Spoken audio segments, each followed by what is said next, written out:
Yahoo! Welcome to the stream. How you doing today, Kozak, Kirito, Butterbro, Umbro? Good afternoon. How are you doing? Hope everybody doing goody. Glad we're getting more of the cute game. Hell yeah, hell yeah, hell yeah. I was originally ah, I was originally gonna do some Dark Souls today. But Mithril isn't getting back to me, so I think he's busy or something's happened. So we're just gonna vibe, you know. Instead of stressing over the you died screen, let's just get comfy. But Butterbro, thank you for the head pats. Hope you guys are doing goody today. How are you, Yukiji? Welcome to the stream. Thanks for stopping by. How you doing? How you doing? Hope you're having a goody Monday. Hope you've been taking care of yourself. Give me a second. I gotta pour myself some more water here. I spilled a little. It's fine. I'm fine. I'm fine. Because I'm gonna have to mix some more gamer subs. And G7, thank you for the host. How are you, man? Dark Souls look different than I remember. Hosting before the Padre book. And Elisa, Yahoo, welcome. And Undertaker, hope you're doing goody. How you doing? How are you? I know this game. Hell yeah. And CJ, thank you for the host as well. Let's just get into it. Let's just so we did the birthday because Rayra suggested that one. And Kozak, thank you for the host as well. I do appreciate it. It means a lot.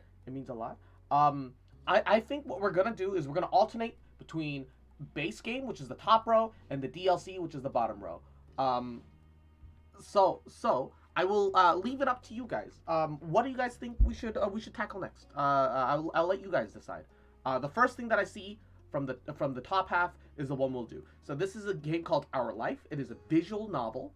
Rather than a game, it's more like a book. So I'm reading it out, acting out the characters, doing all this stuff. It's a super sweet comfort game where you experience growing up alongside a young boy named Cove, who can, or if you choose not to, doesn't become a romantic interest for you. And it's just like watching like a bunch of kids grow up and maybe fall in love. It's super cute. It's super fun. I've been really vibing with it. I think I do want to turn up the music just slightly. And then you can explore his code when he grows up, or he explores yours.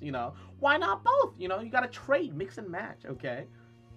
So every single one of these episodes are like little anthologies. Okay, it's like a little vignette, right? You're spending summers. We went through the childhood phase of everyone being 8 years old, and Yukiji, thank you for the 100 biddies. Now we're all 13, cause I ain't a bottom like you, Cross. Goddamn. So now we're in the teenage phase. We had a birthday, not our birthday. We made a new friend, and we attended their birthday party. So we've got Wave, which might be related to surfing, Growing, which I might be related to sudden growth spurts or whatever, Family, which honestly could be anything. Dinner, maybe you guys have dinner together, or Cove's family invites you over for dinner, or you invite them over for dinner. There's also road trip. But yeah, whatever sounds the most interesting to you guys, we'll start it up. We'll just get her going. We'll just babida boopy. Yeah. And Zomblivian, Yahoo! Welcome to the stream. How you doing? Speaking of birthdays, hello, Cross and chat. Is it your birthday? Is it your birthday, Zom? Yo.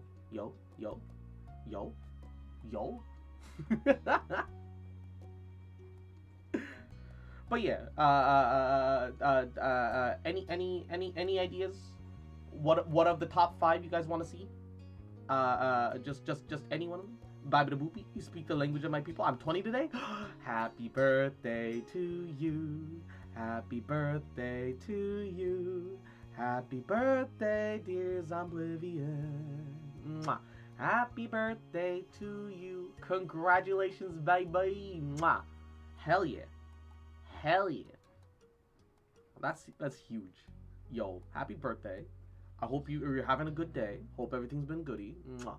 Make sure you take care of yourself, and whatever partying is done responsibly. All right. Mwah. Stay away from Raccoon City. All right, I'm not getting any people picking, so I'm gonna close my eyes, gonna wave my mouse side to side, and pray that click, click, click, click, click, click. Oh, okay. All right. I don't know which one got clicked, so we'll figure it out. The sun warmed your skin from its place in the sky, and you close your eyes, enjoying the mix of heat with the pleasant breeze that drifts past you.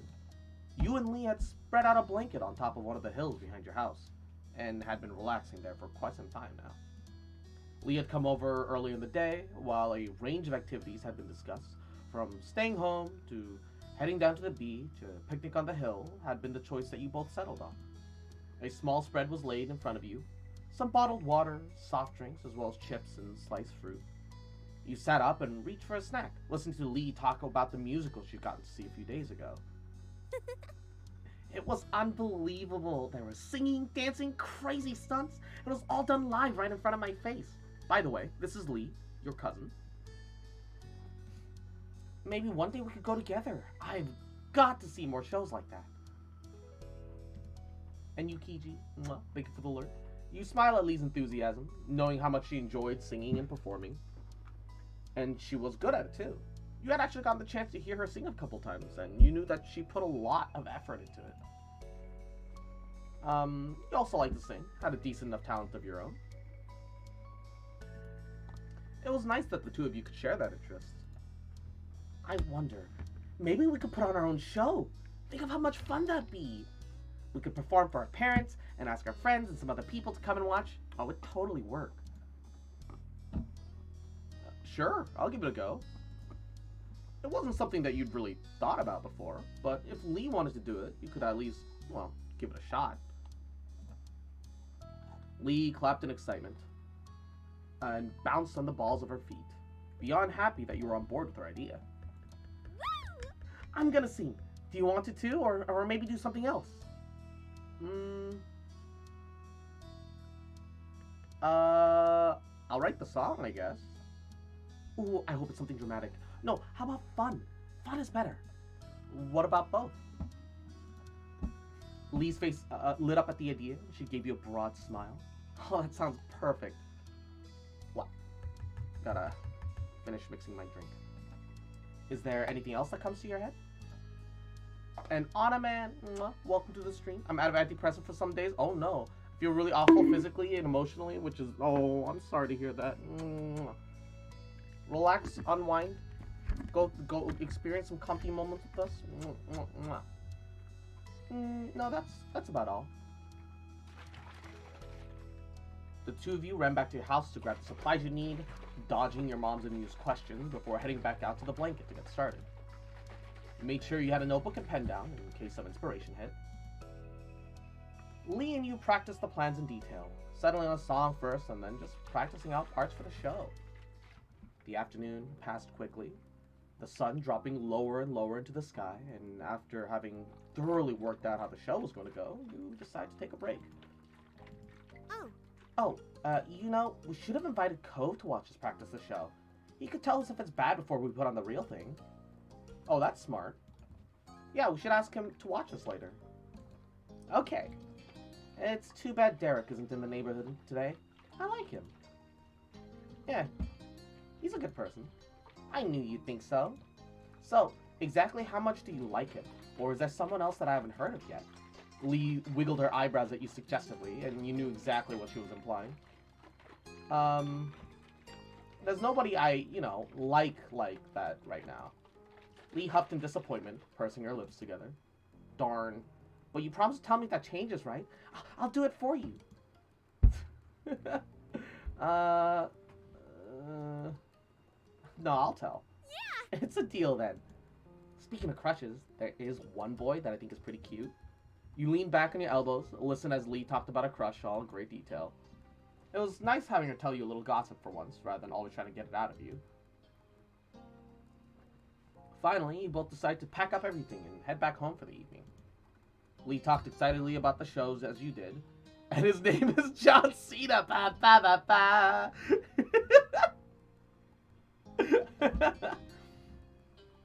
And you thought back on what you had already accomplished for it. You could definitely do with a little more practice, but what you had so far was a solid foundation for the performance. But upon walking through the front door, you're met by your moms and Elizabeth hovering around each other in the living room. Tension hung thick in the air as the three of them turned towards you and Lee, frowning slightly. You'd, interrupted something, but exactly what, you weren't sure. Moms. Also, this is Lizzie. This is Elizabeth. Yeah, she wants to be called Elizabeth now. Oh my god, G7. You can't call her Lizzie anymore. She's not a child.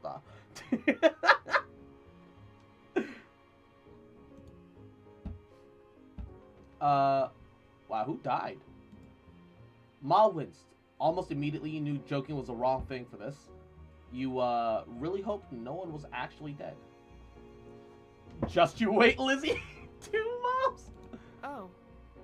We were just having a talk with your sister. The room fell quiet again. With no one quite knowing what to say, you felt incredibly awkward. The silence, however, didn't last long. You don't have to stop just because those two are here. There's no reason to try to keep it a secret. Elizabeth was mad, with her arms folded defensively over her chest, but your mom's nodded in agreement with her. Well... Elizabeth was just asking about her parents. Her biological ones. The world spun around at you at the news. You couldn't understand. Why was this happening now?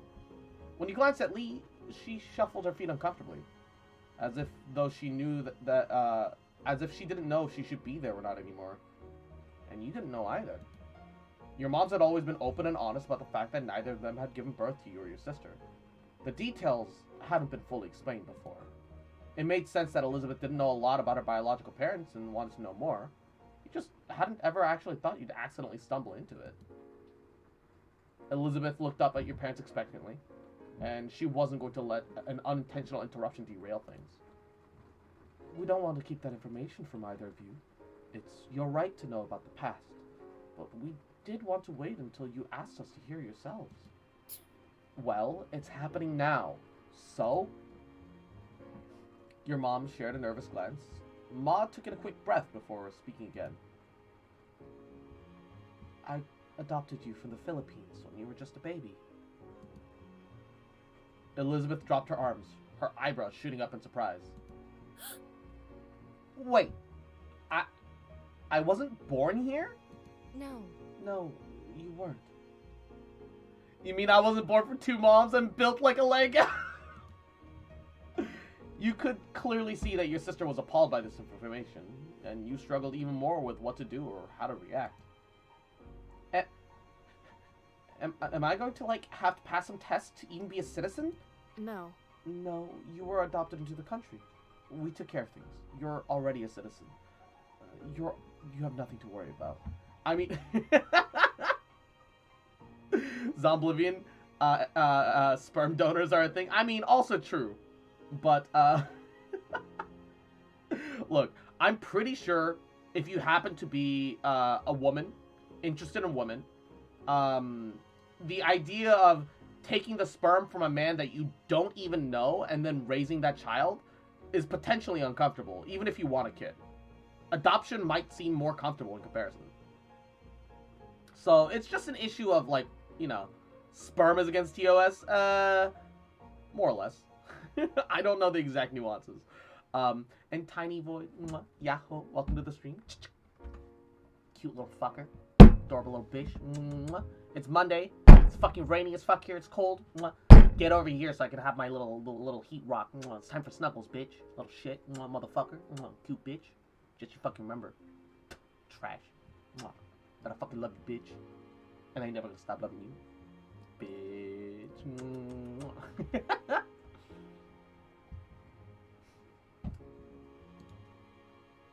I followed all the laws when it came to bringing a child into the U.S. Nothing can be held against you.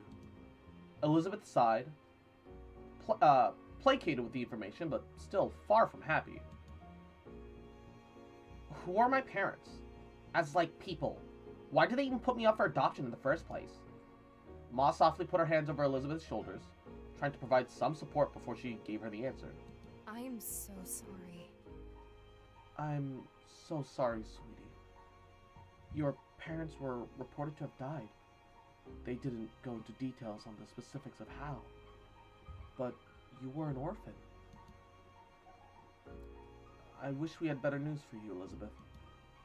Elizabeth was torn between emotions, eyes filled with tears as she threw her hands into the air, settling on enraged. Great! So I can never meet them, even if I wanted to. Not that I could have anyway, since they live in another part of the world when they were still alive. Elizabeth turns her back on you, and your mom, and stormed off, sprinting up the stairs and to her room before anyone could stop her. They were shot 54. Yep, your parents were found. Your dad specifically was stabbed 27 times in the chest. Carl, that kills people. Whoa, oh my! I have learned, and I will not repeat this mistake in the future. Bruh. I have to go and talk to her. Ma immediately started to follow her, but Mom held her gently by the arm and shook her head. We should give her a little space to process it all. Your ma hung her head low, but she stopped walking. I had a hunger only my parents' face could satisfy G7. No!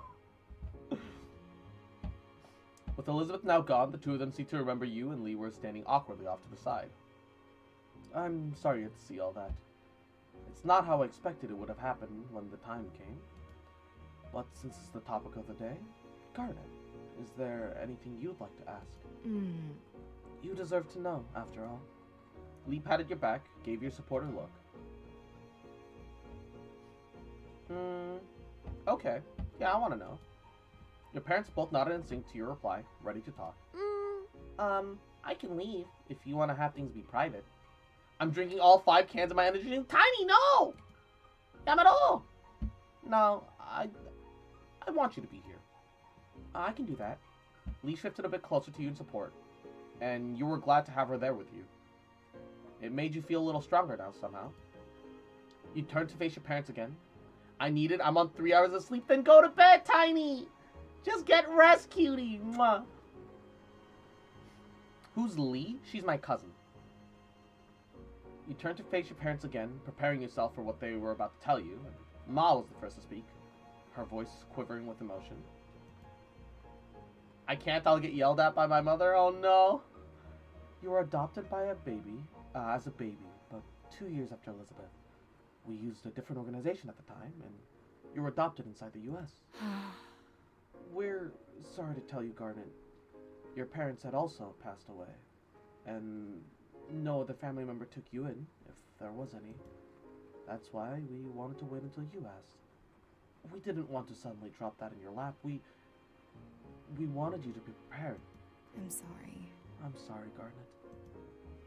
Lee gave you a reassuring squeeze on the arm to show that she was there for you. No. Thanks for telling me. I did want to know, and now I do.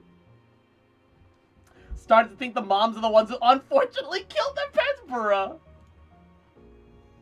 The only way they would kill anyone are with those big mommy milkies and their fat ass, man. And Manzanito, hey, welcome to the stream. Mwah. How you doing today, cutie? Mwah. How are ya? Thank you for listening, Garnet. If there's anything else you want to know, all you have to do is ask. We'll do our best to answer any questions you have. Are you okay? How are you feeling right now? Are you going to be okay? Lee watched you closely, as though judging exactly how she would react to what was going on.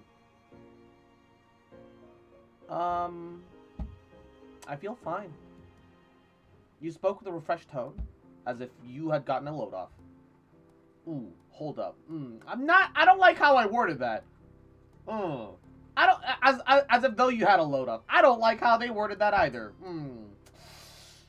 Oops. Your mom smiled sadly, but you knew they believed you. No one seemed to have any words after that. I want to see Elizabeth. You were worried about Elizabeth, even though she had been so angry when talking to your moms about everything. You could see she was clearly sad. I want to get a load off on the moms too, G7, no!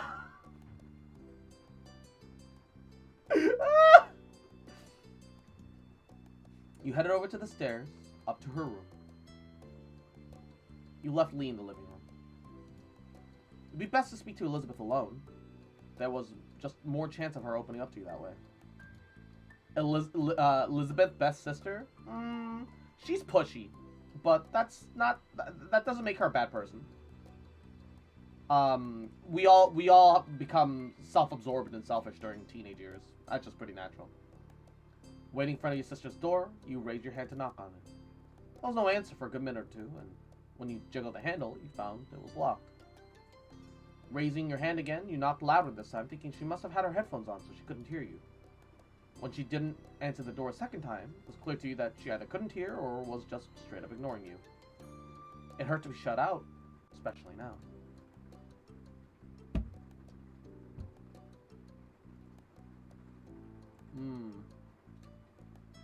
Let's get some fresh air. Let's get out of the house. Oh, I'm gonna go out just for a little bit. I'll be back before it's too late. Your mom's nodded in understanding, trusting you to make the best call for yourself. Yeah, we start to think that we're hot shit, then reality slaps your ego real quick, and that, my friend, is called maturing. Yo, amen. Without knowing where you really wanted to go, you just began to walk down the street, quietly, dragging your feet. You turned and kept walking, unsure what to do. Everyone else had just been so upset, and you didn't have the first idea of how you could help. Eventually, you find yourself at the beach, your feet sinking softly into the soft sand as you look out over the ocean. You take off your shoes, place the sand over to the water's edge, letting the cool ocean swirl around your bare feet. It was comforting being there, the ocean breeze rustling your black hair, the smell of the salty water filling your nostrils. Eventually, you took a seat down to the ground, watching the sun as it dipped down further and further towards the horizon before it disappeared entirely. The sky shifted from blue to pink to orange, then the deep blue of night. A sudden shouting drew your attention away from the sea. Someone was calling out your name. Maturing is realizing you ain't shit and no one really is. We're just monkeys with anxiety trying to survive capitalism. Exactly. Your head snapped to the source of the yells, and at the edge of the beach, where grass met sand, was a silhouette in the darkness. But the person was unmistakable to you. It was Cove. What was he doing here? His eyes settled on you ahead, realizing you were in fact there. He rushed down to the shore where you sat. You could tell he was out of breath when you approached, and you rose to meet him. Cove, did something happen? No! Not me, anyway. I wanted to know what happened to you. I went to your house to say hi, but your parents said you were gone. That you needed to get away. What's wrong? I mean, I had to think that something was going on or something like that, so I came to find you. Oh, thanks for coming. I'm glad you're here. Cove was cuter as a kid? Yeah, obviously. Kids are always the cutest forms. Cove's forehead furrowed in concern at your words. My mom and dad who gave birth to me. They're dead. Without having to say anything else, Cove reached out and pulled you into a tight embrace, his familiar warmth enveloping you. Oh, I'm sorry, Garnet. My parents are dead. Pod? No, don't fox champ! Antonino! I'm sorry, Garnet. His words were whispered comfortingly to your shoulders.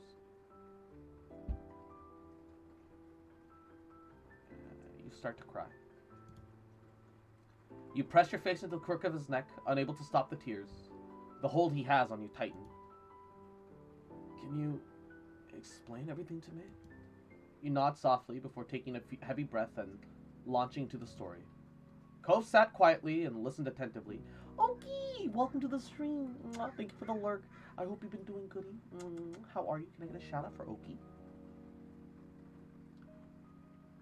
Cove sat quietly, listened attentively, nodding every now and then, taking a sharp intake. It took a long time for you to relay the details.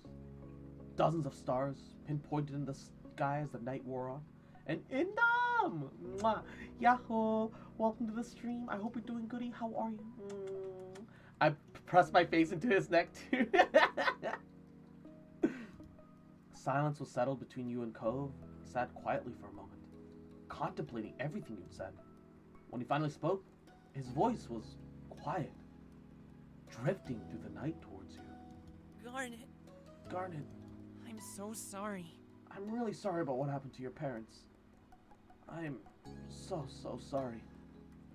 He stopped and suddenly took a deep, shaky breath, and you got the impression he was struggling with what was right to say. I feel bad. I just don't feel worse about it. I never knew them at all. They're strangers, even if they had me. Garnet. Garnet, you're not doing anything wrong. You know that, right? Garnet, you share Batman's backstory? That's pretty pug! G7! I think that you can be as sad as you want, for as long as you need. Or you can feel okay about it. Whatever you want is okay, too. He sighed and ran a hand through his hair as he looked out over the ocean. It's okay. I guess what I'm trying to say is, whatever you feel about it, is how you feel about it. You don't have to force yourself to be different.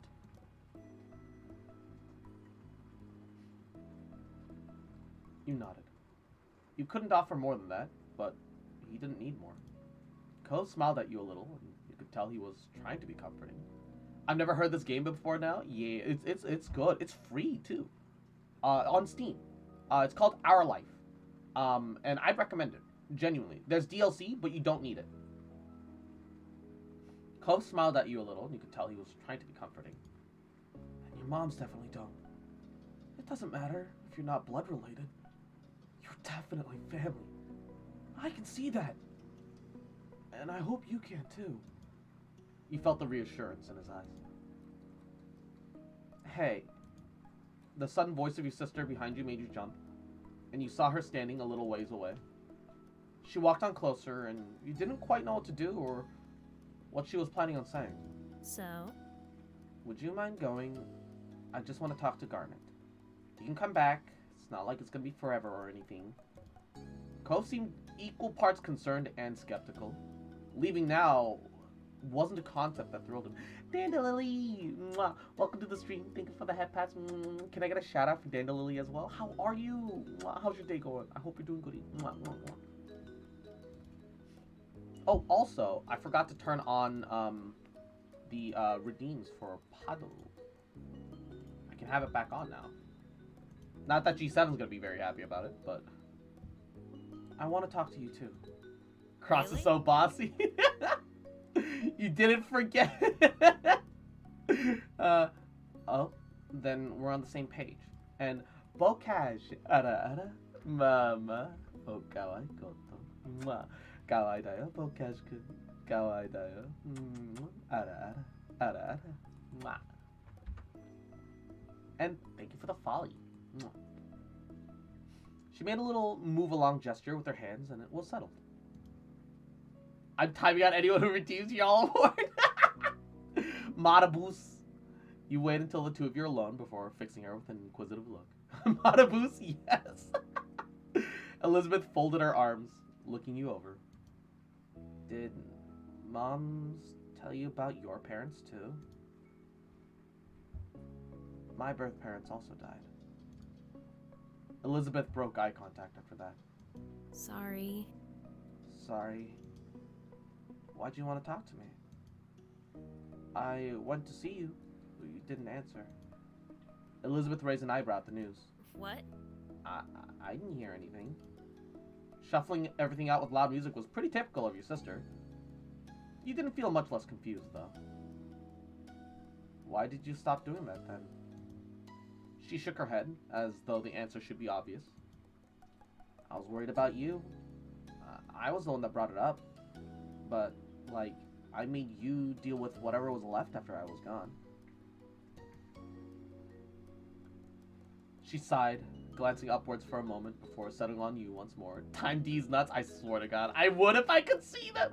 The designs are really cute in this game. Yeah, absolutely. You should have seen Lizzie when she was 10. She was adorable.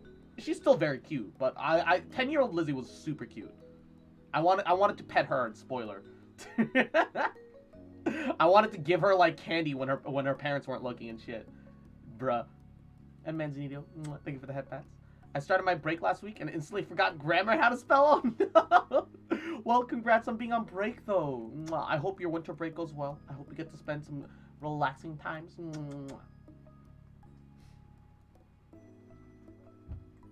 Police siren intensifies. No, like just, dude. Not that way.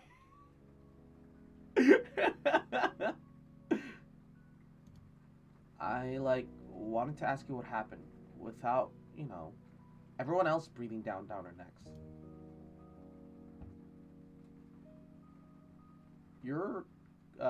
I'm not mad at you. Thanks for thinking of me. She stuck up her nose a little at that, but her smile was soft. I'm okay, Elizabeth. It didn't upset me. Thanks, I've been relaxing a lot. Hey, I'm glad to hear that enough. Mwah. Hey. How are you allowed to be that mature? It's almost like an adult is playing this game. The lightning spirits in her were quickly gone as she slipped back into a scowl. You have to be born in the US to become president. What? You had never heard of that dream of hers before. And she noticed your bafflement and continued. I was like, never gonna be president.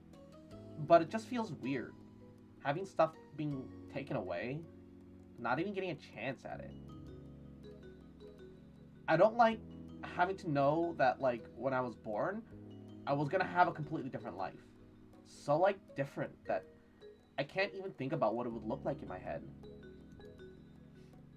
I could have spoken another language, lived away from everything I've ever seen here, had someone else as my sibling. I would vote you for Elizabeth Gatto Unite. I just need to lose 6 kilos to reach my goal, which is super exciting. Hey, you got this. 6 kilos is a bit, but it's very doable. Mwah. You can do it in Dom. I believe in you. Mwah. And then my parents died. I was like adopted, and the life I got became like a totally new thing forever. I can't go back to what it was, even if I like wanted to. A heaviness settled between you and the person who became your sister. You knew exactly how she felt. It was a confusing feeling to have lived one way for as long as you can remember, but not having it be what was originally yours. Elizabeth watched you seriously. She was still trying to make sense of this to you and to herself. I don't know why today was the day. Like, nothing came up to, like, make me ask the question. It was just something I've, like, had in my head for a while. When it was just me and the moms in the living room, I don't know. I, like, just kind of said it. Finally, and there you go. She shifted from one foot to another, relaxing her stance a bit. And she also spoke a bit more gently. Learning about them and, like, what happened, it doesn't change how I feel about our family, Garnet. She smirked, fixing you with sharp eyes. I'd, like, already figured a long time ago that our moms weren't our biological parents. That, like, wasn't news. It really doesn't change anything, huh? You keep listening. Nothing about the family I was first born in would have made me decide, like, this wasn't my family anymore. If you had hoped to be free of my big sister status, my One-san status, don't think you're, like, so lucky. One-sama! One-sama! She bumped her shoulders against you playfully, her lips tilted at the corners. You'll always be my little sister. Oh. You hugged her. It took a few seconds, but she gave you a quick squeeze in return. I think I'm really lucky. Chuckling, she seemed pleased with how the conversation had gone in the end.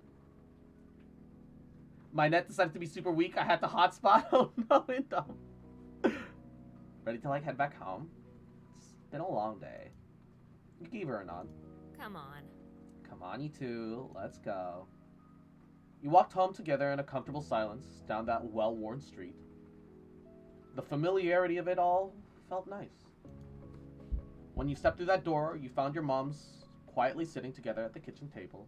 Spelling, please save me. Nah, don't worry. You're good at I knew what you meant. Don't worry. You're good. Look, this is the internet, alright? We don't care about your spelling here. And anyone who cares about your spelling has a small dick.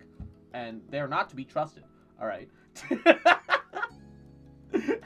Anyone who actively points out your spelling mistakes has a micro penis and cannot be trusted. Alright? Spell error, I can't believe this, G7. Don't do it. It'll shrink. When you step through the door, you find your mom sitting quietly at the kitchen table. Their heads snapped up, and their feet reached up to meet you. Ma giving you a careful smile. We're so glad to see you. Everything's alright. That's wonderful, sweetheart. It's really wonderful. Ma then came over, wrapped her arms around you and Elizabeth, gave you a tight hug. And it didn't take long for Mom to join in, putting her arms around the both of you. Love you. We really couldn't have asked for better, kiddos. We love you. More than we could ever say. Aw. Now who's pointing out errors in Dumb, not me? My, how the turns have tabled. Moms. You're smushing me. You all chuckle, the rumble of laughter, shaking as you all continue to hold each other tight. I love you too. They both pulled back eventually and grinned at the two of you. And you knew that then you all had each other. Like you always would. Hey, I hope you're alright. Lee came up towards you, a soft smile plastered on her face. And are you okay, Elizabeth? Elizabeth just rolled her eyes, huffed a breath, and you knew she wasn't really used to showing her vulnerable side. Fine. I'm doing fine. Lee nodded, though you could tell she didn't quite believe her. Well now, since we're all here, how about we do something together as a family? That sounds like an excellent idea. We should have some fun before the night is over. Totally! I love the sound of that. Yeah, okay. Okay, like, why not? You hit the smile that threatened to tilt your lips, knowing that Elizabeth must have been in a good mood if she hadn't even teased about Cove being a part of it. And no matter what you said about that, you wanted him to be there. I want to have fun with the moms too, G7. What is that smile? Yeah, Mom's smile is a little unnerving at times. I knew she killed that. G7, the game is free though. And it's a VN, so it takes nothing to run. And the two of you have practically grown up together over the past 5 years. So, who's got a suggestion? It should be something that we can do in the house, with everyone in the same room. You suddenly remembered the show that you and Leah had been working on earlier. Maybe we could do our show? Oh? A show? Can I date Cove? Yes. He's the default romance target, or if you just want to stay friends with him, you could just stay friends with him. If I played this game, I'd sleep because I have to read. Yeah, that's why you can watch me play it instead, because I'll voice it out to you, and all you gotta do is listen. Can I date the moms? I don't know. I don't know about that. Wonderful. It'd be amazing if you could put it on for us to watch. Oh yeah, all right. I like need to see what you've cooked up. That'd be cool. You smiled at Lee, who returns the gesture while bouncing on her heels in excitement. Can I date Cove's mom? Now that's the real question. Take some seats and we'll get everything together. Your moms collect the chairs from around the dining table and set them in a row in the living room, where there was enough space for the show. While they did that, you and Lee quickly gathered up the supplies you needed, rehashed the plan one more time. You went through the song you had written one last time, and when the two of you returned to the living room, everyone was sitting and chatting amongst themselves while they waited. Where's Ray Ray when you need her? I know, right? The group quieted down and you and Lee stood in front of your makeshift stage. Lee was buzzing quietly with excitement beside you. Felt pretty pumped for the show, actually. The time you and Leah put into practicing was worth it. You were ready to go. Okay, so welcome to our show. We only came up with it today, but we promise it'll be good. No refunds! Laughter rippled through the little mini audience. Then you nodded at Lee that you were ready to begin. Lee took in a deep breath, waiting for the few beats it took to get into the song, and started singing. It made you proud to have the lyrics you had written sung like this. And when the performance was over, Lee took your hand in hers, and the two of you bowed deeply together. Everyone gave you a round of applause, cheer for an encore, And when you straightened yourself up, you were happy to see that even Elizabeth was clapping for you. Bravo, bravo. Good job. You were so talented. Your family rose from the seats and came over to congratulate you more directly, and you beamed from ear to ear. Cove was the first to approach, stepping up to you and Lee with a smile on his face. It's nice. Nice job. I sing for you. Dame, dame, dame yo, dame nana yo. Yokuraso. Suki de, suki de.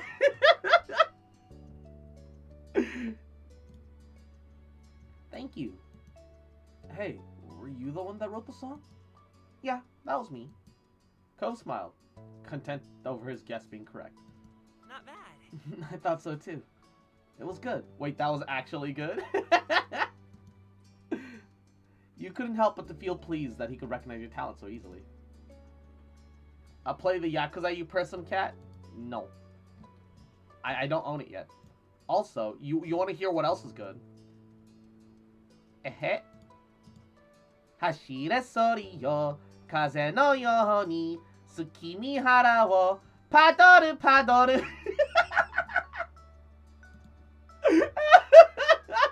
I love you, G7. Mwah. Your parents gushed about how great it was and thanked you for sharing it with them. Elizabeth was complimentary in her own way, although she described the show as cute, which you knew she meant as kitty. You laugh it off, however, and we're just happy that everyone had a nice time. And in that moment, you couldn't have been more pleased with the family that you had. And Daniel Lily, mwah, thank you for the lurk. Wait, why did it not disappear? Oh, it's disappeared now. Okay, that was weird. Alright.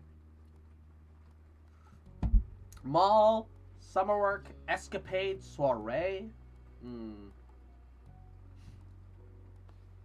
Road trip? Ooh. No, I want to do DLC and then the base game and then DLC and back and forth. So I can do road trip after I do one of the DLC ones. Do soiree last? Alright. Escapade, summer work, or the mall? Okay, you know what? After having something sad like that, let's go to the mall. Let's have a blast. Let's chill out. Lee's visit today had been more involved than you'd expected. After overhearing where the Holden family was going, Lee insisted on seeing Mr. Holden's shop firsthand. An hour later, and Lee was busy looking at every item on display. Because Cove's dad offered supplies, lessons, and tours, his shop had all the scuba-related stuff you could imagine. Fins, masks, suits, and snorkels. And after circulating around the shop, you stopped and looked at the whole room. You'd spent a lot of time here over the years. The shop was as familiar to you as your own neighborhood. It was practically another extension of your home.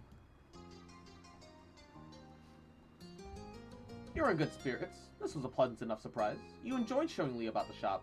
Doing this was better than just kind of telling her about it. Lee was still busy poking through the various wetsuits displayed, so you decided to see what Derek and Cove were up to. I have a doll in my vanity, has no mouth, and I'm laughing as if the doll was from Caroline. Oh no! They were too absorbed in their conversation to notice you standing near them, leaning over the counter, and you were able to pick up the topic quickly enough. Anyway. My dad told me that all the new stuff is selling like crazy. Yeah, the material has this new blend with less neoprene. My dad said people are really interested in it. It brought a smile on your face hearing that the shop was doing well. And Tyler, mwah, yahoo, welcome to the stream. How you doing today, cutie? I'm so tired that my mind is playing with me at this point. Oh no, Indom. Do try and get some sleep if you can, though. You decide to keep listening. It was just interesting to watch them speak about what they knew. And, alright, I gotta get my phone for the timer. Give me a second.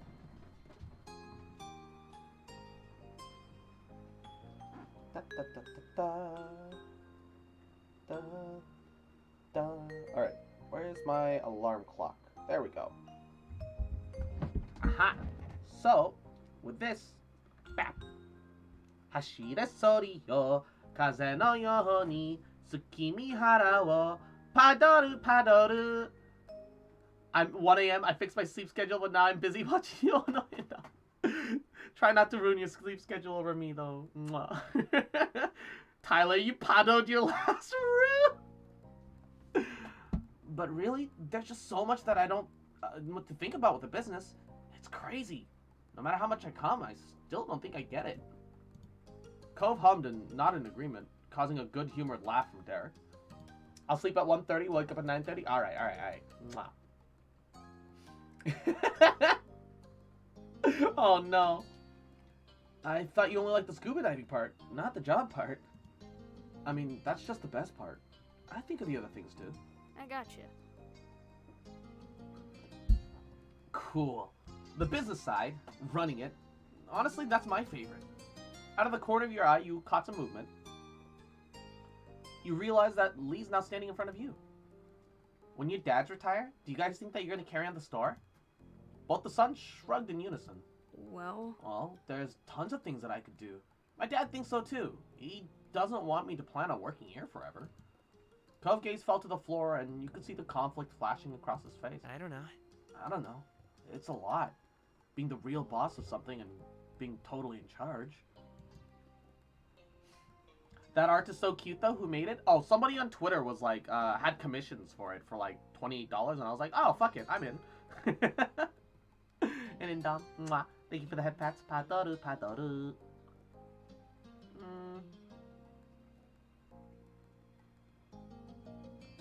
Hey, think your dads would let me take over the shop? A rumble of laughter came over from Lee, Derek, and Cove. So you're trying to swoop in, huh? Why not? They don't want it. I could do a good job. I support that. I support that, 100%. You should make me a manager. I'd give you my vote. I don't think my dad would, but ask him if you want. Well, thank you for the blessings.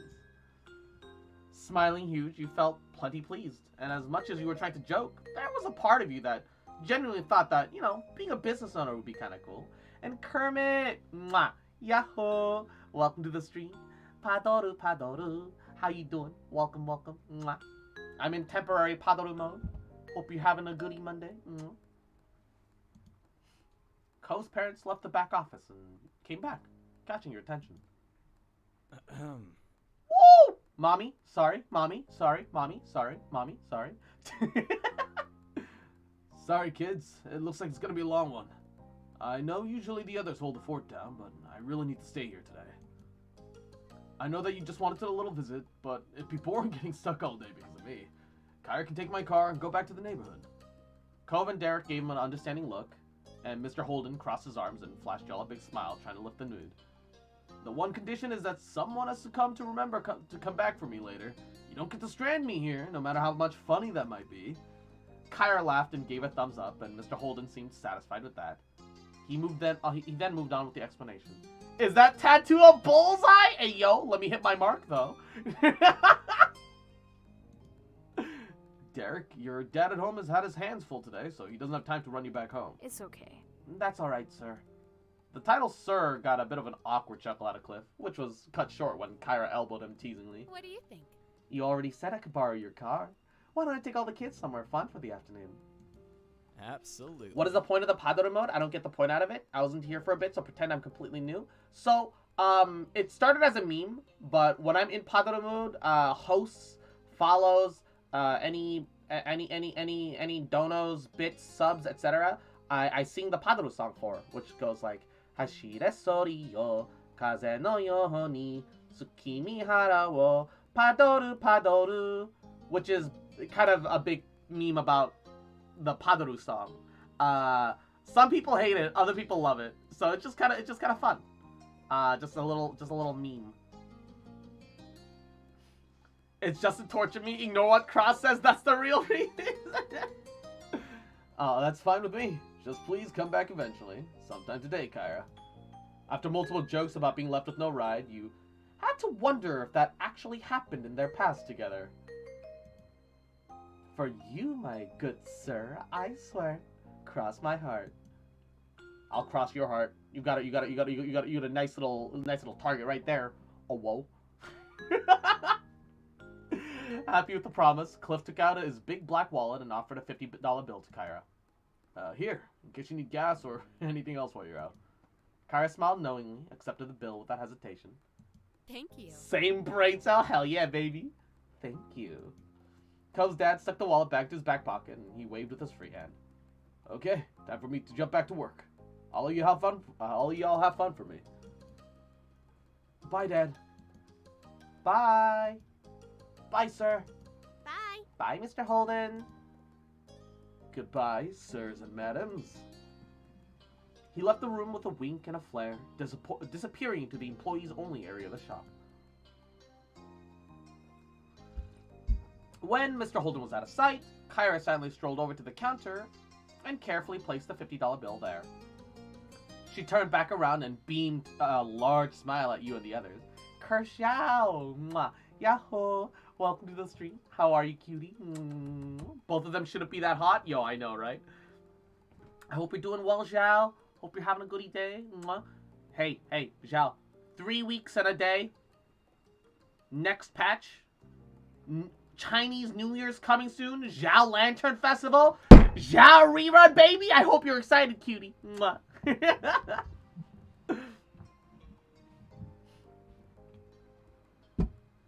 G7. Kyra sees your dick. Smiles.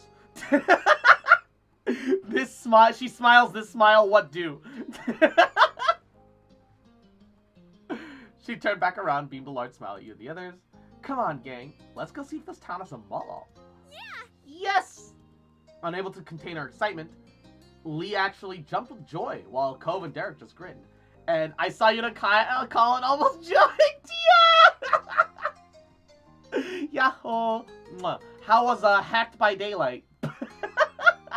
I lurked in stream for a little bit while you were running around, but too much TTS from Soviet Bing, and I had to leave.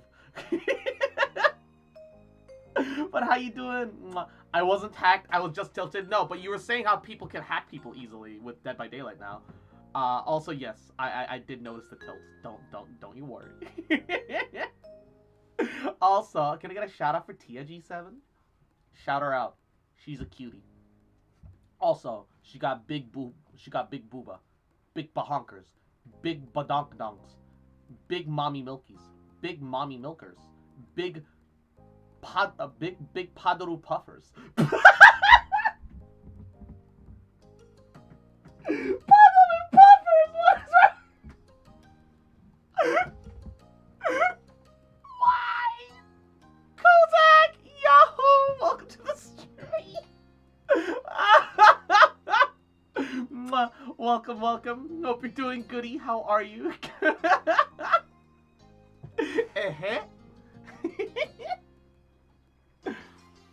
There wasn't a mall in your hometown, but Mr. Holden's store wasn't in Sunset Bird. It might be possible to find a mall out here. You actually felt kind of pumped. Heck yeah! Let's go.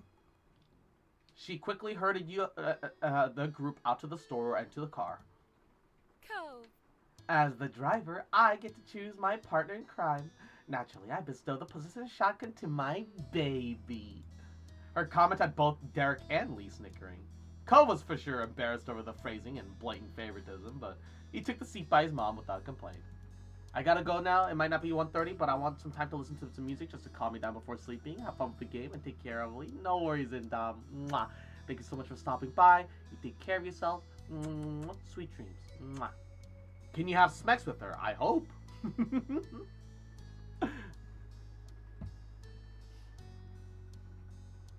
And honestly, you're fine with that. But you got shotgun in your own car a lot. It made sense that he got priority here. I'll take the middle seat. Really? Yeah. Yeah, I don't want a window seat. You two can have them. Derek, fucking out here with a girl at both of his sides? This little player, bruh. Are you cool with that? You knew it was odd that anyone would give up a window seat, but you knew Derek tried to be especially polite when he was a guest. And you nodded. Fantastic. Good. Sounds like we're all in agreement. Everyone squeezed into the car, buckling in, and Kyra turned the radio on. She set it to a top 40s pop station. And you were into it enough.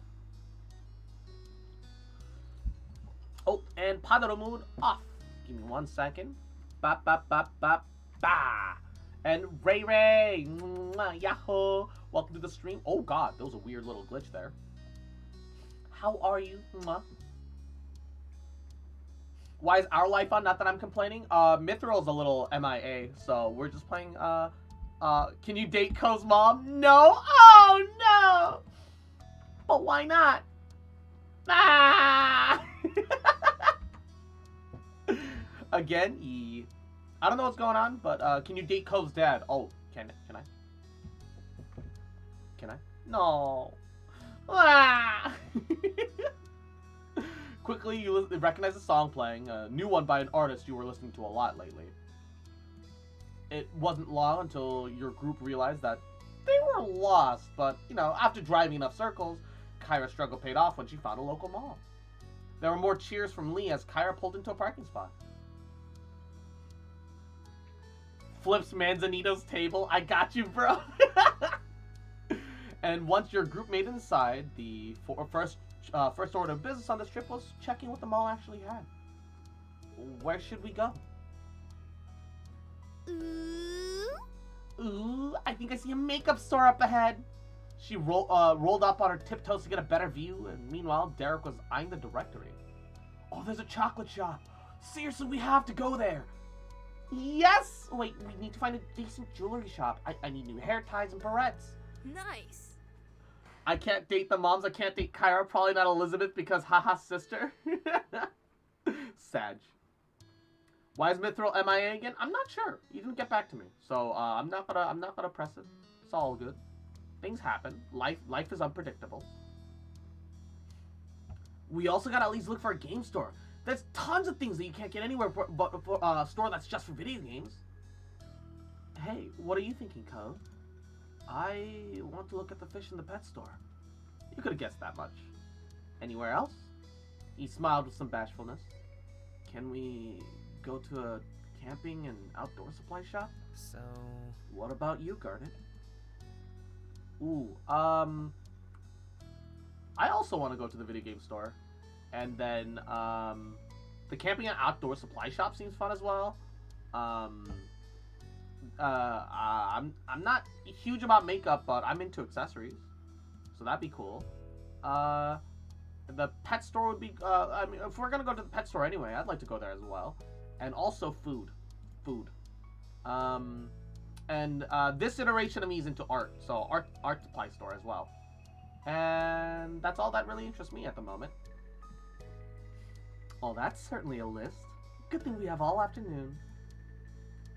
You can date Derek, Cove, and Baxter. Only Cove if you don't have the DLC. Just go everywhere. Yeah. I have my own stops I want to make, so let's agree to regroup here at 7. What? You're not coming with us? Oh, we're all in the same building. You won't be as alone as you think. I'll only be a few minutes away at the most, and you're old enough to enjoy the mall without me hovering. Okay. See you soon. Be back here at 7. Toodaloo. Leaving Derek and Lee stunned by their newfound freedom, Kyra walked off. And when she was almost out of sight, Derek's face twisted in confusion. Wow, she's, really gone. I can't believe she just did that. Woo! This is so cool! We get to do whatever we want!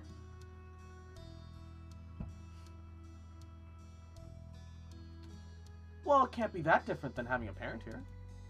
Yeah, you're right. We'll probably bump into her at some point, too. With the decision already made, Derek decides to pull together in his early enthusiasm for the trip. So, where are we going first? Time's a-wasting. Whatever's closest. Things were coming together, but you realize there might be a flaw in today's sudden plans. What's wrong, Garnet? Did everyone bring money with them? Yeah. Yep, Yeah. I did. I always have some on me when I come all the way out here.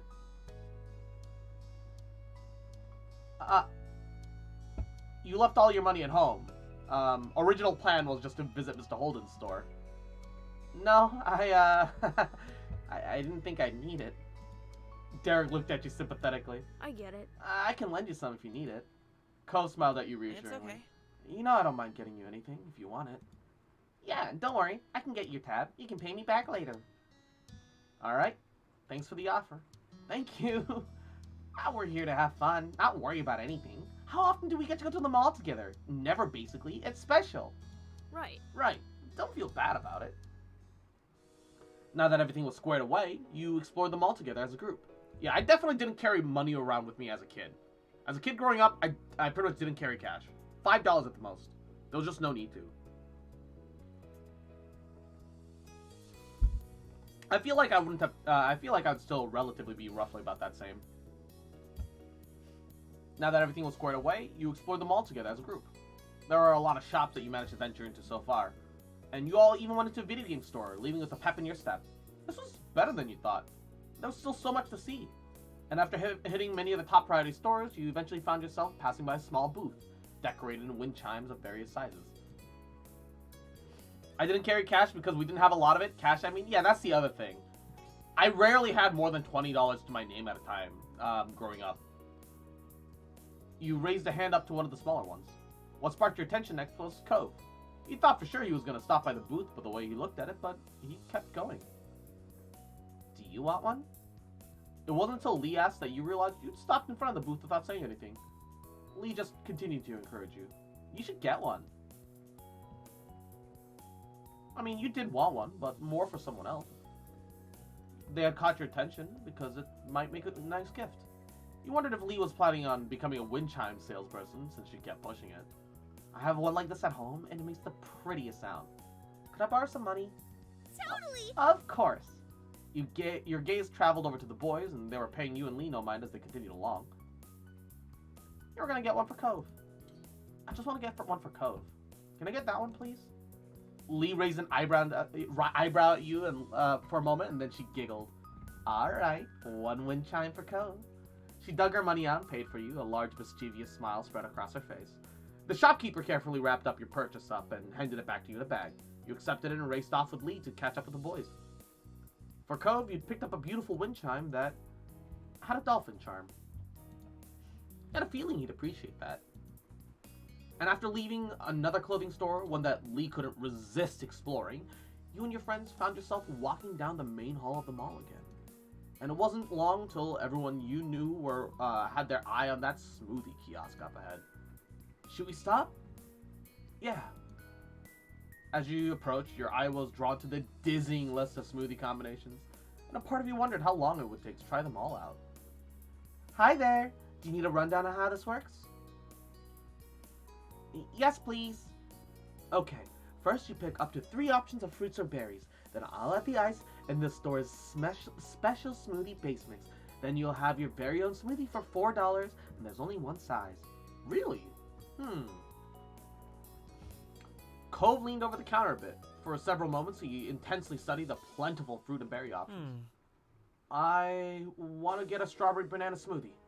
Coconut, too. Sounds good. Is anyone else getting something? Can I get one that's all mango? Of course. Thanks. I'd like strawberries, blueberries, and raspberries for mine. Thanks. Wow, 2 out of the 3 getting strawberries. Cultured. The shopkeeper looked at you now. I don't really want one, though. I'm not getting anything.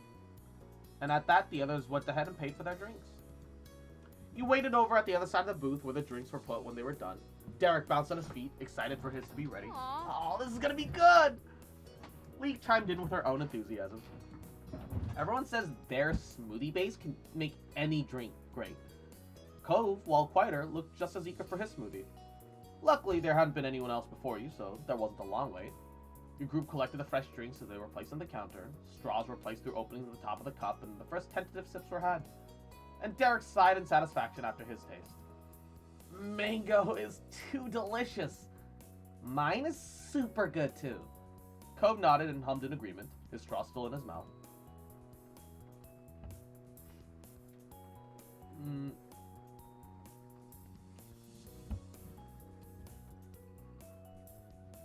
Let's take a sip of Lee's. Hey Lee, can I taste what you got? Of course. Lee held her cup out to you and you leaned forward to take a sip from the straw. The berry blend tasted very strong. Thanks. I'm always here to help, as long as you remember to share with me when you can too. Lee put her free hand on her hip and winked at you, feigning seriousness. She couldn't keep it up long though before she broke out in laughter. And Cove. Cove, could I have a drink of yours too?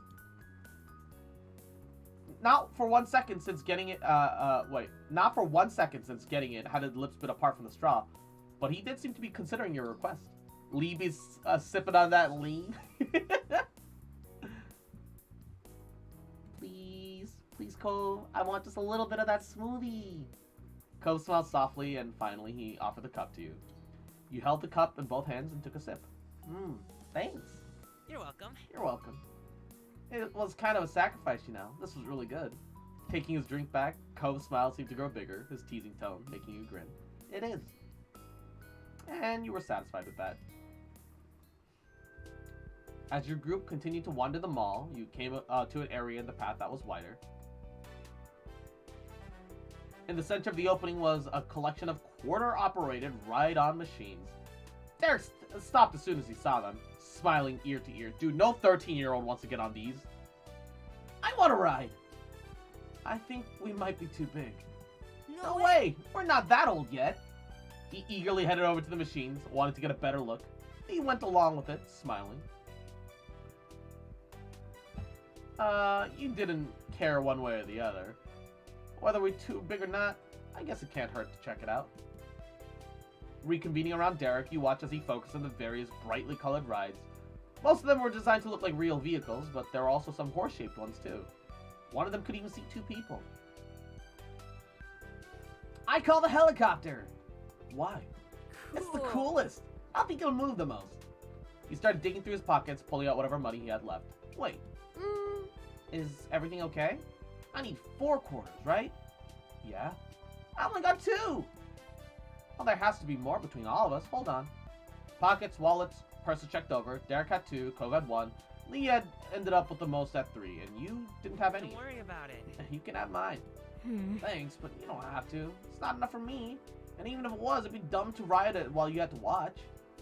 Cove shrugged. He tried, failed, and looked unsure of what to do next. Couldn't we just exchange dollar bills for more quarters at one of the stores? Derek slapped a hand to his cheeks, eyed wide. Okay. Oh yeah, that'll work. Let's do it. The group scattered to various shops around. When he shortly reconvened at the rides, everyone had more than enough quarters. Lee got an extra set for you and wouldn't take no for an answer when she offered it. Please. Garnet, are you gonna join us on this little kid ride? Please? Sorry, I wasn't paying attention last stream. Oh, when did the time skip happen? The time skip was a 5-year time skip. We went from 8 to 13. And it happened like 2 little anthology stories ago. Because this is our second one. No, this is our 3rd one. It was 2 before this one. You sighed, admitting defeat. Yeah, I'll do it. Yay! There were enough machines that everyone claimed one for themselves. Derek got on his coveted helicopter, Lee was happily on a horse. Cove would choose last, and seemed like he didn't want to take a ride someone else wanted, so when he cared so little about it. And you picked the double-seater car, and you bring Cove along. Cove, you can sit with me. Ride with Cove? Hell yeah, baby. He gave a bent smile, put his hand on his hip when he saw the ride he pointed out. I don't know. Do you really want to try fitting me in that? You might actually be uncomfortable. You might actually be comfortable if you use it by yourself.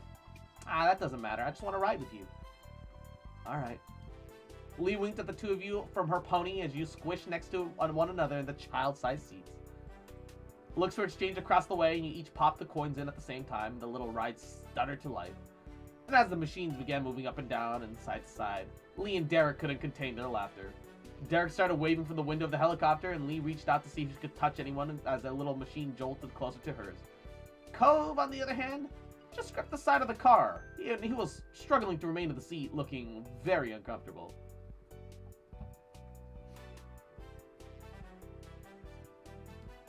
It was terrible seeing how unhappy Cove was with this, and you wondered if there was anything you could do to make him feel better. Don't worry. We all look ridiculous on these things. Cove's concentration was broken as he automatically looked in your direction.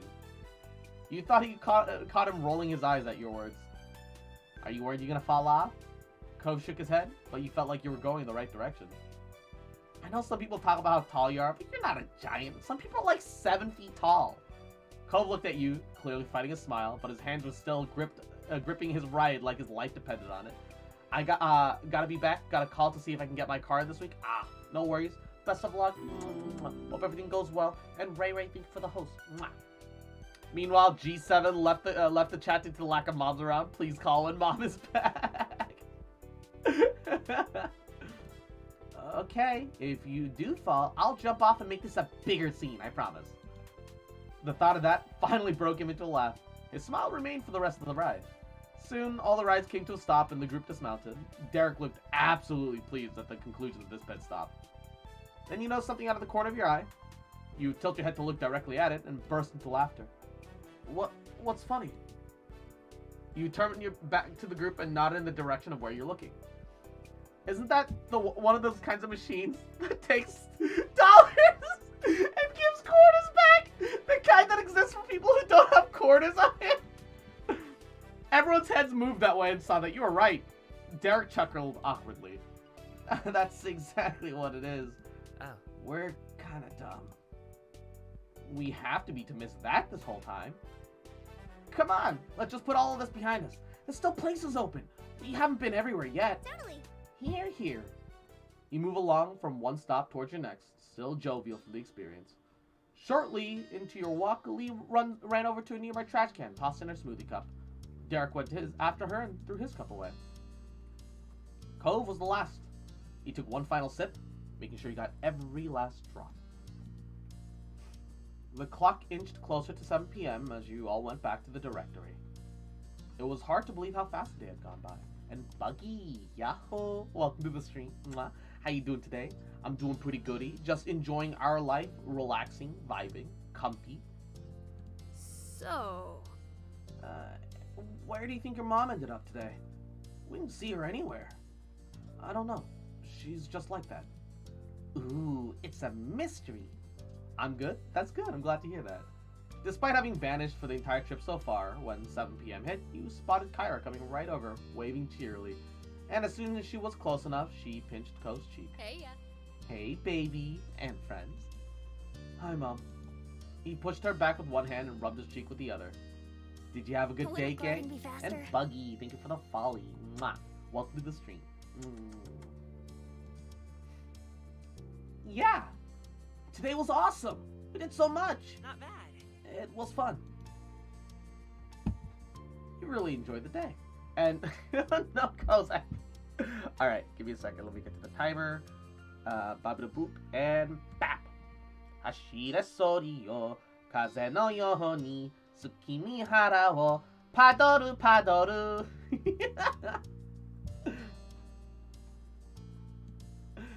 I'm glad we came here. That I do. I want to hear all about it during the ride back. She clapped her hands together once, making sure she had everyone's undivided attention. I thought you left, that's why I did it just when I came back. The timing. Speaking of that, we better head out. Cliff must be missing us, and you've got to be starving. It's dinner time, and you haven't even eaten yet. Yeah. Everyone followed her lead and started walking out to the door of the parking lot. Something about what Kyra said felt off to you.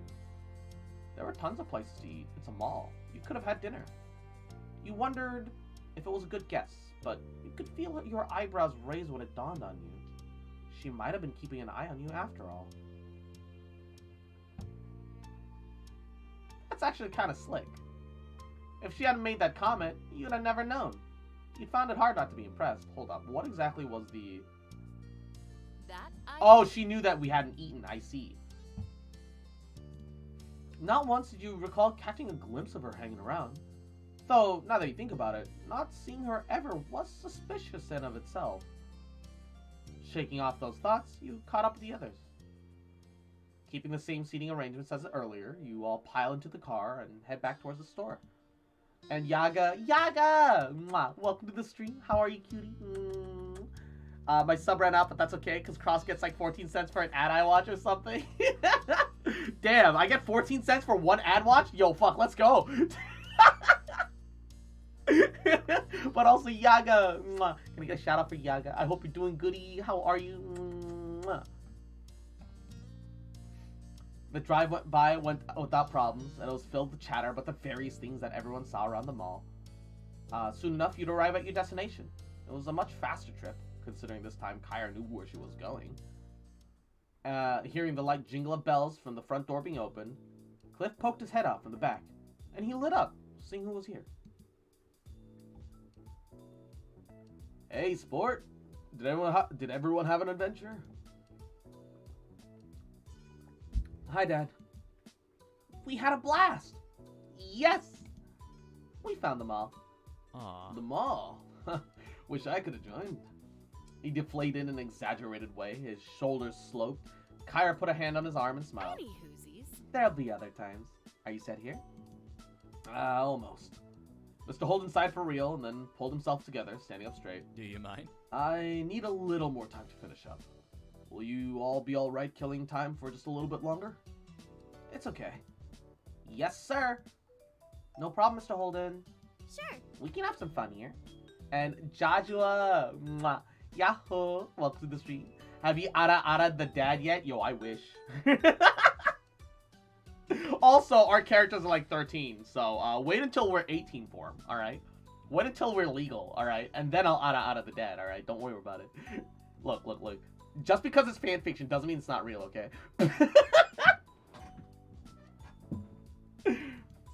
Excellent. What a great group of kids. He gave an approving thumbs up and Kyra nodded along. I'll give you a hand. I remember the ropes. I thank you. They walked side by side to the back room, and before he was out of sight, Cliff stopped and looked back over his shoulders. Cove doesn't look 13, he looks a bit older, like 16 or something. Yeah, they made a note about how Cove is much taller than most other kids his age. I'm still sad that you can't date any of the moms. I mean, you not being able to date your moms, quote unquote, makes sense, because they're a parental figure. That'd be kind of weird, champ. And this is an indie game, where, you know, a lot of the parents aren't intended to actually be romance interests. Following anime logic, I see, looking nearly 20 while being 13. Exactly. Dude, Cove genuinely looks like he might be 18 already. If you can leave the shop, don't go far. It's getting late. And then the parents were gone again. Just like my Japanese animes. Just like the simulations. Yeah, Cove is very athletic. At least my version of Cove ended up becoming very athletic. No mom banging angry Habsburg noises. Let's go to the docks. They're right down this way. Yeah! Oh, I saw those things on the way here and really wanted to check it out. Are you coming, Garnet? Alright. With a smile, Cove showed the way. Between the warm summer air, the smell of the ocean, you really couldn't ask for a better night. Thanks. Thanks for letting me come. Me too. Right? Right? I'm happy we did this. Today was great. And Yaga, thank you for the head pats. Mwah. And G7, sweet dreams. Get plenty of sleep. Mwah, mwah, mwah. Sweet dreams, okay? Mwah. Cove, your mom and dad are really cool. Really? Totally. Cove looked at Lee oddly, ran a hand through his hair, and his puzzled expression cracked with a chuckle. I guess. I guess sometimes they are. You continued walking, and every so often you would look up at the sky and see several stars poking out behind the clouds. At one point, you noticed Cove had stopped while Lee and Derek kept going on, busily chatting. Initially, you wondered if something was wrong, but you quickly noticed that he still looked to be in good spirits. And Yaga, thank you for the lurk as well. You decided to hang back with Cove. He gave you a quick acknowledging look when you stopped by his side. You could taste the sea salt as you took a deep breath of the ocean air. Silently, you and Cove watched the ocean for a little while. There was something about the waves that you always found soothing. You couldn't think of a better way to end a busy day. And then it hit you, the wind chime! This was your perfect moment. Quickly, you dug the wrap package out of your bag. Hey, Cove? He barely replied, his focus mostly lazily watching the sea. The paper wrapping crinkled as you pushed the package forward, trying to make him realize. He finally caught sight of it, and his eyebrows raised up high. Gingerly, Cove accepted the gift. And just seeing the present brought a smile to Cove's face. He carefully opened it, and his whole body brightened as he recognized the chime. Oh my god. Oh my god! Garnet, you're so...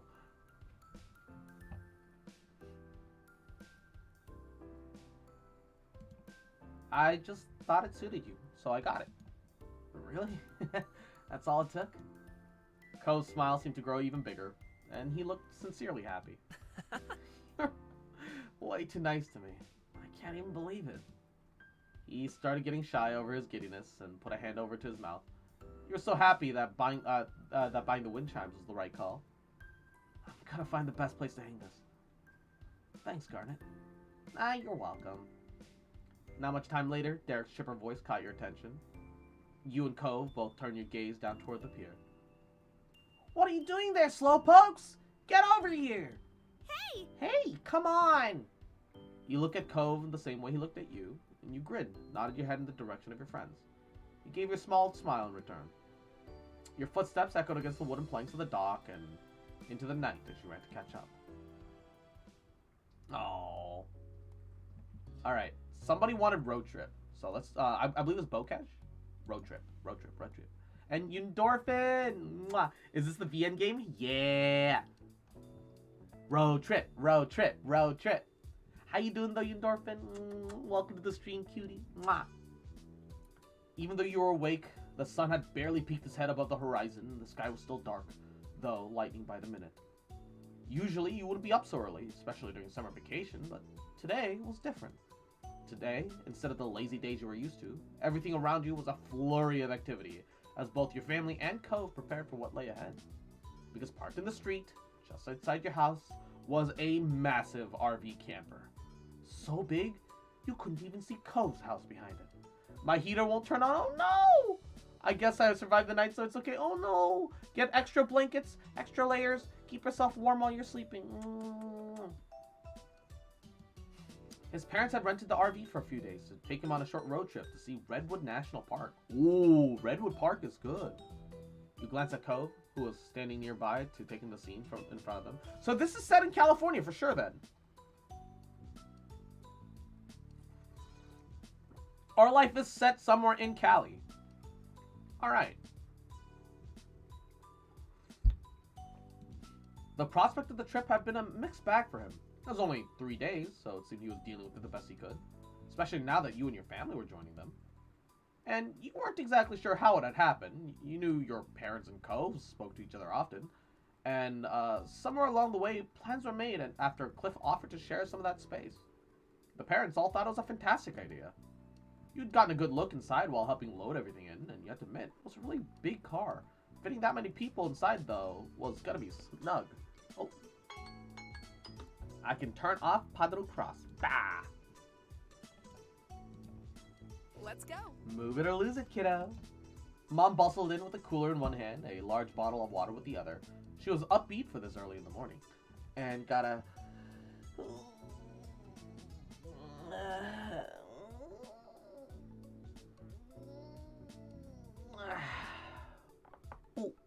Ooh, full stretch. Full stretch. Wah. Ma, however, seemed to be on the other side of the wavelength. She followed behind her wife, dragging her feet on every step. I'm going to need a whole jug of coffee once we hit the road. Yo, Ma looks really good in that bathrobe, though. She looks beautiful.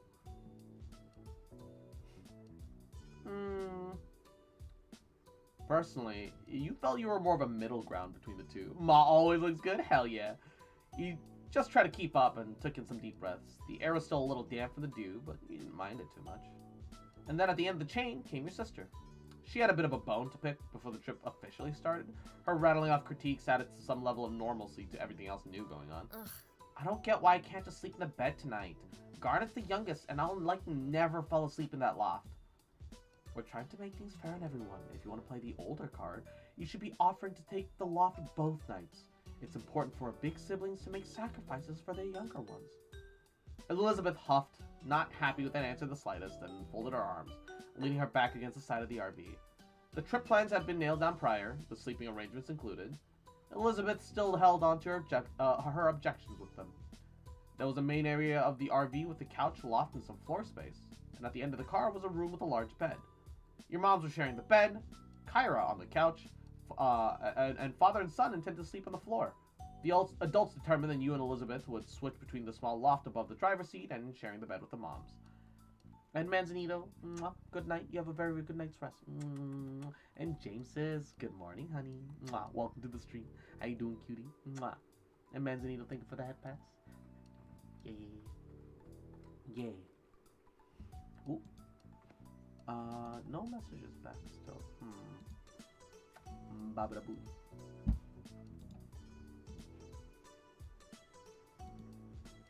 Alright.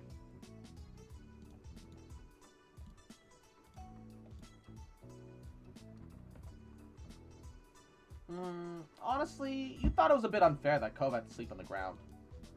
After all, it was supposed to be a trip for him and his family before yours ended up coming along.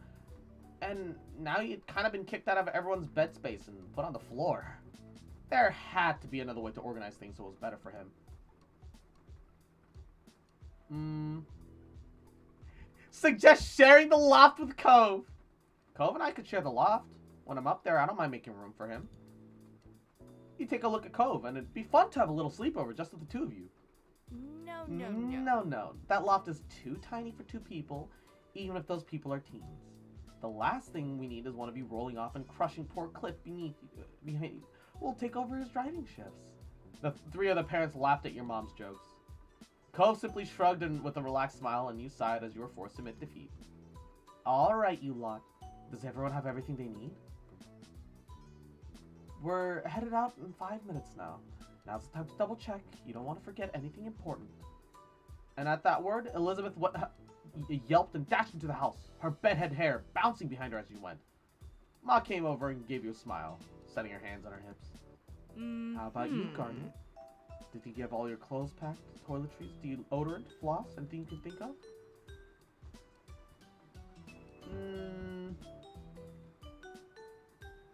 Nah, you're pretty confident you had it all. Wanted to make sure everything was organized and ready to go, you packed the night before and set your alarm too. Yeah, I'm good. That's great. We'll have to wait for the ones who weren't as organized, but we'll be headed off shortly. With a few minutes left to spare before leaving, you mentally went over what you had packed for the trip. Clothes, pillow and blanket, usual day-to-day gear for most people. You also had a few more personal things, such as a portable gaming console. The drive to the Redwood National Park would take an entire day one way, so you want to make sure you had a way of entertaining yourself traveling there and back. Also some pencils and paper. You have to be prepared in case you saw something you wanted to sketch at the park, or if you wanted to write anything down, or just need to pass the time just doodling. A camera, too. It wasn't just a little pocket camera you got from her mom's, but you couldn't miss the opportunity to take a few snaps. And, you kind of dreaded the idea of trying to apply it nicely while in a cramped RV, but you also had to make up to keep on hand. And that was really everything. Hey, let me take that for you, Garnet. I'll store it in the RV, and there's still a few spots left that'll fit. You let Kyra take your bag and gave her a grateful smile. With nothing left to do, you watch as the others get ready for the trip. Kyra and Cliff seem to have the most energy of anyone. They finished packing the suitcases away while your moms had gone to lock up the house. They high-fived whenever one of them got crammed, whenever another one got crammed into the storage compartments of the vehicle. And even though your parents were more low-key than Cove's, you could tell that they were both excited for the trip. It had been a while since your family had been anywhere together.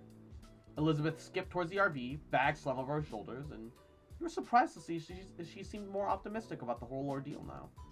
Usually, she wasn't one to exit the confines of her room unless it was for TV or food or to leave her family behind to be with friends. And you would have thought that 3 whole days packed in an RV with 6 others would be too much for her, but it was a nice surprise. And you suppose any vacation was better than no vacation in her mind. Cove had been a little quiet so far. More than anything, seemed to be overwhelmed by the situation.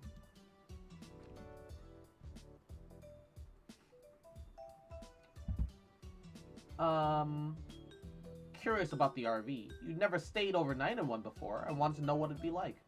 Soon the miscellaneous remaining tasks had all been wrapped up. Everyone piled into the RV, and it was officially time for the trip to start. And it did. Cliff took the first shift driving, cautiously navigated a massive car out of the narrow neighborhood streets. It was touch and go for some of the first parts of the journey. Your moms and Kyra were all huddled at the front, trying to get a view of how much space they had on either side. There was a sense of relief when the first long leg of the trip was hit, and the RV would only need to go down one stretch of highway for miles. The mom group cleared out of the driver's area, leaving Cove's dad to it, taking more comfortable seats around the main cabin. And, well, you felt like you could finally relax now, too. Time slipped by as morning faded away. Before you realized it, the engine of the RV came to a stop. But it really only halted for a few moments as Cliff climbed out of the driver's seat and Mom took over. Mom was sitting shotgun and giving Mom a quick tutorial of the controls as it was her first time driving anything this large. Cliff groaned as he headed towards the rest of you, stretching his arms above his head, loosening up his muscles. We're making good progress. Yeah, maybe you should take a nap in the back for a while. That was a long haul you just did, and I know you're on less sleep than usual. Cliff waved a hand, the trademark grin of his slipping into place. Nah. I don't need sleep. I've still got a few miles in the old tank. Gotta get some breakfast in me. My throat's sore from the laughing yesterday. Yeah, even though it was really late when we finally got to Jackbox. I was glad that we got to play a bit. It was fun.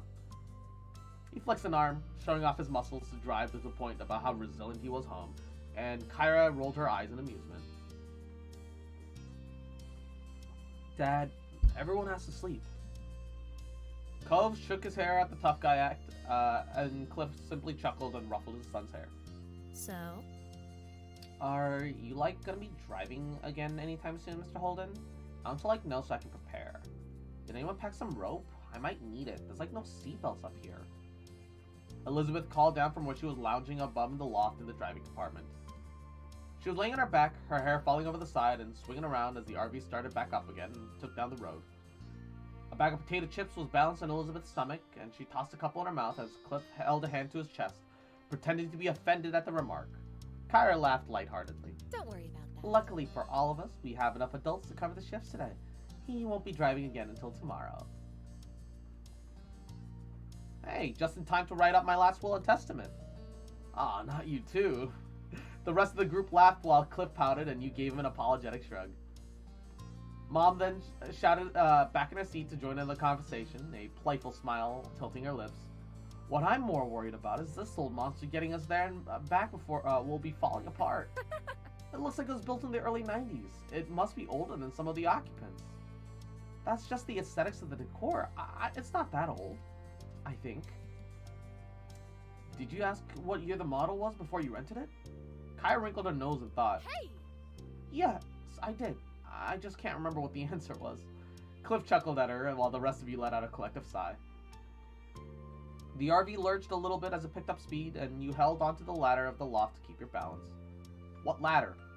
Where's the ladder? There's no ladder! What do you mean? You felt something graze the top of your head before a weight settled on your black hair. When you tilted your head up to carefully look, you heard the rustling of the bag of chips and realized Elizabeth had rested the end of it on your head. She gestured to the opening, silently offering to share her snack. You took a handful. Reaching up, you scooped up some chips, and after that, the weight of the packet left your scalp. You happily munched away as the conversation continued on, and you got closer and closer to your destination. The day flew by with the group of you chatting, playing games, passing the time together before finally arriving at the park and setting up for the night. Ma was closing the windows while everyone got ready for the bed and saying goodnight to the others as she made her way over to the back room. You all had dinner together while still driving, and some hours after you arrived at your destination, you found a spot to park for the rest of your stay. Giving a look across from the front of the RV, you noticed almost everyone there was already dozing off where they were, with Cove completely having fallen asleep, curled up in the passenger seat. He must have done so while Kyra was driving the last leg, and they decided not to disturb him. Kyra herself was the only one up who was still awake, flipping through a magazine next to a portable light in her spot on the couch. It seemed Mr. Holden needed to sleep despite his claims. You followed your moms to the back room, closed the door behind you, crawling onto the bed between them. It was a queen size. There was actually enough space for the three of you together without so much squishing. Good night. Get good rest, Garnet. We've got a big day ahead of us tomorrow. That's fantastic. I'm looking forward to the bushwalk in the morning. It's been a long time since I've been out in nature like this. Oh, there'll be plenty for us to see. You stayed awake a little bit longer, while your moms whispered about the park and the forest in general. With the sound of their voices in the background, eventually you nodded off to sleep.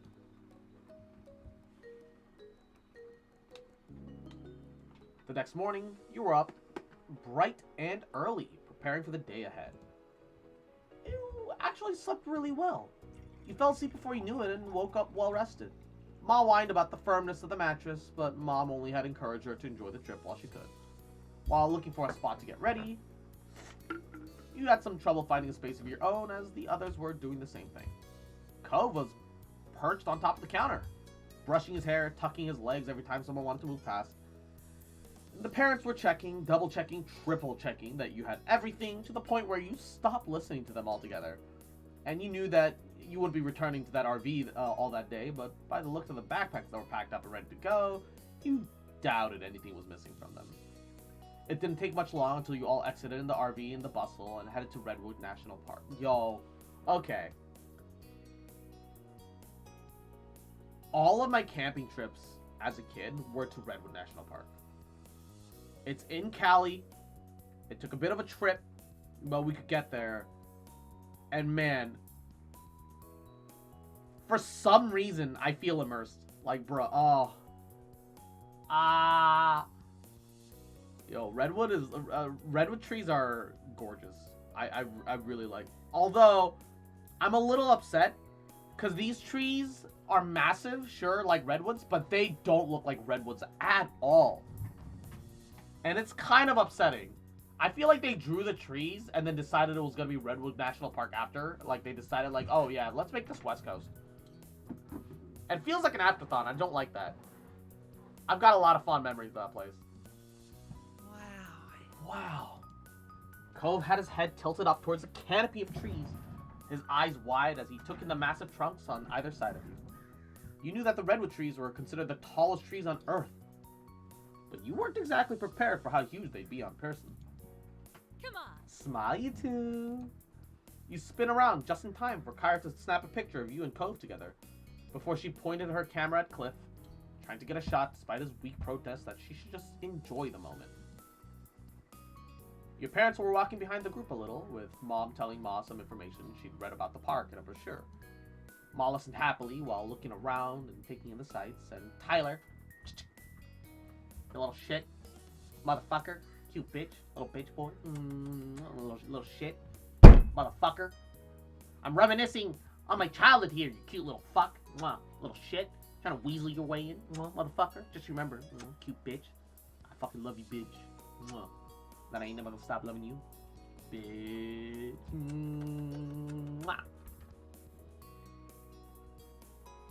And all right. There's no G7 to annoy. We can padoru without concern. Hashira sori yo kaze no yo ni tsukimi hara wo padoru. Yeah, baby.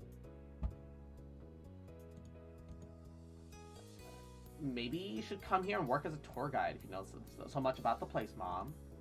Elizabeth teased, earning a squeeze on the nose from Mom. She seemed to be enjoying herself, but you thought that might just be because she was amused by everyone else's reactions. Honestly, you were in a good mood. The air was fresh and clean, it was nice to be outdoors with the people you loved the most, and you were certain that this was only the beginning of what would be a great day.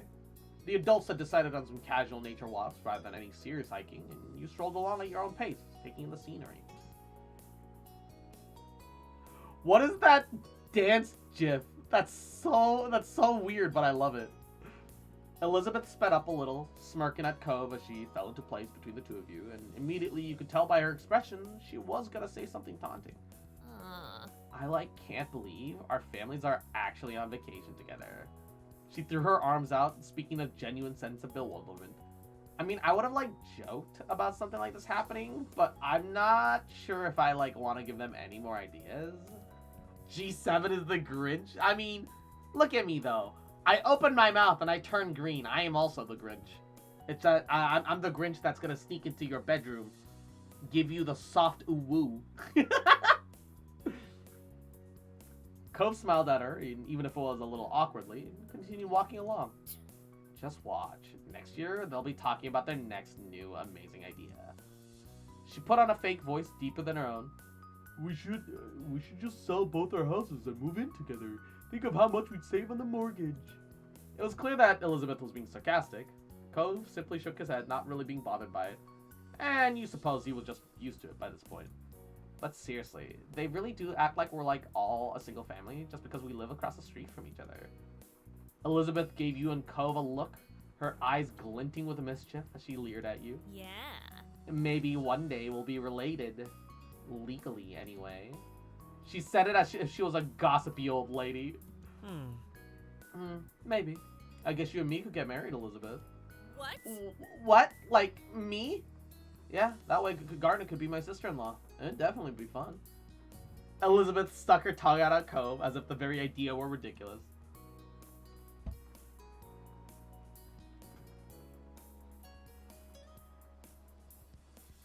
I'm gonna tease him. I'll marry you, Cove. We must unite our families to increase our pull in the community. A political marriage? It might be alright with you. Then it's an agreement. Sure. Okay. Elizabeth poked her tongue at the both of you, giving you a sour look. What do you mean tease? Just telling the truth? We're 13. Nothing we say matters right now.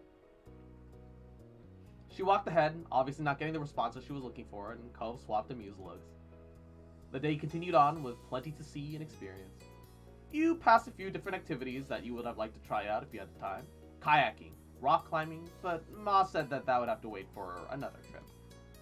There was still a little stream during the walk that you sat beside and had a picnic for lunch, nibbling on a selection of fruit, sandwiches, and chips.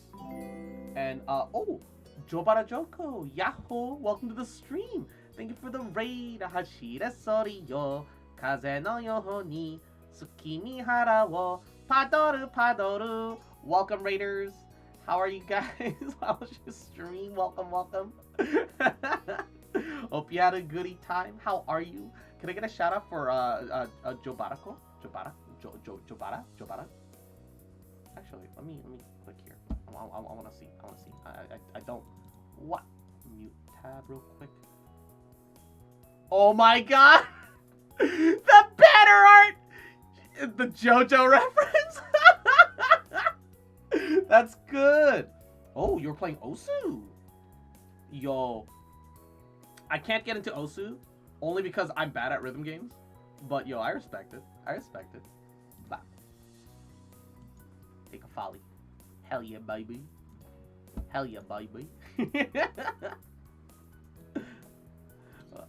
Another man of culture? Hell yeah. Hey yo, let me get a sip of that. Alright. Just take a minute. Mina! Yahoo! Welcome to the stream. Thank you for the folly. Hashire sori yo. Kaze no yoho ni. Tsukimi hara wo. Padoru. Golden Retriever. Take a.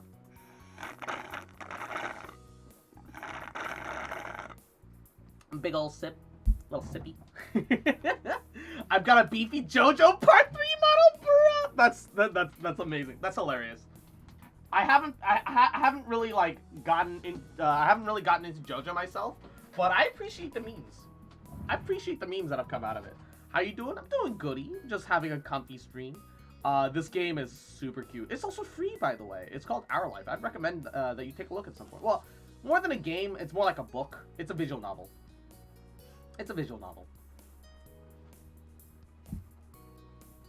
And everybody cute. Just like you, baby. You even various birds flew overhead, and you made a game out of guessing the species that were hanging out in the nearby trees. You even you've managed to get a couple of them right, including the kingfisher that grabbed half of Cliff's sandwich. You were kind of disappointed to only have one day in the park, though. There was so much here, and you felt like you needed like a whole week, maybe even more, to experience it all. And Boldians, thank you for the host. Hashire sori yo, kaze no yoho ni, tsukimi hara wo, padoru. It's not showing my host cross. I re-hosted, so you need to sing. So you unhosted to re-host, so I'd sing padoru again. Goddamn, I see how it is. Hashire sori yo, kaze no yoho ni, tsukimi hara wo. Padoru. Are you happy now? Little bitch boy?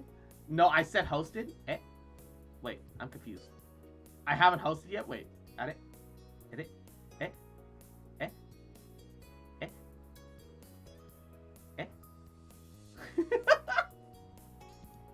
You sighed quietly to yourself, wondering if you'd get the chance to come back. The group made it back to camp just as the sun was setting in the sky, and the stars were beginning to appear, one by one. Everyone had enjoyed different parts of it most, and you traded stories of what you thought while you were eating dinner, and then afterwards you pitched in to help clean up. You, along with Elizabeth and Cove, got ready to head back to the RV early, spent some time together with the parents, who stayed outside longer. It was nice to have the space to yourselves after the cramped journey there, and while Elizabeth locked herself in the back room with her headphones, you and Cove were left in the main lounge area. And you hung out a little with Cove. We might as well get comfortable. Who knows how long they'll be out for? You took a seat on the sofa while Cove sat on the other end, tapping his finger against his knee. Yo, this is the first time we've seen him in his jacket. Yo, pink Adidas. Yo, the drip. You know, I've hardly ever seen you wearing a jacket, especially in summer. Yeah. Oh yeah, I like wearing as few layers as possible. It's easier that way. I'd rather be cold than extra hot, and it's kind of a pain to carry extra clothes around. But my parents made me bring this jacket. Oh yeah. I feel like I'm the same way. They're bulky and heavy, and usually they make me a little too warm. Cove smiled lightly at you and nodded. Yeah, I've noticed. Let's see what he likes seeing in others. Why not? Hey, what kind of things do you think are nice to see in another person? Cove's eyes widened at the question, and his defensive reply seemed to slip out before he had a chance to think about it. Nothing. That was funny. You laughed out loud, and Cove gave you a dry look. Come on. Come on. That's not what I meant. You composed yourself and sat up straighter, all traces of laughter disappearing from your face. Izzy! Mwah! Yahoo! Welcome to the stream. How you doing today, cutie? Mwah! How you doing, Izzy? How you feeling? What's up, what's up, what's up? Mwah! Answer with what you mean, then. Isn't there anything at all you think looks good when you see it on someone? Just got home from work? Hell yeah, baby! Mwah! Glad to see that you're home. Hope you're doing goody. Hope work wasn't too stressful. Mwah. Wait, I thought you didn't work Mondays.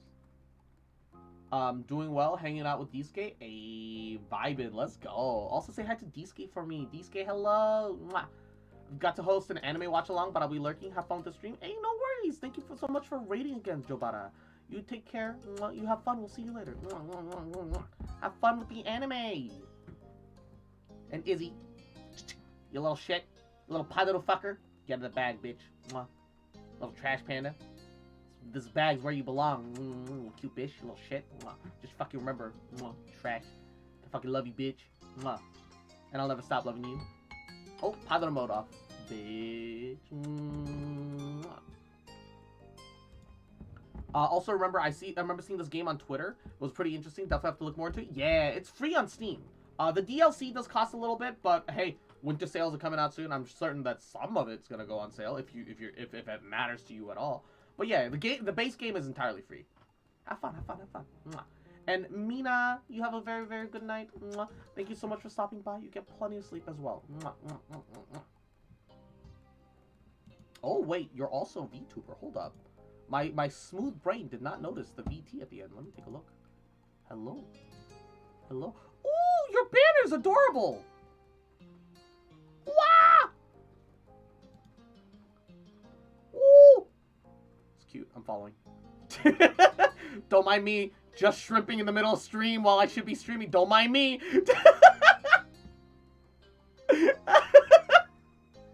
Don't mind.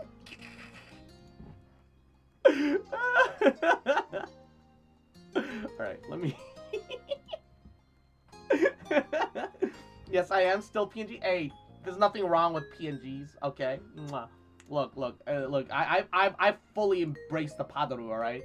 PNG tubing is so comfy. I have to worry even less about moving around and like being anything else. Yo, it's comfy. I did post earlier, I just wanted another Padaru. This little rat, I knew it.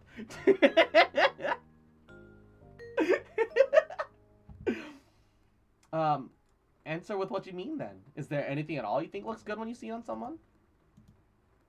Cole mumbled under his breath, and you couldn't quite hear the words. He was having a difficult time with the subject.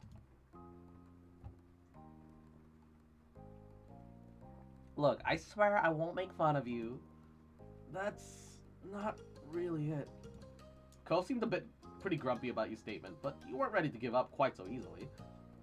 Please. Cove sighed and looked down at his lap where he was fidgeting with his hands, reluctant to give an answer. I don't know. You made an unimpressed sound about how this was going. Are you sure? Fine, I guess. I kind of like ankle bracelets. Yo, Cove is in defeat! Hold on! Cove's fucking in defeat, bro! Ankle bracelets? Yeah, I mean, everyone can wear a pretty bracelet. Wrist ones are cool too. But, you know, they're pretty normal. A man of culture? There's something fun or, flirty about ankle bracelets. I mean... It's more special or something. I don't know how to explain it. Cove brushed his knuckles against his cheek awkwardly, seemingly unsure of where to go from here. Oh, hey! So you think they're sexy? What? What? No! I can't even believe you used that word to describe it! Cove had been absolutely scandalized by your statements, and you could only laugh. I think you've infected my brain. I've been waiting to say Ayo, pussy, and poggers want now. Hell yeah, baby! The infection, it spreads. When he said nothing else, you took a moment to gather your own thoughts.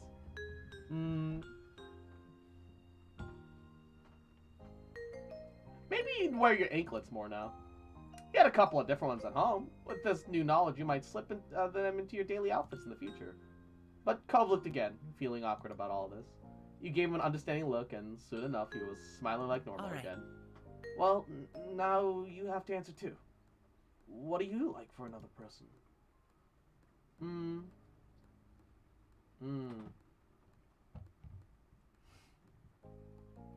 I'm more green eyes. I can't say blue eyes. I'm actually not that big of a fan of glasses.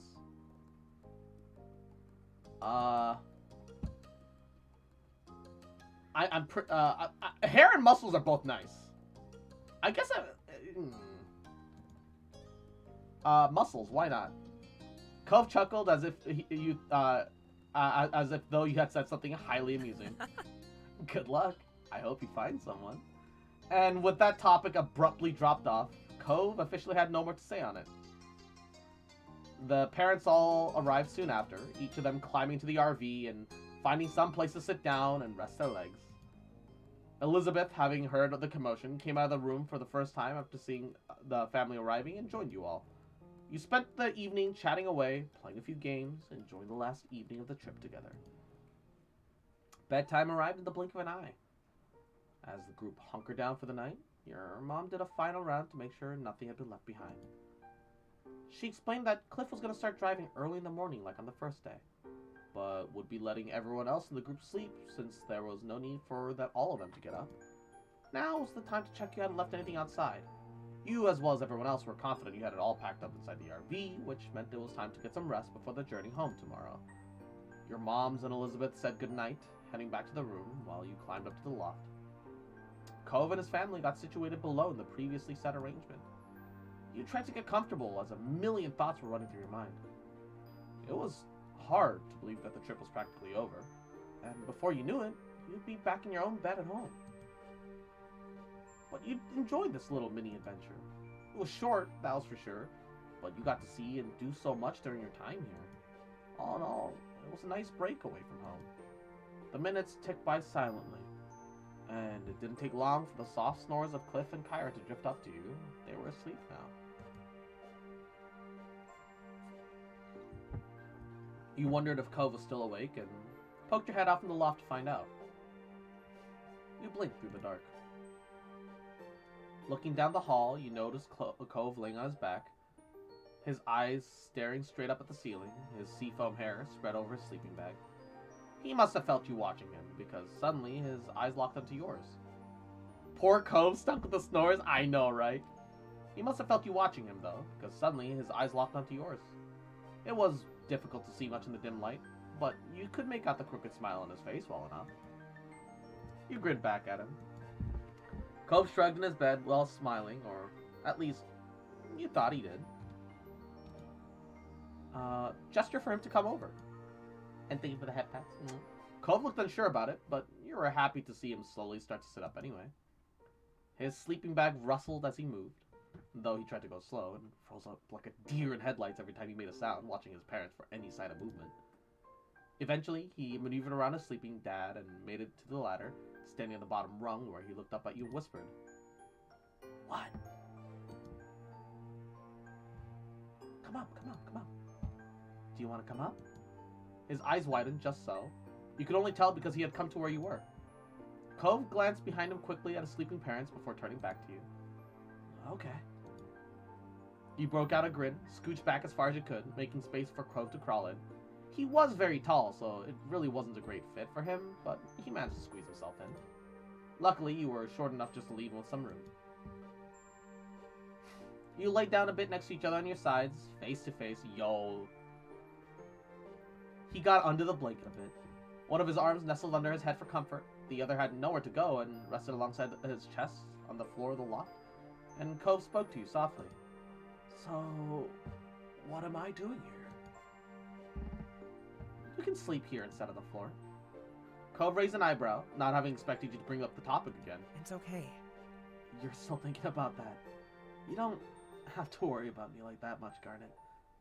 But thanks." It's okay. It's not that much big deal for us to both be in the loft, right?" "Yeah, it's not some huge thing. We've shared a million times by now, and usually they're the ones encouraging us." Cove gestured in the direction of his parents, and you nodded in agreement. They had always tried to put you and Cove together ever since you were little. I wonder how much trouble we'll be in if we get caught, though. It wouldn't be nearly as bad as if we would have been if my mom's found out you snuck in my room the night at the start of the summer. He winced just imagining it. "I still can't believe I did that, and I didn't get caught." It was a very dramatic morning. You could easily picture that frantic escape of his in your mind's eye. "You're kind of a troublemaker, aren't you, Cove?" I mean, "No, I don't think so." Cove trailed off, seemed to be lost in his own thoughts. "Mom, wait, you did what now?" Kyra just blurts in the background. "Hey, do you remember the first time I slept over at your house?" He laughed quietly and nodded, the memory coming back in mind so vividly. A smile grew on his face. "I left in the middle of the night. I hated being in a different place back then. Now I fall asleep in your house when I'm not supposed to because I can't help it. sorry. I'm sorry I was like that.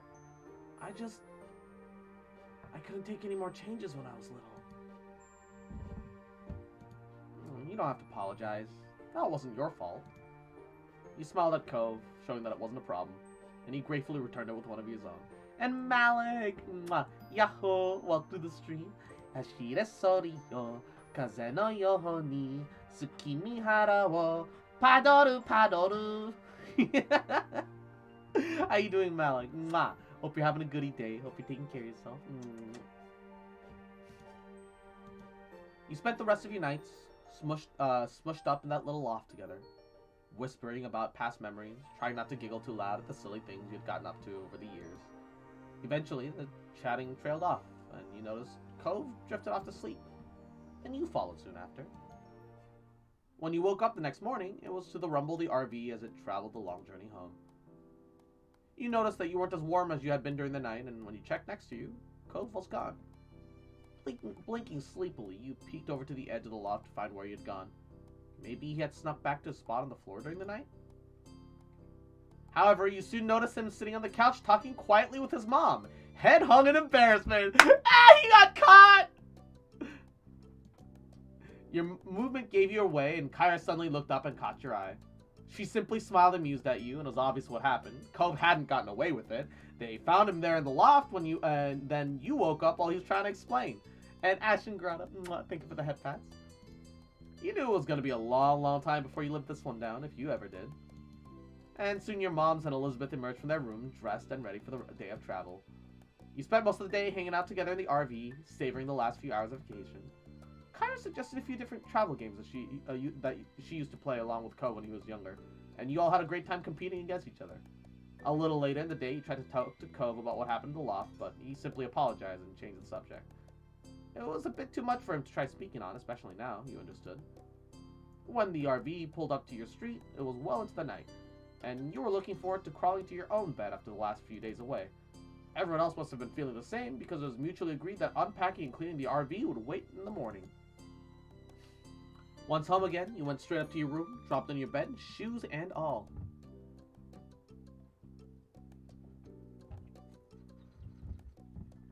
It kind of felt weird being alone. 25k for a full positive stream? Can I suck instead? Oh, whoa. Good trade offer. Can't take it, but good trade offer, alright? The curse buck economy can't handle it if I give away 25k free points, alright?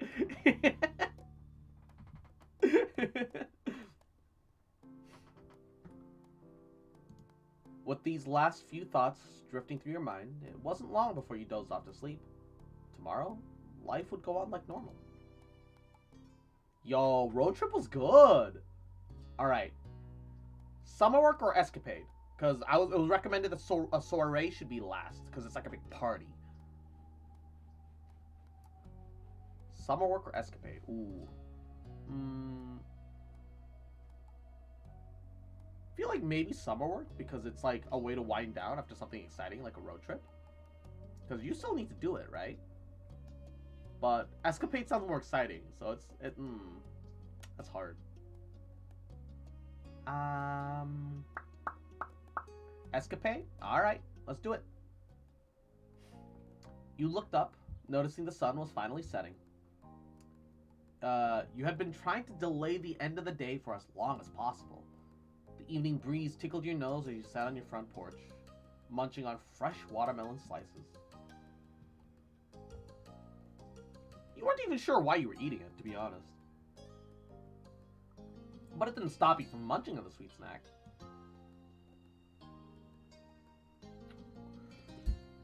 You turned to look at Cove. You both had been sitting in a comfortable silence for a while now.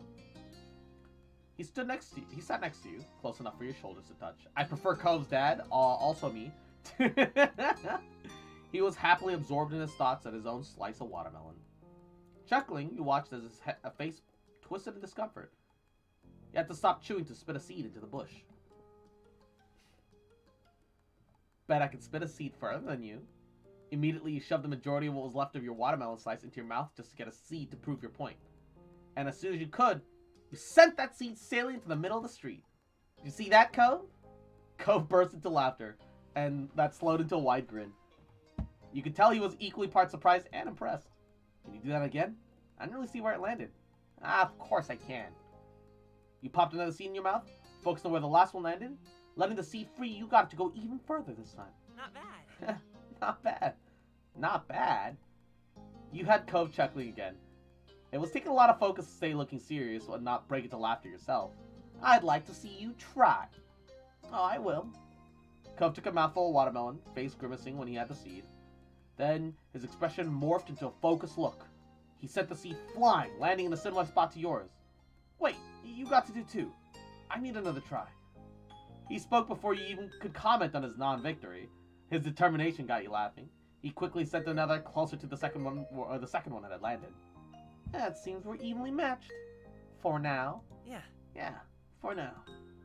The next several minutes, you both kept carving seeds from your slices, giggling at the ridiculousness of the competition. Eventually, a truce was called, and you both went back to eating neglected watermelon flesh. I wonder if I'll have another slice after this one. That's your third already. Is that bad? It tastes really good.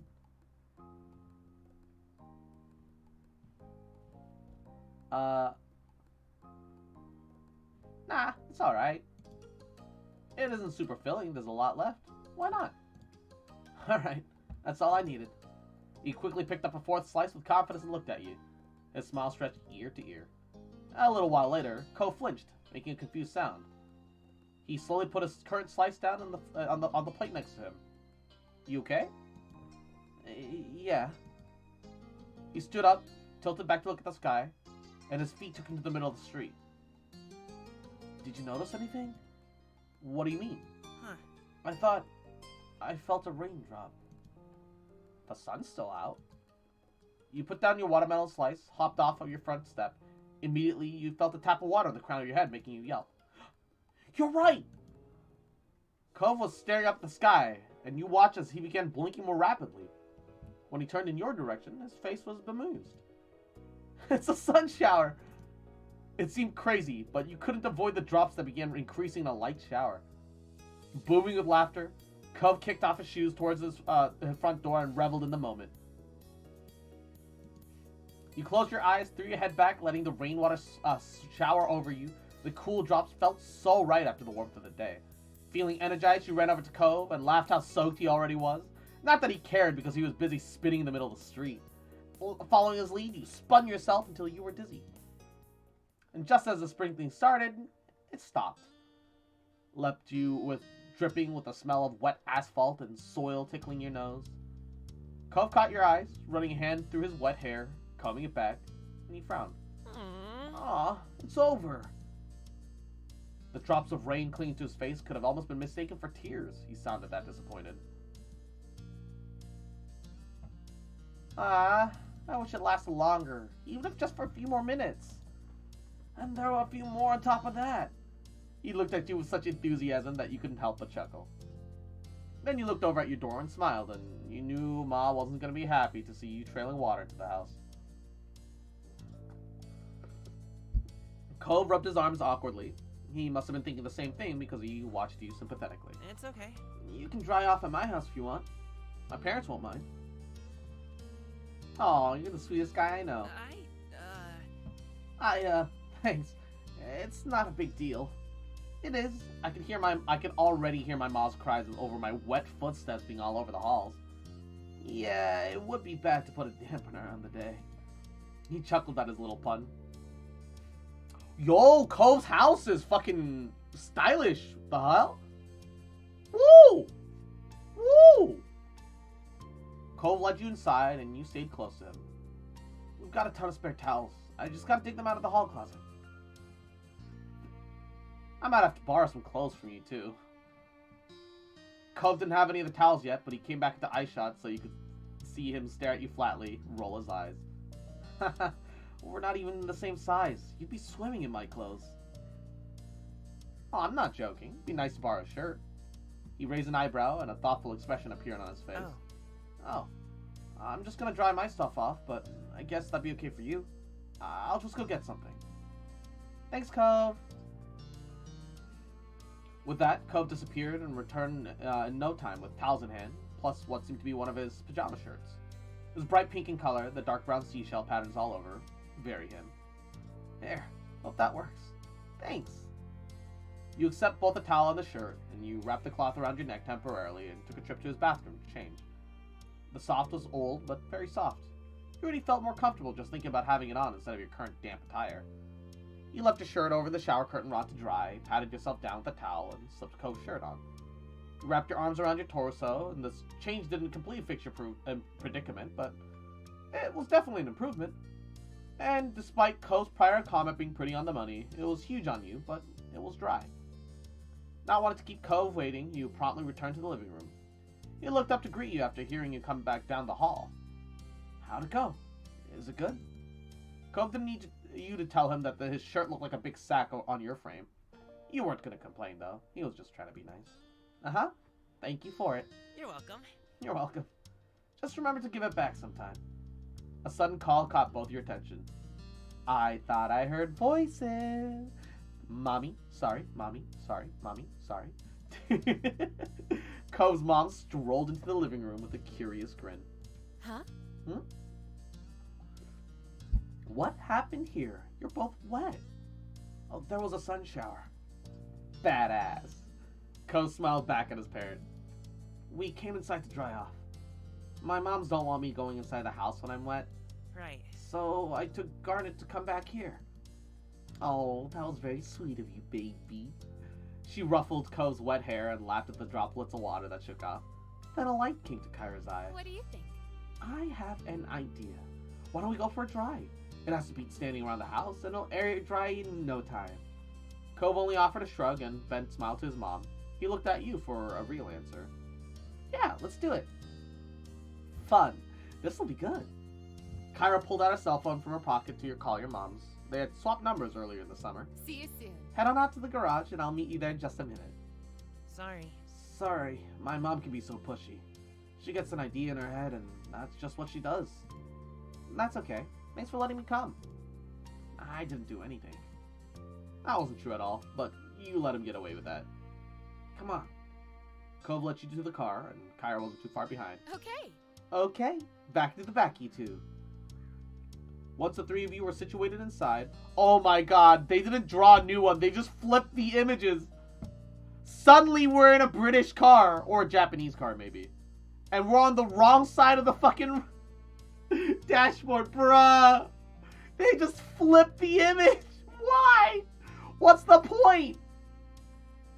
There was no reason. You could have kept the image the same as before. Why is this one flipped? For what purpose? Once the three of you were situated inside, Kyra started it and drove out to the residential area.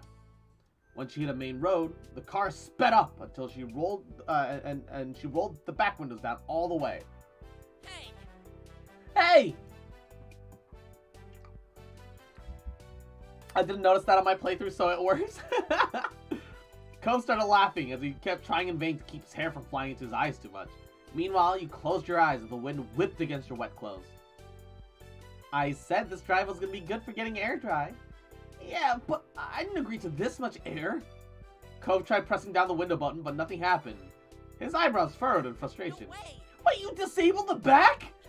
Sorry, can't hear you. Smiling deviously, Kyra turned on the radio and turned it up to be heard over the wind. You laughed and enjoyed the event. Actually, you danced in your seat to the music. You recognized the song immediately, mouthing to the words, and moving along to the beat felt refreshing. Cove shook his head at you until he cracked a half smile. Slowly he relaxed and bopped a little bit to the beat of the song himself.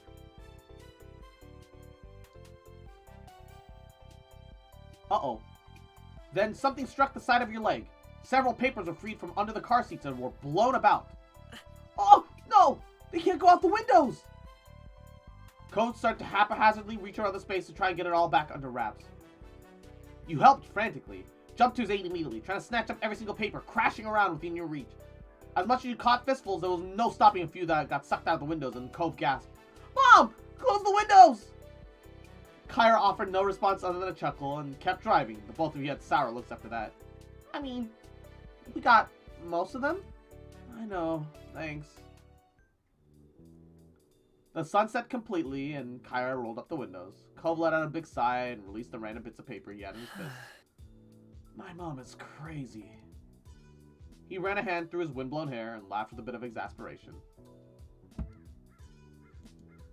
The evening had really turned out to be more interesting than you expected. Grinning, you were happy with your odds with whatever happened next. Cove watched you with interest until his focus was taken by new comments from his mom. I bet you're not feeling damp anymore.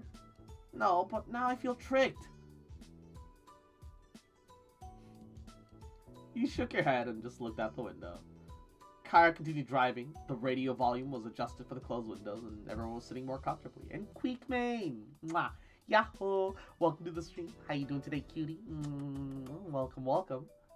How are ya? How are ya? How are ya? Kyra lowered to the sound even more after pulling into a red light. She took the chance to turn around, and you caught her coy smirk. So, does anyone know what we drove past during the dry cycle? I'm not sure if I want to. A movie theater. Okay. I mean, most places have one somewhere. Oh, it's not that late, you know. We could probably still catch a show. What? Really, Mom? We don't even know what we'd be playing. Come on. That's what makes it fun. I want to see a movie. Wait, are my moms expecting me back soon? You're gonna make our parents worried. Aw, don't get me wrong. I'm not advocating impulsive behavior every day, but it's important to seize the moment when you can. We might never have another night like this. And don't worry, Garnet. I said I'd watch you over for the night, not just 10 minutes or so. I'll put your parents through the loop about hitting the movies as soon as we get there. That's, I, didn't bring any shoes. I'm not wearing any either. You lifted your foot up and wiggled your toes to Cove to see. Yo, wait, Cove is a foot guy. Hold up. Hold up. You can't do that. How are we gonna go inside barefoot? Doesn't matter, does it? It's alright. We'll sneak through quick. No one will notice. You can do it just this once. She had a look with Cove, and it was comforting that at least you were in this wild ride together. I'm doing fine. Hey, I'm glad to hear it. Mwah. Oh no, we gotta walk across asphalt though. Oh no. Kyra drove into the theater parking lot and shut the engine off. With the unbuckling of her seatbelt, she ushered you and Cove out. Despite being hesitant to leave, once outside, Cove burst into a sprint towards the cinema. You were right on him, the tarmac still wet from before and too cold to stand on with bare feet. Inside, you noticed there were no lines. All the current shows had already started, but Kyra paid no mind and strode up to the counter with some words of encouragement. A third of the running times is ads these days. We haven't really missed anything. Meanwhile, Cove stood next to you awkwardly, shifted from one foot to the other, constantly kept looking around. His shady behavior would have made him much more likely to get caught than standing still would have if there were people around to really notice. It was pretty goofy. You teased him a little over it. And I thought you loved being barefoot. Outside? Well, on the bright side, I guess you'll never forget about your shoes again, huh? Never. Will you? Probably not. Eliciting a sigh of relief from you, Kyra returned with the tickets in hand. She quickly herded you and Cove towards the showing room. I'm so sorry about the little hiccup, but hold on. We almost made it free. Once we sit down, it'll be smooth sailing. Oh no! Do you have any idea how sticky with soda movie theater floors can be, bruh? Oh, this is a bad idea. Oh, I don't want to imagine it. Oh no, I changed my mind. Can I take that back? The lights were already off in the showing room, but the movie hadn't started yet. The upcoming movie trailers were still playing. Aha. Cove's probably into that though. Yeah, he can lick all the soda off my feet. Yes! Keeping our volume in a hushed tone, Kyra couldn't help but burst over excitement over your luck. You followed her down the walkway until she spotted some open seats in the middle-ish area of the theater. Kyra pointed at the seats, looking over his shoulders at you and Cove, waiting for input. Cove nodded and you decided to give her a thumbs up as she led the way. When you reached your seats, Kyra sighed contentedly. Cove gave a sigh of his own as he lifted his feet to sit cross-legged instead of keeping them down on the floor. He then leaned over and whispered to you. So... Do you have any idea what the movie is? Nah, I didn't hear the name of anything when your mom bought the tickets. Oh boy. After a couple more previews, the main event began. Oh no, it's a horror movie! It dawned on you quickly that it was a horror film. What about a group of students being haunted by dangerous ghosts? You were terrified. The movie was only starting, you were already petrified. Ah! Glancing over at Cove, you noticed that he looked less than thrilled with the movie. He bit down on his bottom lip and stared at the screen with trembling eyes. Cove had never been a fan of ghosts or intentionally frightening things. That was something you had learned about him earlier on.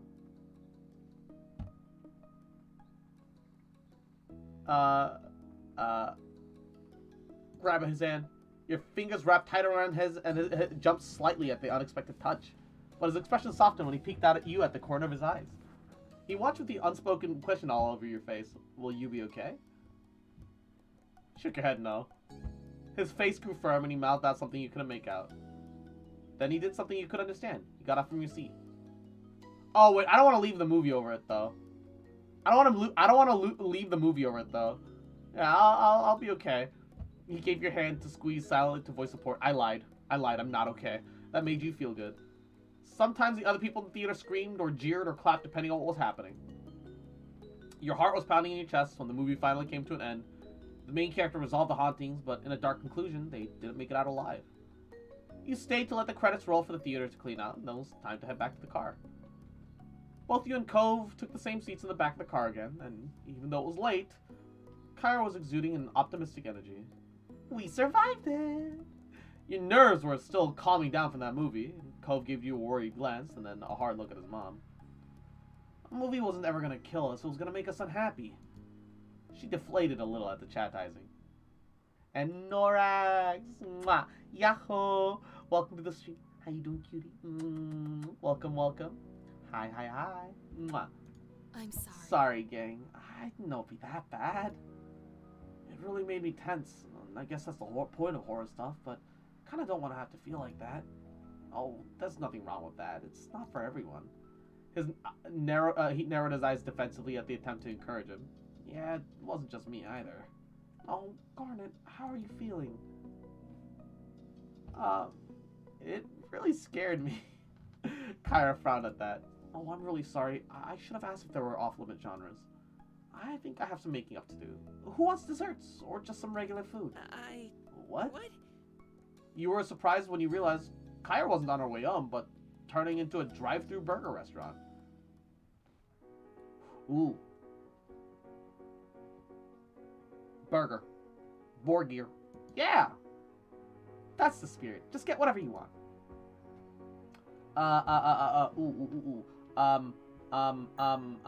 want a spicy chicken sandwich, French fries, a soda. Wait, I can get mod sticks at a burger joint? Mozzarella sticks. And I want a sweet milkshake. That's everything. Is that alright? Of course. It's a-okay. Just get everything, bruh. I can't eat all of that. Cove was tickled by the size of your list and had no disapproval over it. Kyra pulled up to the window and ordered everything you asked for first, and decided to order one of everything on the value menu. What? Whoa. What are you gonna do with all that? Eat it. Really? The whole menu? Even after Garnet picked most of that already? That's right. There's maybe only like 10 things on it, and they're $1 each. I can swing it. And besides, whatever we don't finish, I'm gonna give to your dad, and he'll be in heaven.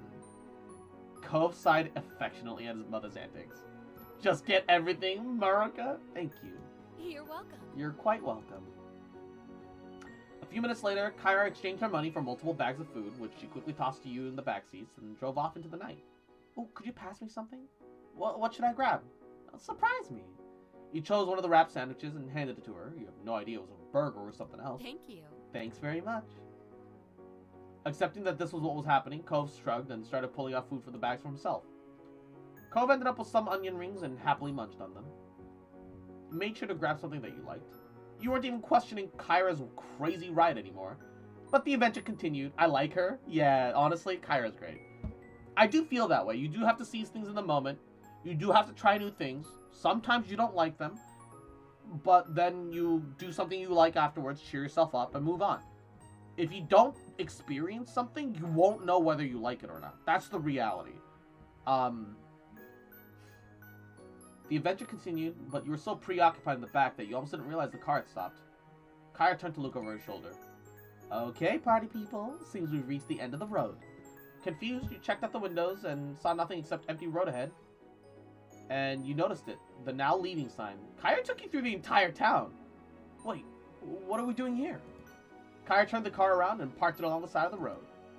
I think you both could use a break to stretch your legs. Despite, I doubt anyone's gonna come through here this time of night, and I need to make a call, so go on. Cove shook his head and got out of the car without a fight. You followed Cove. You got out and caught up to Cove. He was busy looking at the stars and stretching his arms while he strolled around.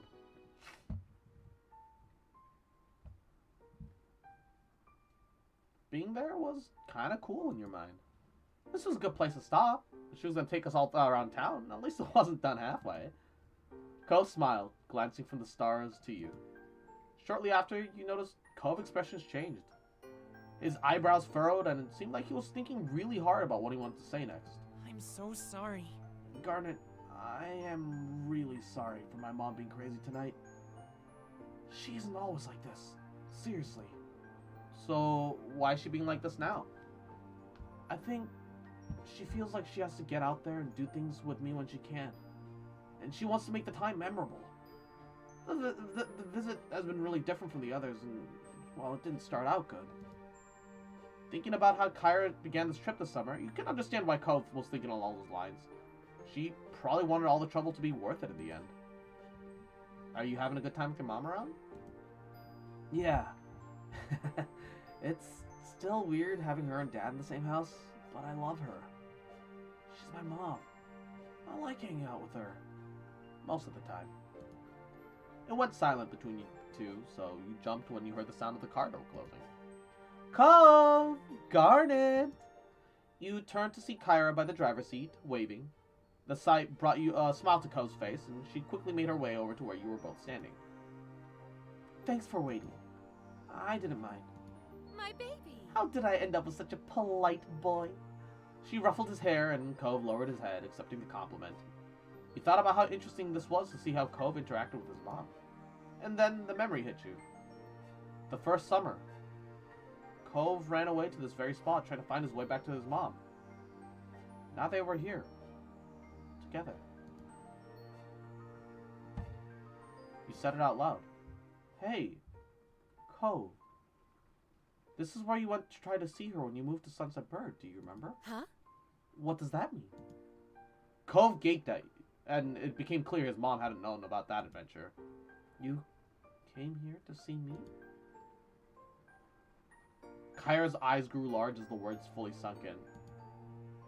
I heard you wanted to visit, but no one said you actually tried to do it on your own. Never mind you made it all the way through the entire town. Cove hung his head in shame, and in the dark there was no mistaking how red his face was burning. Oops. Did I do the dumb thing of a kid blurting out something that she shouldn't? Uh-oh. Oh, it's alright, little man. She started rubbing his back soothingly. It's definitely too late to punish you for it. I'm just glad you ended up being fine. This is an impressive distance for such a tiny guy to travel.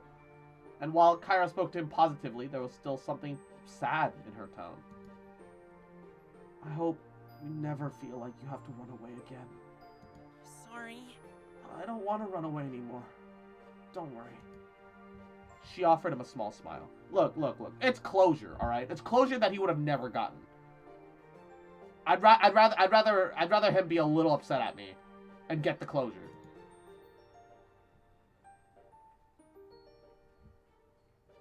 You apologized to Cove. I'm sorry, Cove. I shouldn't have just said that. It's okay. I should have said something myself before. Kyra let out a big breath of air. We should probably call it a night, huh? You actually felt a little disappointed that it was actually over. You had kind of hoped some other unexpected thing would pop up and keep things going.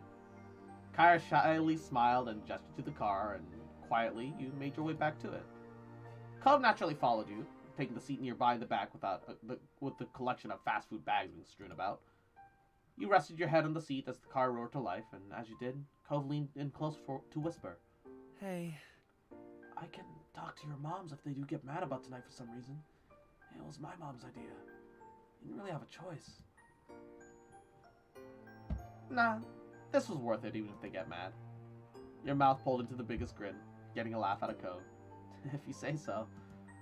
Also, don't worry about bringing the shirt back when we get home. Just keep it. Until tomorrow? He simply shook his head.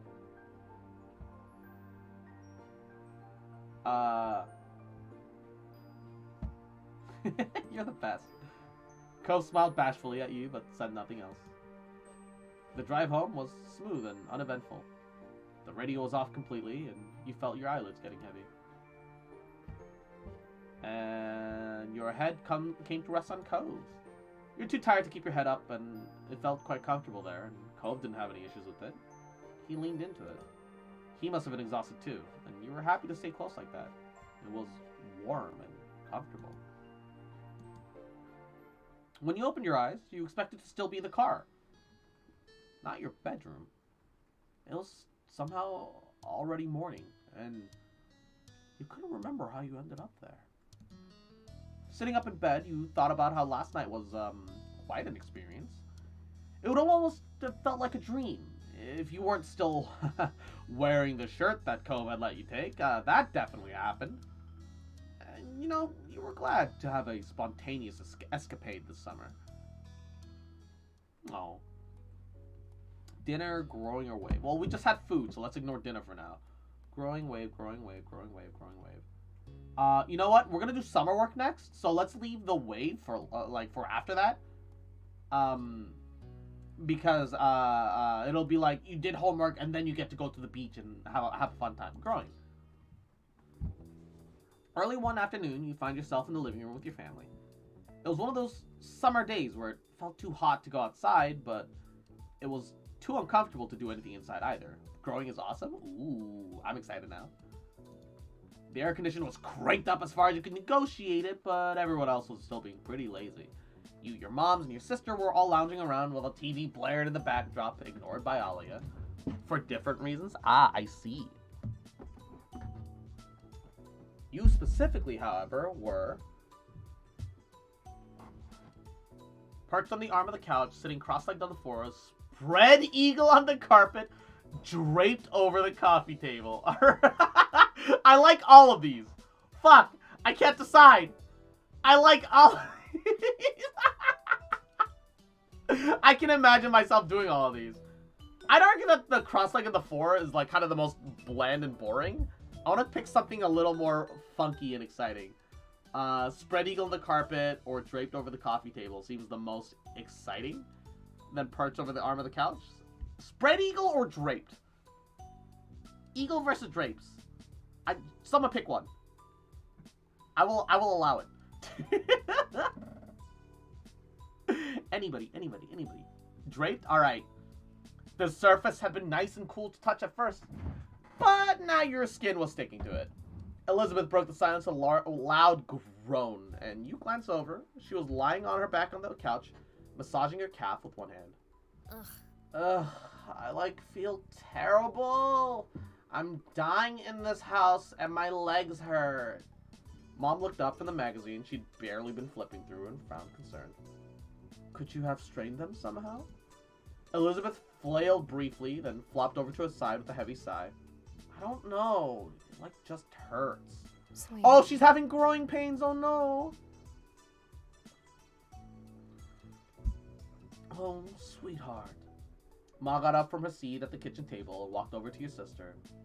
She did a light pat on Elizabeth's shoulder sympathetically. I'm sorry to have to deal with that. Maybe it's growing pains. You could be taller by next fall. Elizabeth scoffed and didn't look exactly impressed by Ma's assessment. I'd rather my height be my height forever than deal with this. Mom walked over too, leaning against the back of the couch. Kids, they grow up so fast. Soon, Elizabeth will have a home of her own, maybe with a nice husband and some kids if she feels like it. She sniffled loudly and wiped at her eye, but you could tell it was just a bit. You tilted your head, and even though you knew Elizabeth liked guys, it was kind of hard to imagine her with a boyfriend or husband. She only seemed investing with hanging out with her group of friends, not chasing after boys. Mom must have agreed with you because she shook her head. No. Now, let's not exaggerate. She's still practically a child.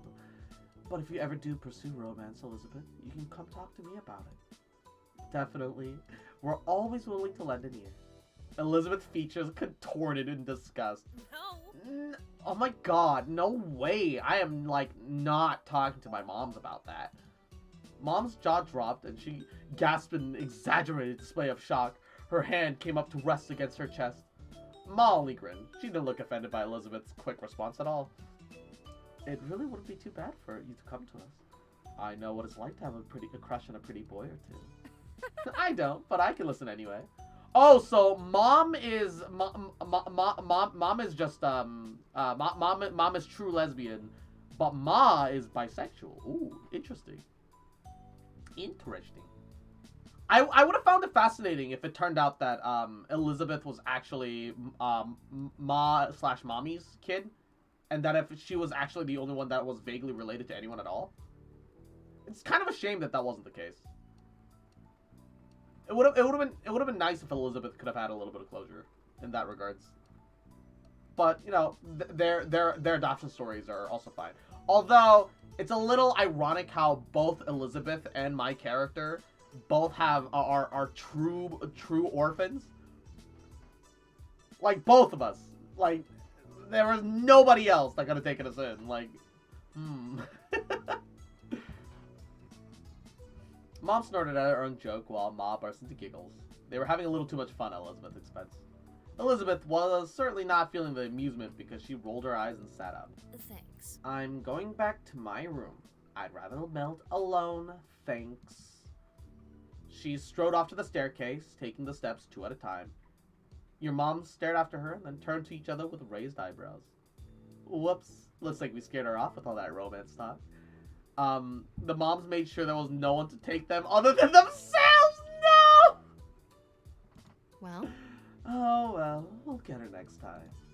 You watch them titter with some surprise. Obviously, your mom's liked women, but you had no idea that Ma liked guys, too. It's actually the first time you'd ever heard her say something like that. Ma, I always thought you only liked ladies. Do you like guys, too? Ma turned to you, happy to bring you into things now that you'd spoken up. She smiled and nodded. That's right, I like both. But I like your mom the most out of everyone. She's special. Ma's smile turns all soft in the corners like it usually did when she looked at her. Then she pinched Mom's cheek slightly. Oh, look at Mom blushing. Oh, they're so cute together. I love her. I love them. I love them. Mom reached up to cup a hand over Ma's, and even when Ma stopped pulling at her cheek, their hands remained clasped together. You're fantastic. Thanks, Lonnie. I think most women have their charm, but none can hold a candle to you. oh, Pamela. Ma beamed, then kissed Mom on the cheek where she had been pinching before. Mega virus. Yahoo! Welcome to the stream. Mwah. How you doing today? It's been a while. How are you? Can I get this game on Steam? Yes, actually. This game's free on Steam. Honestly, I'd recommend it. There are DLC, but they're not expensive, and you really don't need them. I recommend waiting for winter sales if you want the DLC, but the game itself is free. It's really nice. Well, the visual novel. Yeah, I feel like the experience is definitely heightened with them. I feel like it's better with them than without them. And, great, how about you? I'm doing goody. Just vibing, just relaxing.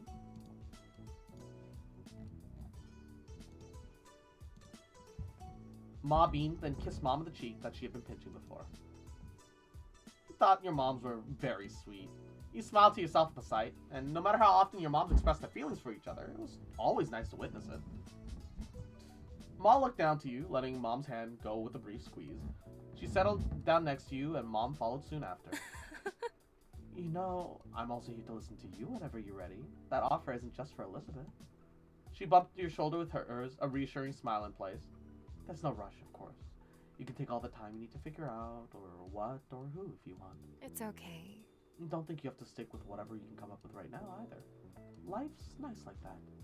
It can change, and you can learn. Mom nodded in agreement. The two of us are happy to hear you out, and we may be able to relate better than you two can. Can you play it in Japanese? I'm pretty sure this game was made and is focused inside the U.S. So actually, they went to they drove to Redwood Park, which is a national park here in California, which is a state that I live in, and so we're on the Cali West Coast somewhere. It doesn't have Japanese because it's not. You know, it doesn't have Japanese because it's not Japanese. It's an English VN. It's made by an indie studio. She gave Ma the weakest scathing look possible while being unable to stop grinning. Yeah, thanks. I'll think about it. Wonderful. Good. That's all we ask for. Mom let out another exaggerated sniffle, and it didn't take a genius to realize that it was fake. First Elizabeth, and now you, Garnet. Do you have to grow up? Yes, children tend to do that from time to time. Your parents quickly grew absorbed in their conversation about rearing kids, and you took that as your cue to leave, getting up so you could spend some time alone in your room as well. They let you go without a problem, so you make your way up the stairs. You let out a sigh once you stepped into your room. It was just as sweltering in there as it was in the living room, possibly a little warmer. You couldn't even open up your window since it was hotter outside, and you just let the AC out. And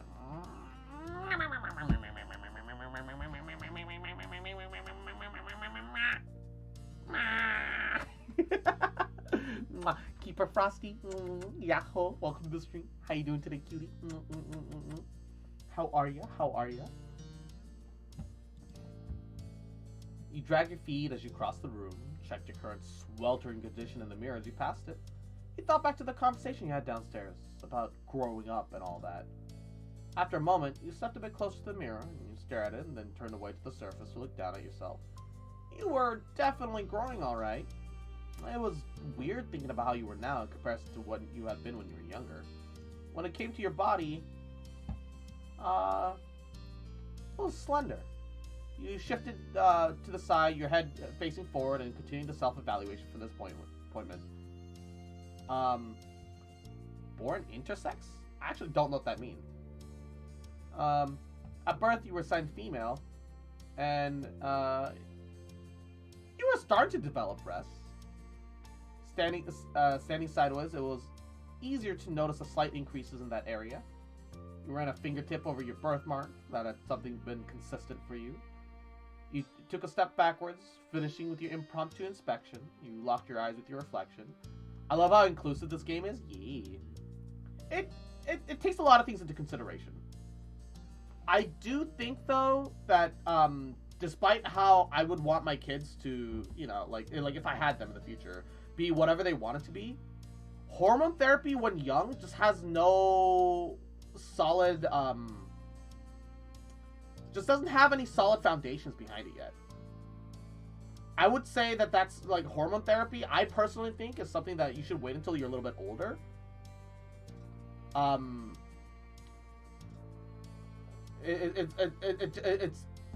It just I don't know. I just get worried, you know? Like it can actually make you infertile as you grow older. And if you ever decide that, hey, maybe that this, you know, despite me feeling this way, that wasn't for me, and say that you still wanted to have kids, that you can no longer biologically have kids. And for some people, that becomes a big thing. And I just want I just want kids to have as many options as they can when they're older, you know? Not to knock anyone who chooses to do that. That's, you know, I think in the end it's their choice. I just worry a lot. I didn't think he looked too bad. A slight smile tugged at your mouth. Sure, maybe you wouldn't be a model or anything, but you wouldn't have bad. Or maybe what happens if you say you look fantastic? You beamed, pleased with what you saw. You even winked for good measure before chuckling at yourself. You shook your head roughly, pulling thoughts of what you were turning in your mind. This wasn't the time to focus on such things. You just had to find something to do in this heat. You shuffled over to your bed, collapsing onto the mattress, your brow scrunched up in thought. Time passed slowly. To your annoyance, possible ideas about what to do were few and far between. You weren't sure how long it had been, but eventually you heard your mom call you from downstairs. Garnet, there's a call for you. Cove wants to come over. Is that all right? You perked up at the words, sitting up in bed. You yelled back to her immediately. Yeah! You got to your feet and headed downstairs, eager to see your friend. You needed to go downstairs soon anyway, because your empty stomach told you it was almost time for lunch. And just as you reached the bottom of the stairs, you saw Mom put the phone back on the receiver. She glanced at Ma, leaning her hip against the kitchen counter. What a pickle. Well, here comes trouble. We better prepare ourselves. Ma clicked her tongue in clear disapproval at Mom's words. He's such a good boy. Cove never wants to cause trouble. He can just be a little thoughtless and impulsive. Oh, I know, he's very sweet, but that's what makes him more of a problem. If a stranger or some kid from school was egging Garnet to behave badly, I think we both agree that she'd do the right thing in the end. But if Cove Holden got into a reckless mood and wanted Garnet to be a part of the ride, can we really be sure what call she'd make then? Yes. Yes, we can, Pamela. Garnet would do whatever Cove wanted. No, wait, hold up. I do a lot of the things that Cove wants, partly because that's kind of the point of the game. But I've said no to things plenty of times. What do you mean? Lonnie. Your ma giggled freely at Mom's reaction. I feel like Cove would do whatever you wanted. Yeah, honestly, it's definitely more of the latter. You worry too much about these two together. Look, all I'm saying is that I haven't forgotten that time they snuck out in the middle of the night when Cove was supposed to sleep over. Ma just laughed, and she turned away, still snorting, and her eyes met yours. She blinked in surprise and waved at you with an easy grin. Mom looked over, noticing you at the foot of the stairs as well. Oh, I didn't expect you to be coming down already, Garnet. I just wanted to let you know what was happening. Call out Mom on her comment. Just pretend you didn't overhear the conversation. It's not important. Yeah, it's okay. We just got here. From the way Mom and Ma exchanged amused glances, you got the feeling that they didn't believe you. But thankfully, they didn't correctly accuse you of lying. Sure. Well, we'll just get out of the way. You and Cove take care. You couldn't help but flush as Ma winked, and Mom elbowed her, even as a smile tugged at her lips. Honestly, this lady. Your moms whispered amongst themselves as they went down the hall. Eventually, you heard the faint sound of their bedroom's doors shutting. And now you were alone in the living area, tasked with waiting for Cove. And that was just fine with you. If you hadn't been so hot outside, you would have visited him at his house a long time ago. You took a seat at the kitchen counter, settled in for the wait. And as expected, there was a knock on the door a few minutes later. When you got up and answered it, your neighbor was standing on the other side. He came in once you just stepped aside to let him pass, giving a little wave, and you greeted him as you typically did. Just give him a hug. Big old fat hug. He groaned and wiggled in your arms like a fish out of water. Aww. Stop, it's too hot for this. You didn't take pity on him, you knew he was kidding. If you really wanted to get at the hug, you would have done it already. Yeah, he's like almost 6 feet, and I'm like a 4-foot waif. Eventually, you let him go, smirking to yourself. Alright, I'm done. Cove sighed and wiped at his face a bit. You noticed the sheen of sweat across his brow. He must have been happy to back in an air-conditioned place, even if he was only having to walk across the street to get there. Something up? Why'd you want to come over? I don't want to do anything. Not always like this. He gestured vaguely to the humid hair hanging around. So, I thought I could at least do nothing with you. Aw, that's sweet. His words were nice. Well, actually, yeah, I was thinking the exact same thing. You grinned, and he smiled back, and that was all there was to it. Both of you were on the same page. Have you had lunch yet? I was going to do it soon. He shook his head. Not really. I haven't really felt like eating because of the heat. Probably should have had lunch, though. I didn't have breakfast this morning. Great, we can get lunch together. Wait, no, you didn't eat at all? You have to have something now. You urged Cove in the direction of the kitchen, and he stumbled after you. Okay. As one, you headed to the kitchen, and you crossed your arms as you glanced around, wondering what you could scrounge up for a meal. I don't want to eat anything that's warmed up. Is there something cold or not cooked? Yeah. After a bit of back and forth, you both conclude that you should just raid the fridge and cabinet in order to make some sandwiches. With that settled, you have to decide the outside layers first. There was a wide variety to choose from, since everyone in your house had their own favorites. White bread, wheat bread, sourdough. Sourdough! Ooh, mixed grains, gluten-free, and pita pockets. Hey. Could you take the grain one for me? Sure. You reached for the mixed grain and then made your decision.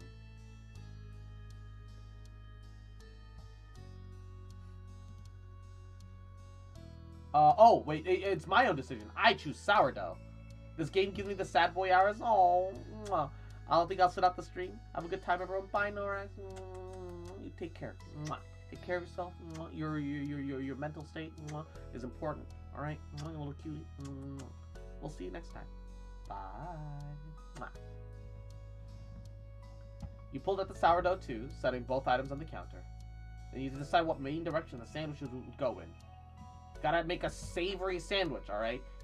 Cove hasn't eaten yet. We gotta feed Cove. Something savory would make it feel like a real meal. But as for the specific ingredients, ham and turkey, lettuce, tomatoes, cucumber, cheddar, mozzarella, and pickles. There. Then you moved on to condiments. For the finishing touch, you intended to top your sandwich with a little bit of mayo, pesto, hot sauce. And that's all. You nodded to yourself with a quiet hum, satisfied. The two of you bustled around the kitchen, opening and closing things in order to collect everything you need for your individual sandwiches. You were focused intently on assembling your own, for the most part, and when you were close to done, though, you glanced over at your neighbor. Cove was putting his sandwich together delicately, his brow furrowed and tongue sticking out just barely. There were open jars of peanut butter and honey near his plate, as well as a banana peel. So he was making a peanut butter, banana, and honey sandwich on mixed grain bread. Actually, that sounds good, but maybe a little too sweet. Maybe you'd have one yourself in a different time. Curiosity satiated, you turned back to your plate and finished your own creation. By the time you were done, Cove had already finished up his workstation. He turned to face you, studying his sandwich briefly. He gave it an incredulous look, but didn't question you about it. Good. Oh, I thought I was feeding him. Oh. Well, this also sounds like a sandwich that I would have, so it's all good. Done? Yeah. Cool. Cool. He waited until you returned the ingredients and cleaned a few utensils, and then you collected your respectful plates. You both agreed to heading upstairs and hanging out in your room. You and Cove entered your bedroom while balancing your food on the plates. Nothing fell, so it was a successful trip. Cove took a seat on the ground, stretching out on the hardwood floor in an attempt to be a bit cooler. He immediately took a big bite of his sandwich, chewed, then hummed happily. Oh, this sandwich is really good. At least that's something. At this point, you sat down and started on your own. Obviously, you are a pro at making sandwiches. He leaned back on his hand while chewing and glanced around, with every movement a little sluggish. Wanna do something? It seemed like the plan of not doing anything had already worn thin, despite his lack of enthusiasm. Like what? He rolled back his head back, looking up at the ceiling. What about tic-tac-toe?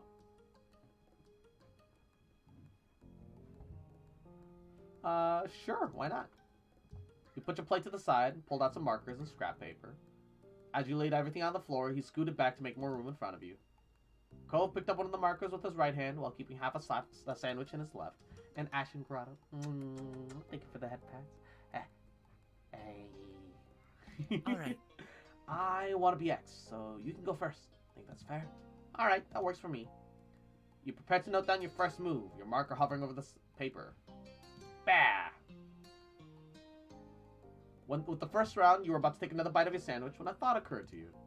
Hey, I wonder if anyone turned off the TV downstairs. The TV was on earlier, but no one was really watching. Then everyone started leaving the room. I know I didn't turn it off. It might still be on downstairs with no one there. And Ray, welcome back. Mwah. Cove smiled a little crookedly at that. Oh. Poor show. Playing around, no one around to enjoy it. What was it? You squinted off in the middle distance, trying to recall the show's name. Felt like it was like a crime-solving drama? Cove nodded sleepily, his eyes closed, then opened again with a little bit of effort. My car's in the shop now? Yo, let's go, baby! Glad to hear that your car's in the shop. They're gonna look at it tomorrow? Nice. Nice. Can you give any specifics? Maybe I could guess it. Well... You rested your chin in your open palm, groggily thinking as hard as you could. I remember there was a woman with big, long, blonde hair, I think. She was the one solving crimes. It's like a detective or something. There were scenes at a police station because, like, someone got arrested. $200? Oof.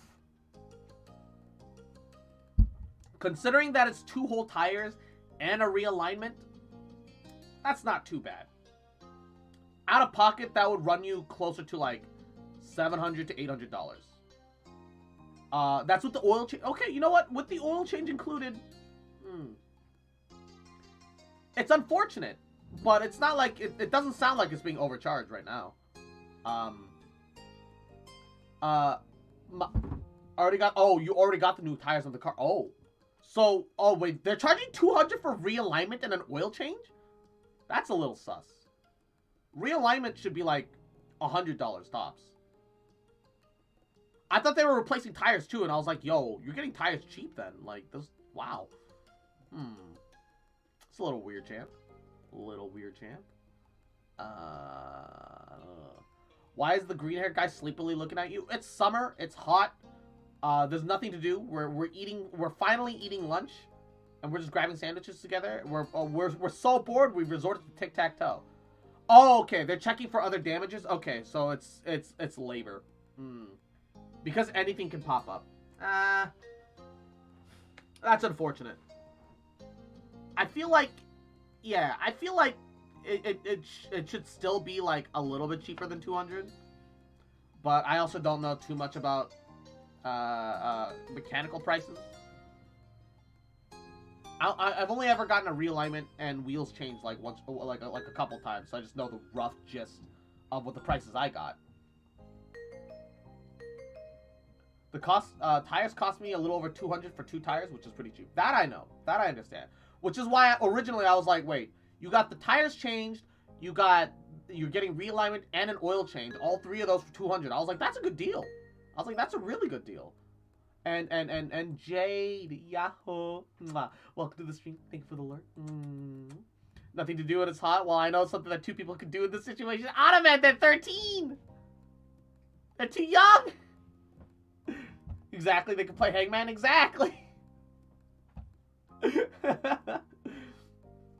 My street was blacked out for 2 hours. Oh no!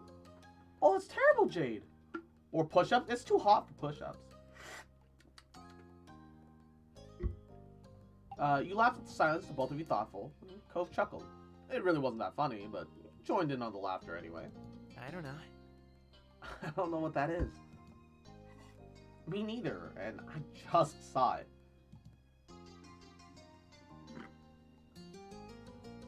Bap. Another round came and went, and Cove grimaced as he readjusted himself, his features into a grimace. I feel so sticky. I'll be stuck to this floor forever now. Ah, man. I'll have to charge you rent then. Yeah? How much? $50. What? I can't afford that! Well, you gotta pay up if you want to stick around. Cove shook his head at your terrible pun and went back to the game before answering further. Then you returned to the game. Ah, I fucked up. Cove spoke up once more, catching your attention. He was peering down at the piece of paper between you, his expression thoughtful. Huh. You know, tic-tac-toe is such a weird name for a game. What does it even mean? Maybe they played it with ticks and tacks? Cove raised a skeptical brow, and you bit back a laugh in feigned seriousness. It makes sense, because, you know, they probably didn't have paper and markers back then.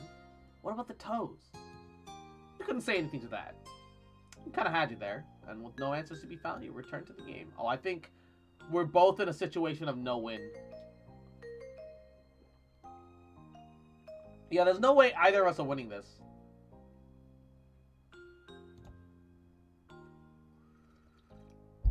By this point, Cove finished the sandwich. Oh, now I'm hungry. Yours was almost gone too, but now you were getting thirsty. You brought it up to your neighbor. Want to go downstairs, get some drinks?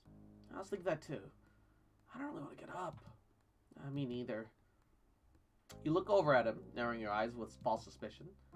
But hey, what happened to you not being able to get up again because you were stuck to the floor?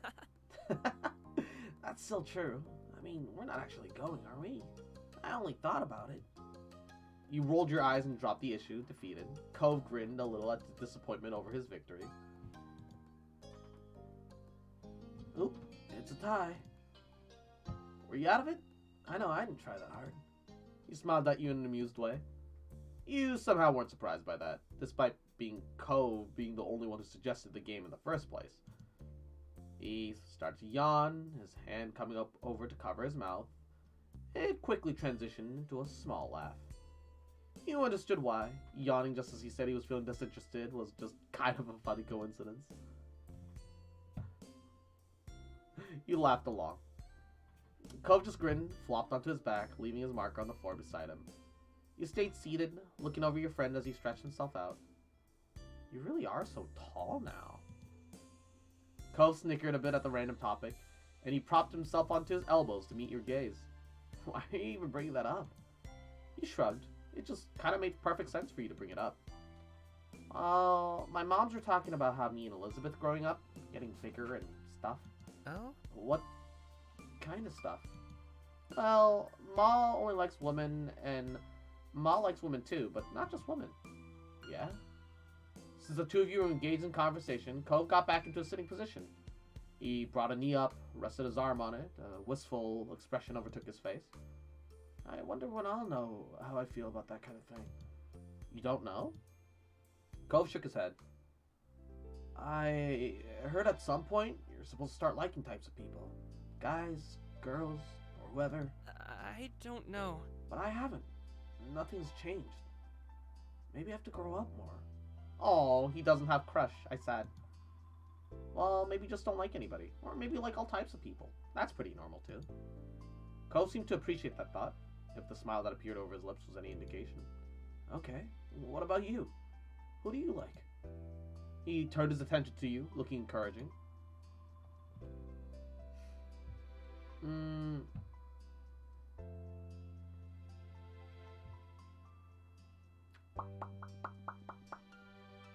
were starting to have physical attraction in kind of a general way.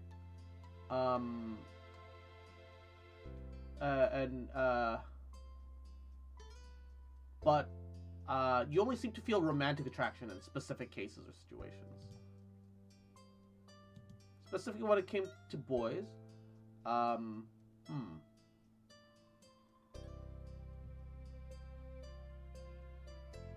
mean, you found them attractive. You hadn't necessarily thought about being with a guy.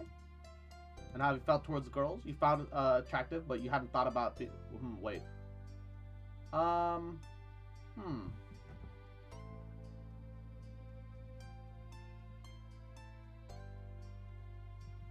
So you get to choose that way about both. Yeah. For people who aren't exclusively male or female, that's fine too. You return your attention to Quove. He was patiently waiting for your response. And Izzy, you little shit, motherfucker. I know how I feel about you. Cute bitch, adorable little shit, cute little fucker. Just fucking remember, motherfucker, cute bitch, that I fucking love you, bitch. And I ain't never gonna stop loving you, bitch.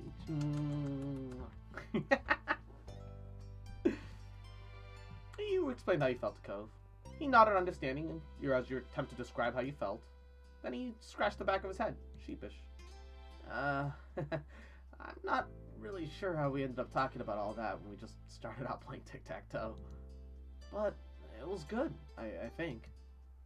Yeah, I think so too. Cove chuckled a little bashfully. He glanced around, clearly scrambling for something else to say. So, have you heard from Lee recently? Yeah, actually, I'm really glad you brought it up. The conversation took a bit of a lighter turn after that, and it really felt like you got closer that afternoon. But as the blazing sun finally began to set, to your relief, the air cooled down a bit as a result. You both pulled yourself off from the floor, Cove with some minor complaint, and you both stretched your arms, groaning and yawning into your hands.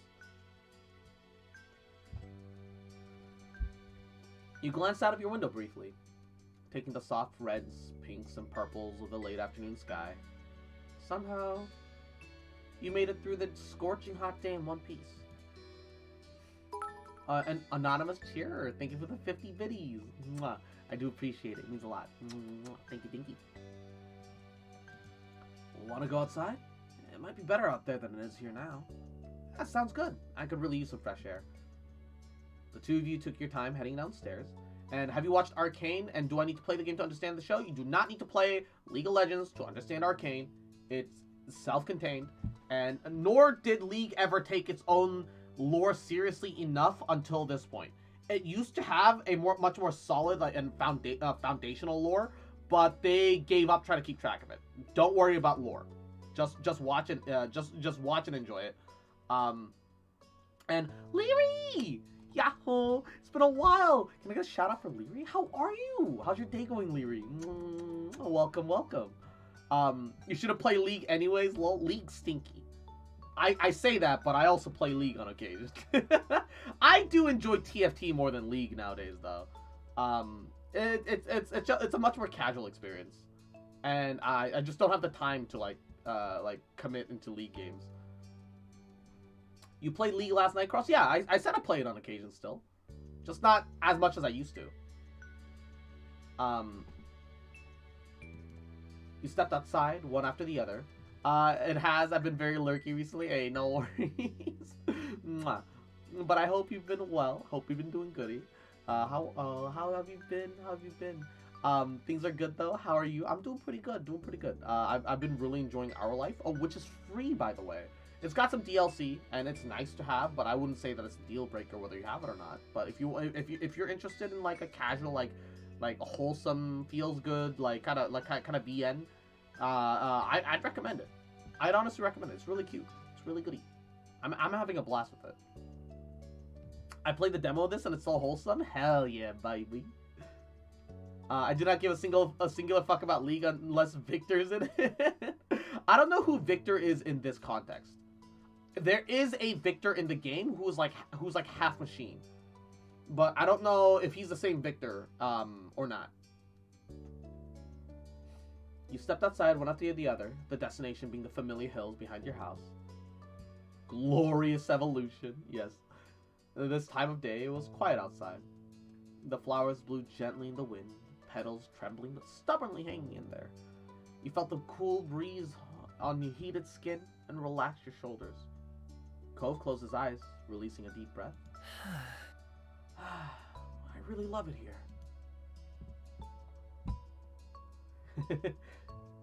Your opinion sure has changed since you were first on this hill. Cove chuckled, not even attempting to deny your words. A beat passed, but his gaze didn't stray from your own. His voice was impossibly soft when he spoke up again. Garnet. I'm really glad I met you, Garnet. You're really important to me, you know. I'm about to pull out my laptop for some TFT right now. Oh. Blush at the statement. You hoped your reaction wasn't obvious, but it must have been, because his smile grew at the corners. Then Cove rested one arm on one of your shoulders, leaning against you. And even as the sun disappeared completely and as the sky darkened, you and Cove remained side by side for as long as you possibly could. Ah! God, this game is adorable. I fucking love it. We're leaving Soiree for last, so we're doing the DLC one next. So summer work. It's time for some homework. Let's do some homework. All right, time to get some studies. This is so cute. It really is. I fucking love it. You stared out the window, watching the scenery pass by as your mom drove past quiet streets at a leisurely pace. A singer crooned sweetly from the radio, turned low enough that you could block it out if you wanted. You turned away from the window when your mom suddenly spoke up. Well, kids, are you excited about going to the library? Yeah, I guess. You don't sound so sure there, Garnet. Mom wasn't wrong. It was what it was, but your real interests lay elsewhere. There had never really been a time when you were super excited to go to the library. I've traded my personal excitement for books for a love for art in this alternate iteration of myself. So what about you, Cove? You're part of the conversation, too. Not really. Not really.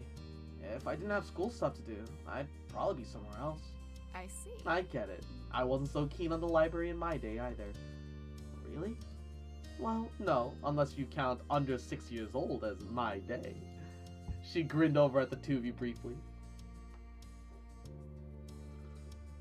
Mom refocused on driving, humming along with the radio under her breath, and you went back to staring outside. As you passed one street, you caught a glimpse of someone in a brightly colored clothing passing out balloon animals. And James says that clown was motherfucking you, you little shit, you little bitch boy, you little cute bitch. Did you have some goody food, huh? Taking care of yourself, huh, you little cute little fucker?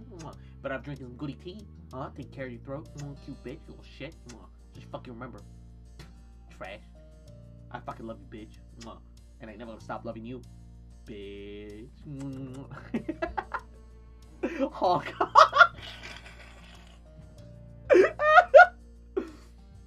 It sparked a faraway memory, and you felt your lips twitching up before consciously remembering why. How long was it ago when you and Cove watched the amazing Alexander performing some magic tricks? Hey, Cove, you remember that one guy? Maybe. Maybe I do. Alexander, the amazing Alexander. He gave us dolphin balloons for free. At this reminder, Cove smiled faintly. Oh, yeah. I wonder if he's even there now. Maybe we should go more often to check. Maybe. That was the first time we ever went down that street together, I think. I miss my balloon. He was a good dolphin for the one afternoon I had him. Yeah? Hey, Cove, what were you gonna name your balloon? You never told me. Oh, huh. I don't know. I can't remember what kid me was thinking. Probably something obvious, like Flipper. You couldn't help the way your own smile curled up at the sentiment. You wanted to say something else, but couldn't quite think of what. Just settled back into your seat. When the silence filled the car again, you returned your attention towards the window. It It was an absolutely gorgeous day. You leaned your face towards the sunshine, tempted to close your eyes as the gentle rays warmed your cheeks. Garnet? Huh? You lifted yourself up a bit more, seeing your mom twisting her torso to face you, confused from the front seat of the car. Next to you was nothing. Cove's car door was already open, and you had reached the destination before you even realized it. I was just asking, what time should I pick the two of you up? 4 should be okay. That should at least give you enough time to finish your summer assignments, or, make a large enough dent. Thanks, Mom. You hopped out of the car, remembering to grab your backpack at the last second. Alright, have fun, you two. Yeah, fun. Your mom snorted, and you couldn't help but pout a little. Beautiful afternoon like this, and you were going to the library to do homework. The two of you went right to the door of the library. Cove reached it first and tugged it open, stepping inside. He kept it propped open so you could pass through behind him. The air was much cooler inside the building than it had been for the few seconds you spent outdoors. The space was filled with the soft din of papers being moved and whispered voices. Hey, you seem kind of distracted on the ride here. Yeah. Hey, want to walk around a bit? What? What? I am distracted. So... Cove looked dangerously close to rolling his eyes. Don't tempt me. Cove's eyes strayed towards the door. You considered trying to persuade him despite his protest, but eventually talked yourself out of it. Maybe if Derek wasn't waiting on you. Your study buddy was standing in front of the library by a long rack of magazines. Predictably, he was flipping through ones with various sports players on the cover, looking intense enough to burst off the page. Its head snapped up, though, when you walked over, beaming widely. Hey, Garnet! Cove! Hi. Were you waiting a while? Not super long. Derek put the magazine back in its place. Then he gestured to the space at his side, and, well, most of the tables were empty, only a few people leafing through some books. There's plenty of room. In an unspoken agreement, the three of you started to move towards the seating area, Derek taking 2 steps for every one of Cove's. Guess what? I'm pretty sure I've mastered the fake shot. I'll show you some other time. Derek looked over to gauge the level of interest. Do you know it? Soccer's not really for me. All of the sporty stuff Cove liked was beach-related. Surfing, snorkeling, bodyboarding. Didn't play a lot of team games, but he did enjoy doubles volleyball. How does it go? Derek's eyes flashed with excitement as he explained. Okay. Well, you move the ball like you're going one way, then he demonstrated by running a few steps ahead, showing off some fancy footwork. You do it like this, so it does it like that? You laughed, bobbing your head as an attempt to get the trick across with no ball. Shh. The three of you looked behind at the checkout desk. The librarian stood behind it, was wearing a deep frown. You mouthed sorry, and she sighed before turning back to the book she was reading. Derek scratched his cheek, choosing to not let that derail things. Oops. So, what are you guys working on? There were some things you had gotten a bit of a start with, but it was still early in the summer, so there was kind of a lot left.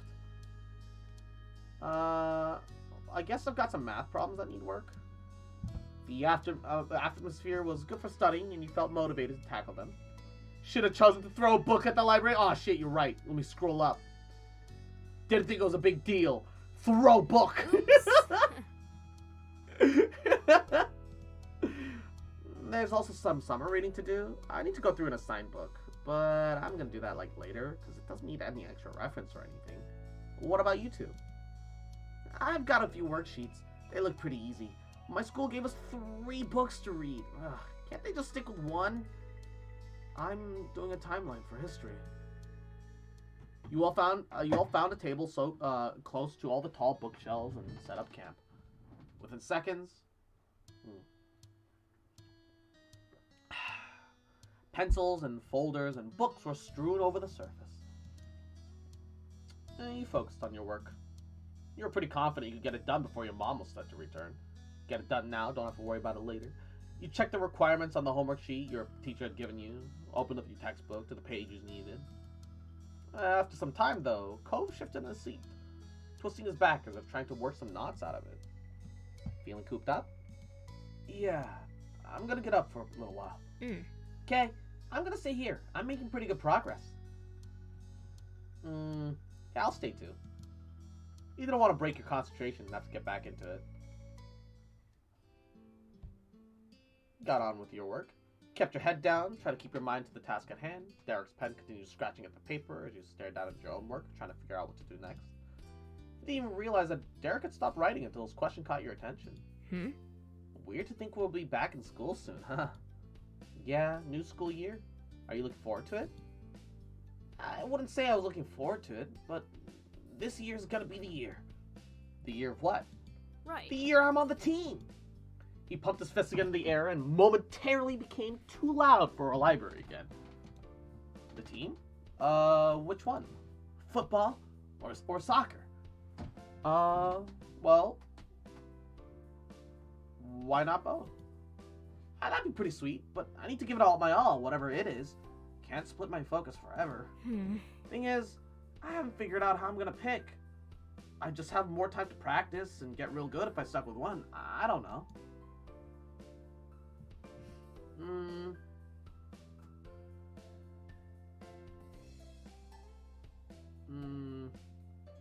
Pick the one you do the best in. Yeah, that makes sense. But hey, what about you? What's the new school year got in store for you? That's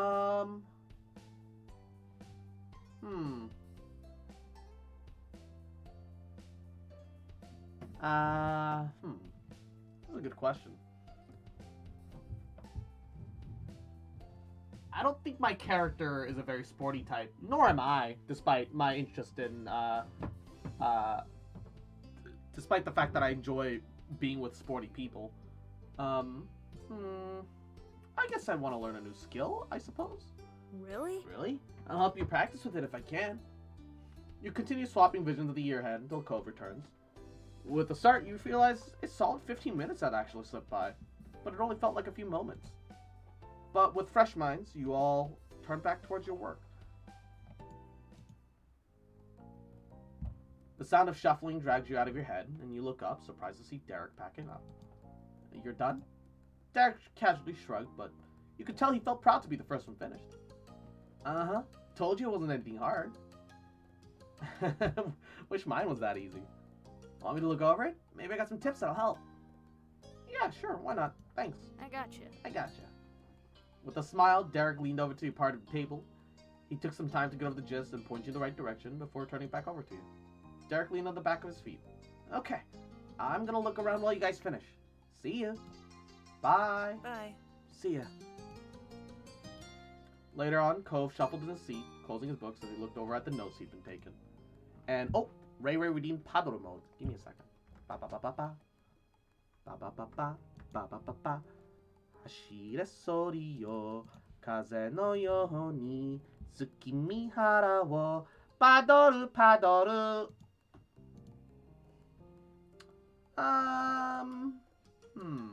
Yeah, let's say I finished everything. And, Ray, you had pats for you. Hope the car situation comes out without any real issues, and that there's no additional work that is required. Hope everything is goody. Mwah, mwah, mwah, mwah, mwah. Everything is gonna be fine. Everything gonna be okay. Yeah. Mwah. Just as you thought, it hadn't actually been that difficult. You wrapped it up already. Derek's advice actually made it easier in the end. You about ready? Oh, you about ready? It's almost 4. Yeah, I think so. Come on. The both of you gathered up your books, and after returning to the ones that you used for reference in the proper shelves, set off to find wherever Derek had wandered off to. He was in the biography section.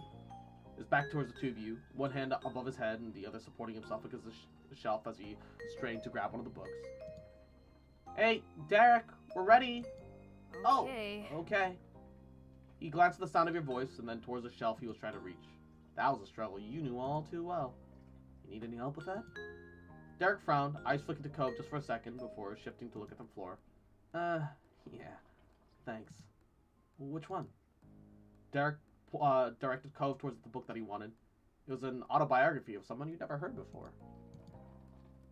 And then the three of you moved towards the front of the library to wait for your rides. You stood close to the window and let out a content sigh, feeling the rays warm you up from the slightly chilly library interior. I wish our assignments were more exciting. How? I don't know. We could do something creative. Maybe like a collage representing the best parts of our vacation. Yeah. It'd be cool to do something other than just, you know, another worksheet. Like a paper of what we learned at school that will help us in the future. What if nothing you've learned in the past year applies to your future life? Well, Then they should teach us different things. And Gaming Killer, mwah, yahoo! Welcome to the street. How you doing today, cutie? Mwah. Oh, that's my dad's car. Derek lifted a hand to wave, pushing the door open and heading towards the blue pickup truck waiting in the parking lot. talk to you later. See you, Garnet. Bye, Cove. You watch Derek jog off before scanning the area for your mom. Did you get everything done? Sort of. I saw you're done. He smiled, impressed, and you felt pretty good about that. Ray, why? I feel like I'll need to come back here to the library before summer's over, though. Even if your assigned work was done, you might have to double-check some things or do a preparation for the start of year. I'll come with you. I still have those books to read anyway. You smiled at the idea, and despite not working on the same things, it'd be nice to have some company. Yeah, I'm good with that. Hey, you want to do something with me after this? Oh, sure. Cove seemed eager towards the offer, and you haven't exactly expected him to say no, but the agreement still made you happy. The two of you smiled at each other, and it wasn't long before you spied your mom's car coming down the road. There she is. Alright. Time to go then. You climbed into the car, sliding into your usual seats and buckling the belts. Hey kiddo, did you get a lot done? I'm done. Tired from work. I've been awake from 9 a.m. to 8 p.m. Oh gosh, that's 11 hours. Oh my. Well, I'm glad you're back off work. Hopefully, now that you're home, you can take a shower, get some goody food, relax a little bit. Hope your Monday wasn't too stressful. Nice. Amazing. The car shifted into action, and you watched as the library shrunk into the distance. It wouldn't be the last time you saw it this summer, but at least you knew you were going to have some company. You fielded questions from Mom while you tried to juggle a conversation with Cove, and when she learned that you two were planning on returning, she immediately offered to give you a ride next time. You continued to answer Mom's questions about what you've been working on, and then you told her about your plans to stick with Cove after getting back. But soon enough, the trip was over. You had to ride back to your neighborhood. Cove ran over to his house real quick to drop over his stuff, and you made a pit stop to put your backpack away before heading out again.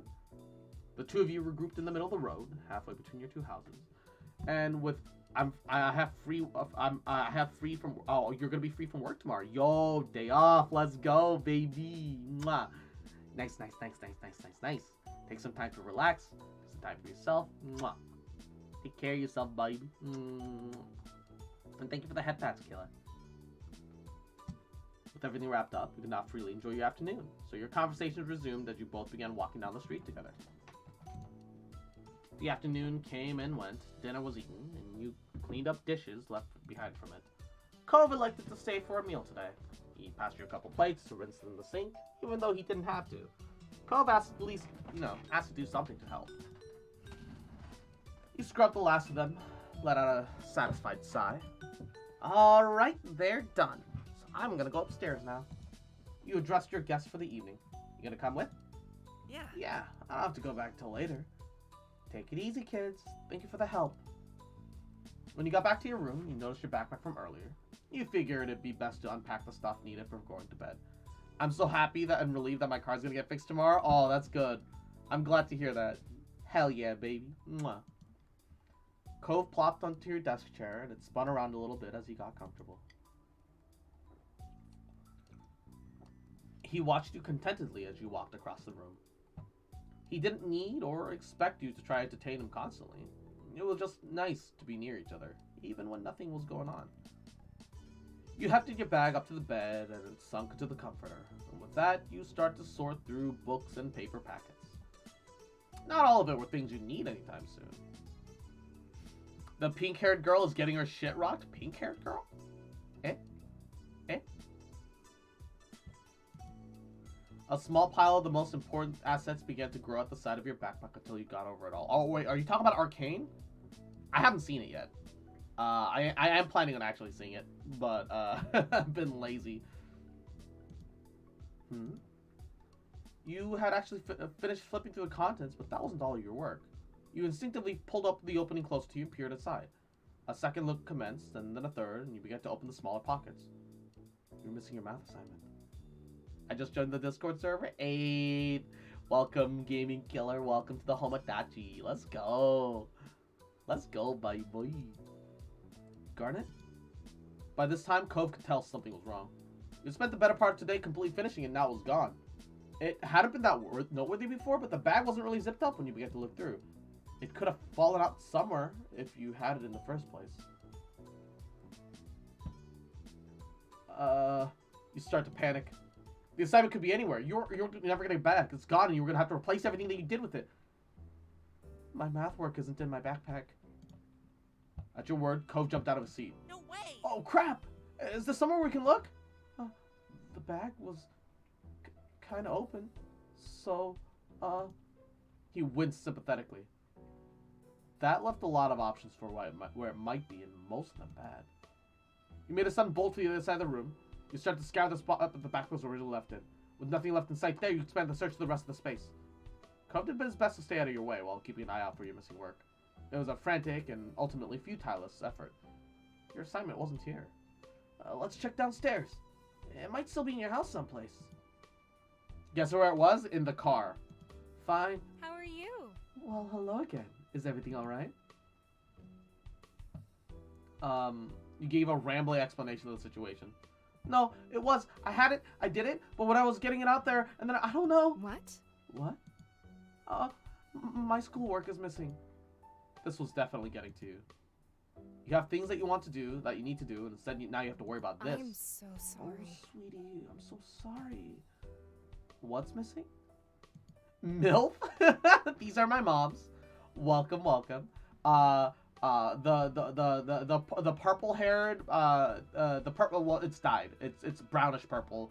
Haired lady is Ma, also known as Mommy when we were younger. Also known as Linalia or something like that. And then the other one with the cute little messy bun is Pamela, who is Mom. Assignment from school, from the library today. Mom's eyebrows raised with concern at the answer. Oh, that's a pickle. I'll call right now. They might still be open. Thanks, Mom. You're welcome. You're welcome. Just leave it to me. Cove, honey, could you tell us if there was anything else you noticed? You were with Garnet, right? I saw the assignment Garnet had at the library. I don't remember her putting it away, but I'm pretty positive there was nothing left on the table after we were done. He spoke resolutely. Before now, he hadn't considered that something might have been left behind, and you had felt the same before leaving, though it was hard not to second-guess things now. Your mom re-entered the scene a few minutes later, the look on your face not promising. Well, So, I got a hold of one of the librarians. They don't seem to have any papers with your name on them. Not that they could see anyways. I'm sorry. Okay. Sweetie. Oh, honey, we'll figure this out. Shit, I can still call her mommy? Hell yeah. Oh, Padoro time is over. Gotta go back to regular cross. Bah. Alright, there we go. Garnet, hey, let's go over to my house. I can check my bag. Maybe I took it by accident when we were packing up and didn't notice. Good idea. You got the impression that this just wasn't about another place to look. You were stressed over the situation here, and he was just trying to give you an out. Let's go. Cove nodded and made his way to the door. Your mom stood by with creased eyebrows. Take care, kids. Good luck. Bye, moms. You briskly make the trip across the street. In less than a minute, you were going through the threshold of Cove's house. Cove had been in a rush early today, his backpack tossed on the couch without a thought, and didn't seem no one moved it by then. Are Cove's parental figures hot as well? Yes. You can sit down, or anything. I'm gonna look. He lifted the backpack, unzipped it with a fluid motion. You're left to wait as he roots around inside with an unexpected level of seriousness. You're actually starting to calm down a little bit now, though. There was definitely some panic earlier, but you had a little time to sort out through your thoughts. Whether you found it or not, you'd still be able to make things work. Still, it wasn't possible to stop Cove on his quest, so you tried to relax a little in the meantime. Eventually, he sighed heavily. Cove's arms still tucked away inside, but the search was over. Sorry. It was obvious there wasn't much of a chance Cove somehow had this whole time, so you just shrugged. That's alright. He dropped the backpack to the floor unceremoniously and spoke in a cautious tone. Are you okay? Is it? Are you really okay? I really am. I'll just get another copy and rewrite the stuff. It's nice of you to ask about it. It's cool. I'm glad. Cove laughed lightly, and you noticed a small shake to it. It's clearly relieved you were going to get through this. That was sweet. He was actually more upset about the loss than you. I think it's admirable how you can keep it together like that. Silently accept the praise. That wasn't anything that needed to be said. You just kind of let his kind feelings leave their impression. And that moment was interrupted by the piercing ring of the Holden family phone. It was in the fucking car, wasn't it? You wordlessly stare at one another with raised eyebrows. Cove's mouth formed a tiny frown. Kyra appeared over the hallway on the far side of the living room, summoned by the noise. Hey, yeah. Hey, Cove. Hi, Garnet. I didn't know you were here. She strolled on past. Your eyes followed her, of course. Hate to see her leave, but love to walk away.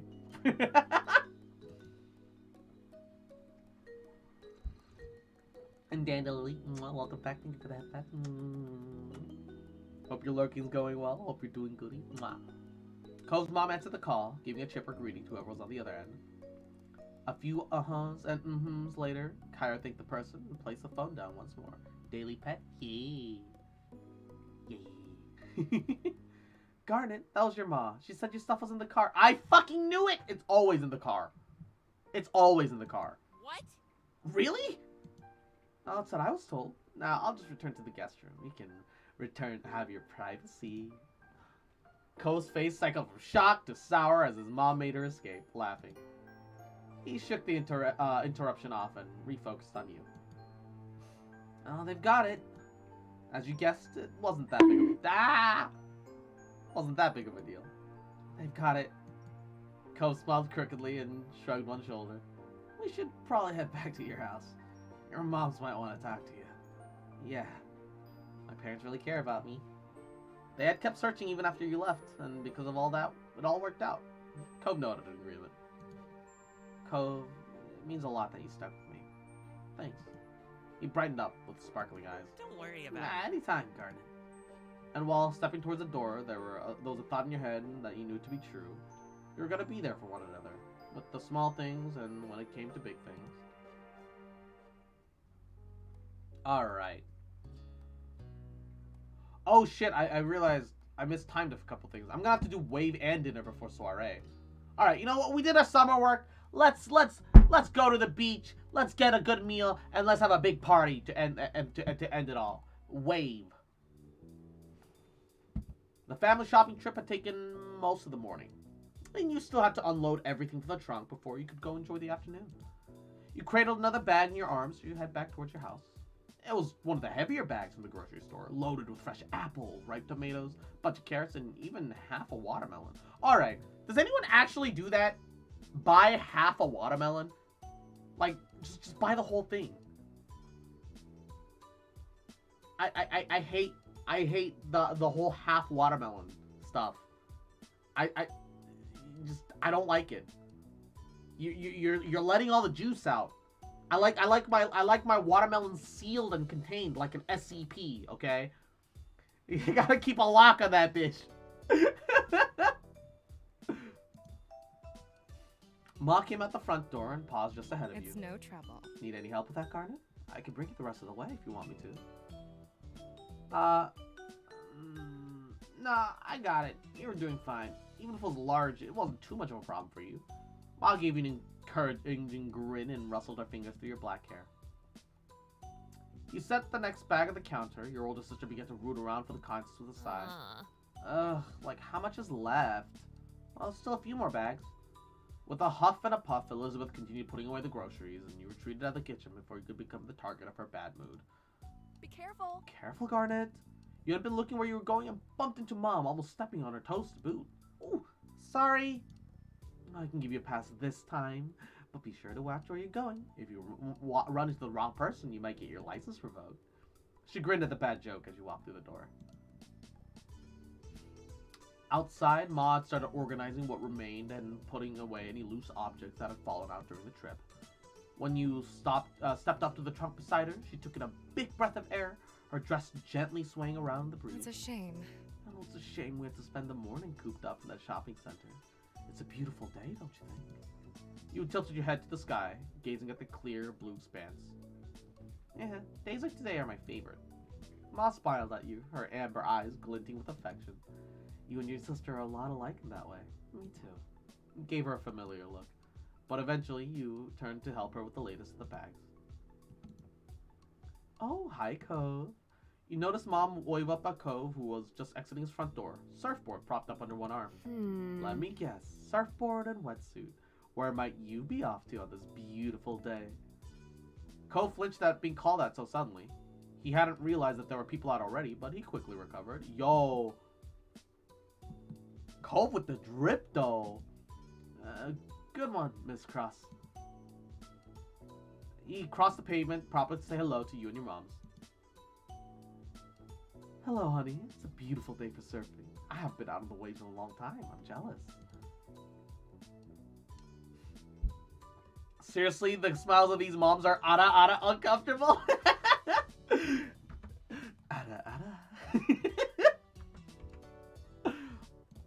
Yeah, I'm hoping to get a few good waves before it gets dark. Do you want to hang out there later, Garnet? Sure, I'll meet you there when we're done. Cool. Cool.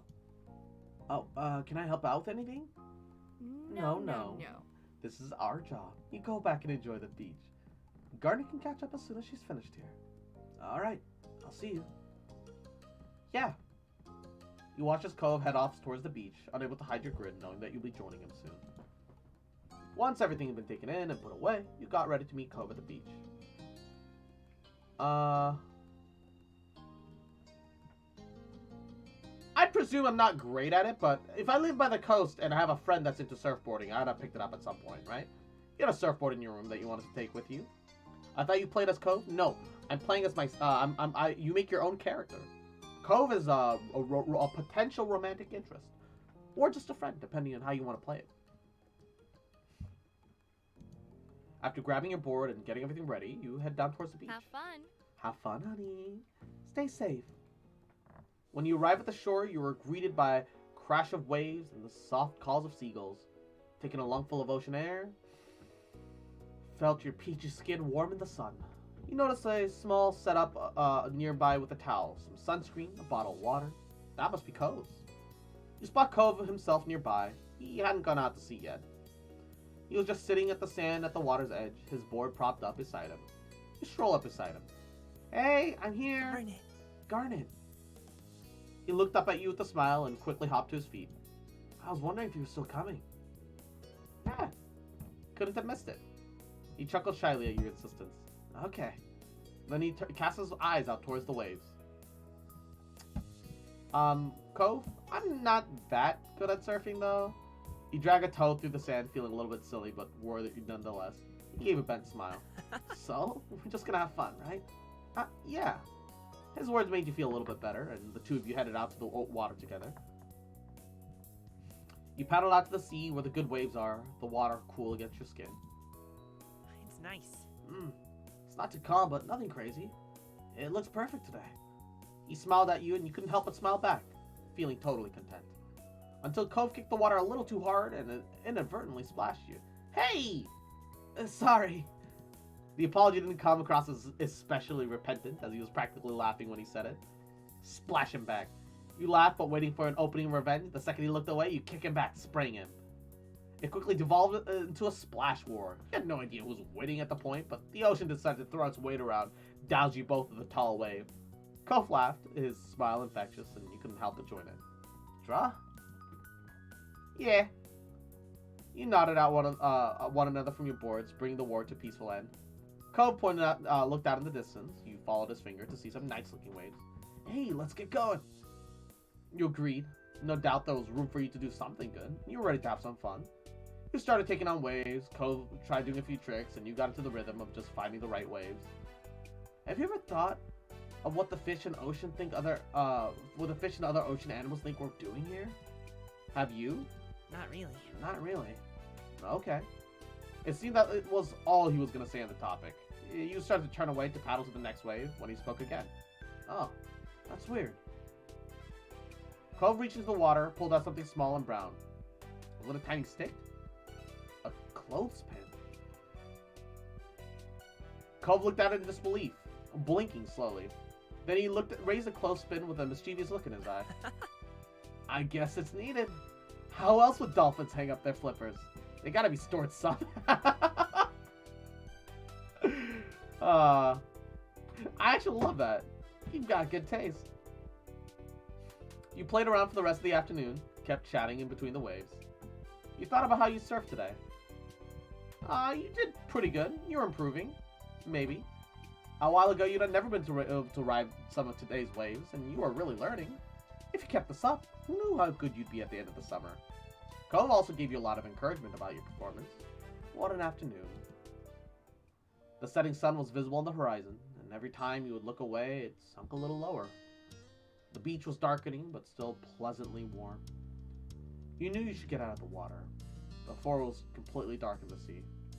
You rode one last wave to get back to the beach, and you picked up your surfboard and gave it a quick once over. Cove followed behind you to the shore, put his board with the other things, and grabbed his towel and started drying off. As he ruffled his hair with the towel, you watched the sunset together. The colors were beautiful in the distance, the shadows around you deepening. There was no need for words between you as you both enjoyed the sight for a moment. Cove broke the silence. The waves were good today, I think. Yeah, totally. It's perfect for surfing. He nodded mildly. You've gotten so good. You couldn't help but smile at the praise. Praise? What is praise? It meant a lot coming from him. He chatted a little more until the conversation truly died out, and all you heard was the rhythmic sound of waves. Then Cove sighed.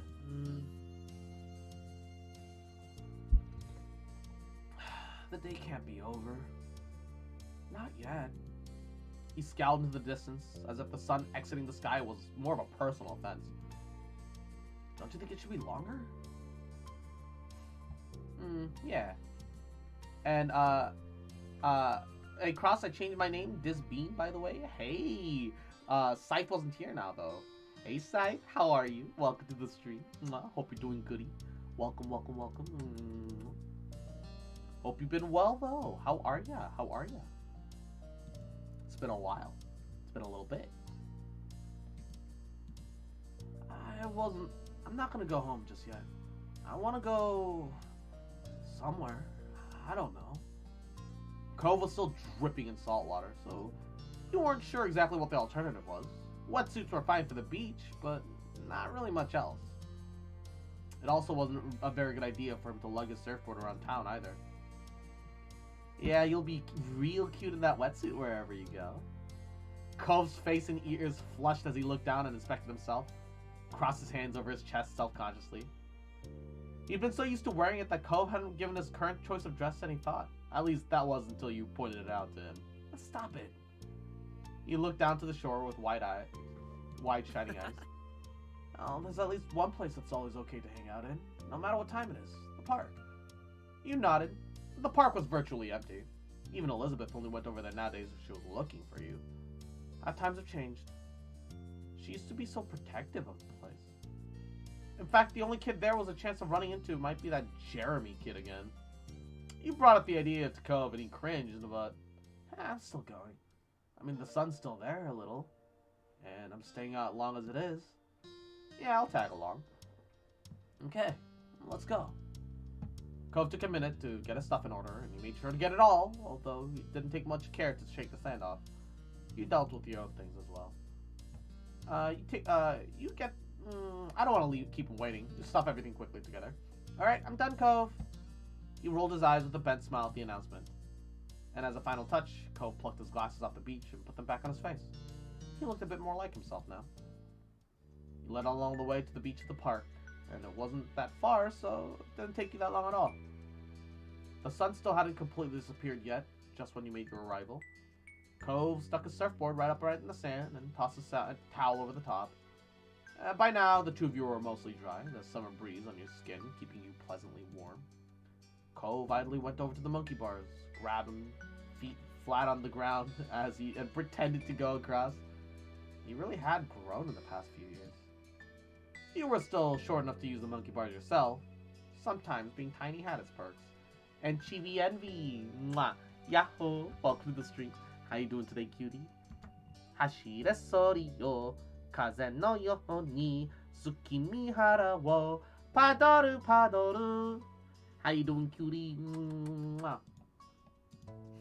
When he got to a bar in the middle, Cove pulled himself up and through, sat on top of the bars. His legs dangled off the side as he perched on.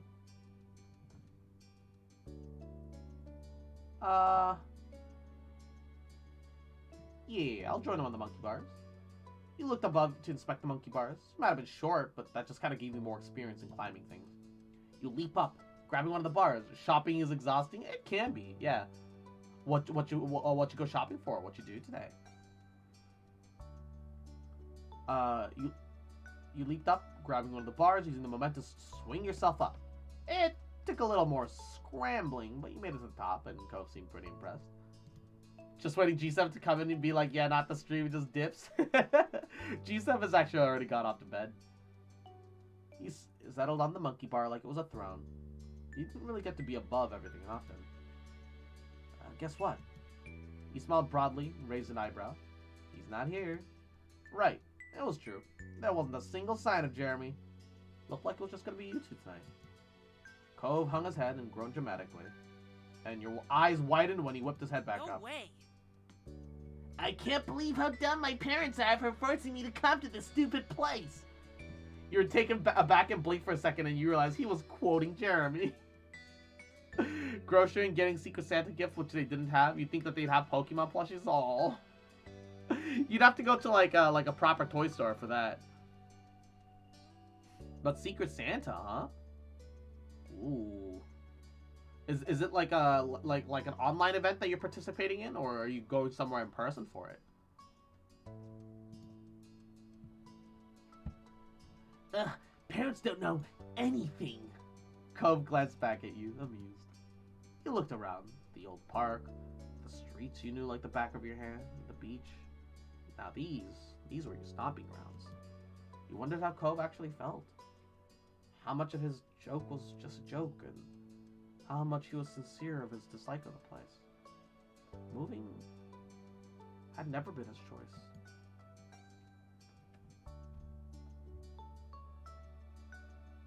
It was Walmart, so yeah, they do have the toy section. Oh, and they didn't have a Pokemon doll? Bruh. What? Hey, do you actually like this neighborhood? Do you really have to ask that, Garnet? Cove kicked his legs carelessly as they dingled, and he smiled softly. I like it here. I really do. It's a nice place. He didn't hesitate. There was no uncertainty. It was his genuine opinion. Well, of course. I'm here after all. He shook his head with a rueful smile. And it didn't take long for the day to finally draw to a close. The sun was gone, and it was dark. You chat a little while longer, but it's definitely winding down. I wish days were longer. I wish this day was longer. His feet kicked out, and it kind of made him look like a pouty child. Oh well. Cove sighed. It was time to go home. He hopped down from the monkey bars with a thump when his feet hit the ground. You clambered down the monkey bars yourself, and you lower yourself more slowly than Cove. Barely made a sound when your feet reached the ground. What is this, Padoru war crimes? Don't worry about it. Just put the money in the bag. Mwah.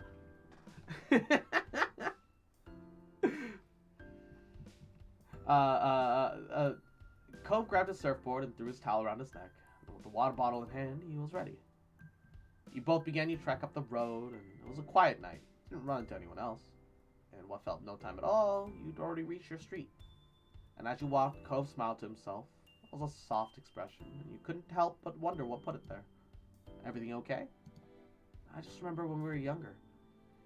So a gift would get more Padoru time? Well, no, but I will sing the Padoru song a certain number of times while in Padoru mode, depending on it. It used to be such a big deal to come home after dark. You could indeed recall. If you got sandy, your parents would have something to say. If you got wet, your parents had to have more to say. And if you came back home after dark, well, your moms and his dad would better have said it was okay beforehand. You used to need, I'm gonna nope out of it. You used to need permission for everything. That small comment he made exposed just how much freedom you really had this summer. Cove looked up into the sky. a smile on his face as the two of you walked side by side, reminiscing. When you came to your house, you turned to each other. Hey, thanks for today, Garnet.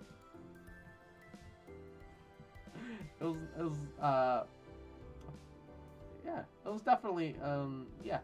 Yep. Cove waved and you both turned around to your respective houses. It was a pleasant end to the outing, you thought. Alright, now's dinner time. Sunlight shone through the windows as you sat on your living room, your home phone pressed to your ear. Cove on the other end. It had been shaping up to be an ordinary day like any other until Cove had called unexpectedly. He sounded unusually nervous greeting you, and you listened silently as he kept talking, his words stilted. So, I was just wondering, do you want to come over to my house for dinner tonight? The question came out strangely, almost as if he'd rehearsed it a few times beforehand. Your eyes widened a little bit.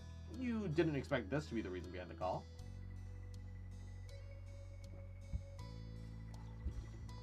You kept listening. Cove continued, his words sounding a little rehearsed too and tinged with nervousness. So, my mom and dad, they really want you to be there. If your parents don't have a problem with it, they asked me to ask you. Took a moment to think. Dinner at home would be quiet and uneventful today. If you really wanted to, you could go to Cove instead. Cove spoke up again, breaking your thought train, his voice softer than before. Also, I want you to be there too. Can you, come over? I mean... Yeah, I can come. Thanks, Garnet. I'll let them know when I can. You sounded notably relieved by your response. Was you coming over for dinner that serious? He spoke to you a little while longer, explained what time to come over, other details, and then hung up. Grayson sounds like a chain smoker. Arcane, I presume. I don't know all the characters in that. I know that they introduced a lot of side characters, because you kind of have to. You can't make it all about the specific lead characters. And that was that. For now, anyway. Soon enough, the sun dipped out of the sky and evening came, and it was time for you to head into Cove's house. And after letting Elizabeth know you were leaving, she didn't look away from the TV, just grunted and as you made this small journey across the street. You knocked a couple times at the heavy door to the condo, and as you waited for an answer, you found yourself contemplating being a guest while both of Cove's parents were there. The idea made you curious. You wondered why they'd suddenly invite you out of the blue, and maybe you'd find out later tonight.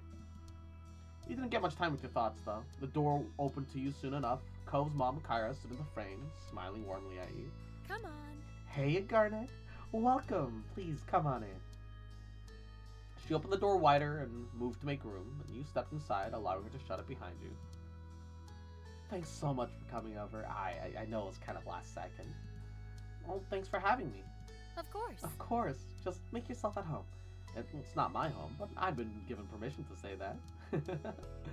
Hey, Garnet. Welcome to our humble abode. You jerked your head towards the sound of Mr. Holden's voice. He waved at you briefly from the kitchen, with his back turned and a large spoon in hand. I hope you're hungry, because I'm whipping up a lot of tasty stuff. True to his word, you heard something sizzling on the stove. You closed your eyes and inhaled, and it smelled spicy, savory. You should play the KFC dating game next. MILF? Don't you mean DILF?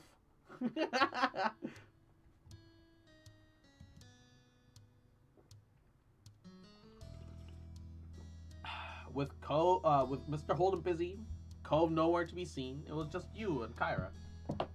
She gave you a wry smile. He sure is. Well, I've been barred from cooking the entire time I'm staying here. Can you believe that? She nudged you with an elbow, and Mr. Holden scoffed good-naturedly and spoke over his shoulder. You're on vacation, Kyra. You need to accept that already. She yelled back, amusement obvious on her face and in her tone. People still cook when they're on vacation. Everyone's gotta eat. It's not like I'm some celebrity that can go out for every meal or hire a private chef. Sorry. On this house, you're VIP.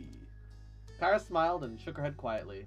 Then she turned to face you once more. Well, I'm sorry about that, Garnet. Here I was trying to strike up a conversation with you, but Cliff just had to butt in. Oh, I didn't butt in. She eyed him, chuckling disbelief. He wasn't exactly disproving her point with that. The KFC dating game was definitely interesting. I hear it's a ride. It doesn't take itself very seriously, and some people might say it doesn't take itself seriously enough. Oop. Paddle mode off. Bah! Kyra leaned over to whisper to you. It's okay. He just likes to be included. But since Clifford insisted on cooking all by himself, he'll have to wait. And two of us can chat. Her next question continued to be said in a hushed tone, just to be safe. So, how are you doing? Oh, I'm doing good. Well, that's what I like to hear. She opened her mouth to say something more, but some lightly pounding footsteps caught your attention. You checked to see Cove emerge from the hall a few moments later. He might have overheard all the commotion and left his room to see what was going on. He quickly took stock of the situation. Garnet, you made it. Thanks for coming. Cove's voice was unnaturally loud, as if he thought you would be able to hear him where you were, only a few feet away. Hi, Cove. Doing okay? Yeah, I'm fine. It didn't sound convincing at all. You narrowed your eyes suspiciously, but you didn't really call him out on it. If you could talk to him alone tonight, maybe you'd ask him what was going on then. It was when you glanced away from Cove that you spotted his parents watching the two of you interact. Cove noticed their stares too, meeting them with narrowed eyes. So... Are we having dinner now? Oh, not yet, bud. I'm still cooking. Alright, I'm gonna go back to my room. As he turned to leave, he bent his head over to the side to face you. You coming? You coming? The question was quiet, but you heard it clearly. He smiled, pleased that he asked, and nodded in the affirmative. Talk to him alone? Yeah, talk, exactly. Cove turned fully and made his way down the hall. Have fun, you two. We'll call you when food's ready to go.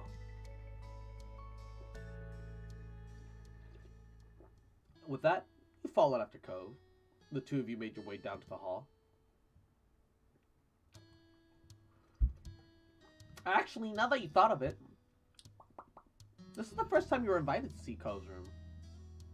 Cove got to the door first, opening and stepping inside, and you joined him. Woo! Yo! Yo, look at Cove's crib! Whoa! He's got a... You can't see it too well because I'm in the way, but he's got a surfboard here, with racks for towels and a bunch of other stuff.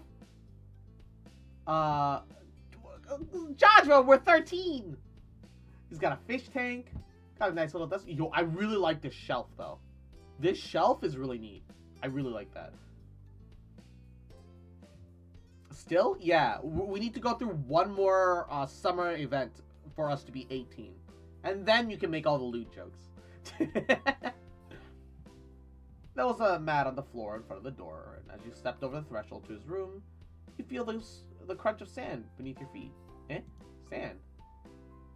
You glanced down, and sand was clustered around the entrance. You even spotted some smaller amounts dusting the rest of the room's floor. Though you hadn't anticipated it, you weren't exactly surprised at the sight.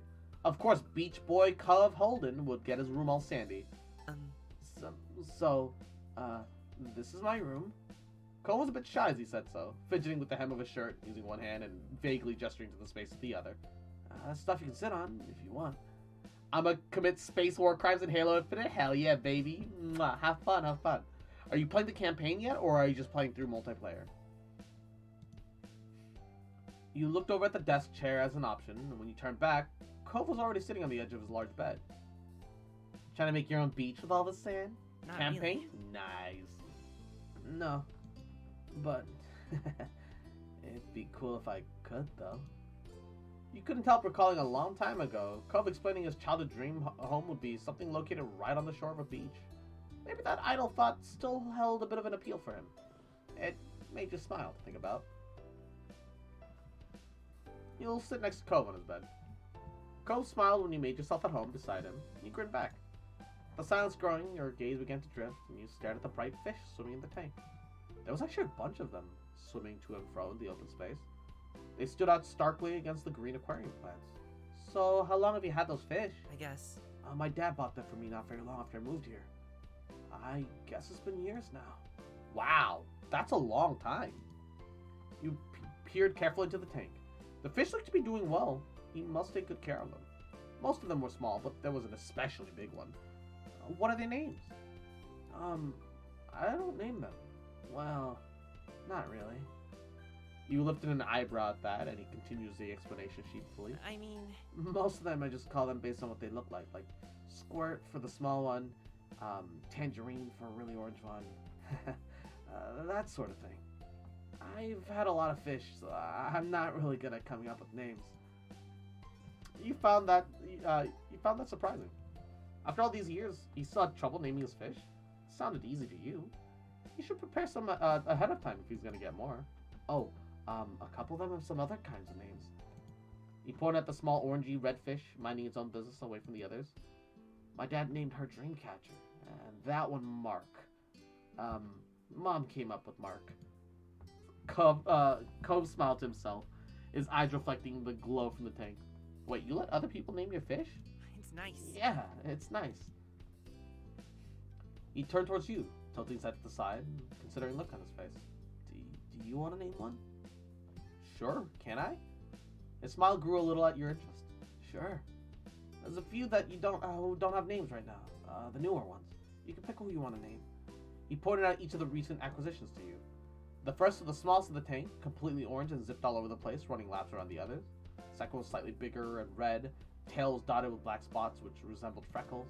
The last was the biggest one. Its multicolored scales rippled under the bright light of the tank as it slowly made its way across the vast expanse.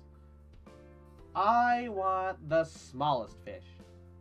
Cove nodded at your answer, waiting for you to decide on a suitable name. And you watched the fish you chose carefully, and as you did, a name eventually came to you. Well, it's red, and it zips around. Garnet. Cove laughed unreservedly at your choice. It was affectionate rather than insulting. What? You can't name it after yourself. Why not? Because I'm not going to call my fish that. But you said I could pick it. Cove shook his head with a bent smile. I'll call him Junior then. You can still call him Garnet. He seemed like a good enough compromise, so you agreed. Cove noted, satisfied. Nodded. Noted? Alright, it's Garnet. And with that, its attention moved from you to the tank. He peered fondly at it and the inhabitants. He smiled proudly at Garnet as it swam through the tendril of the plants, disappearing and reappearing soon after. You know, I'm not allowed to have pets in my house. Not even fish. The corners of Cove's lips turned down at that. That doesn't sound fair. It's not like fish would make a mess of your house or anything. You just gotta take care of the tank and feed him, and that's okay. I don't mind it too much. I mean, I get it. They don't want to worry about more lives than the two that they're already raising. That's what they have to say about it. Oh, I never thought about it like that before. Your current conversation brought a memory from a few years ago. You launched into it without any warning, earning a brief, confused look from Cove.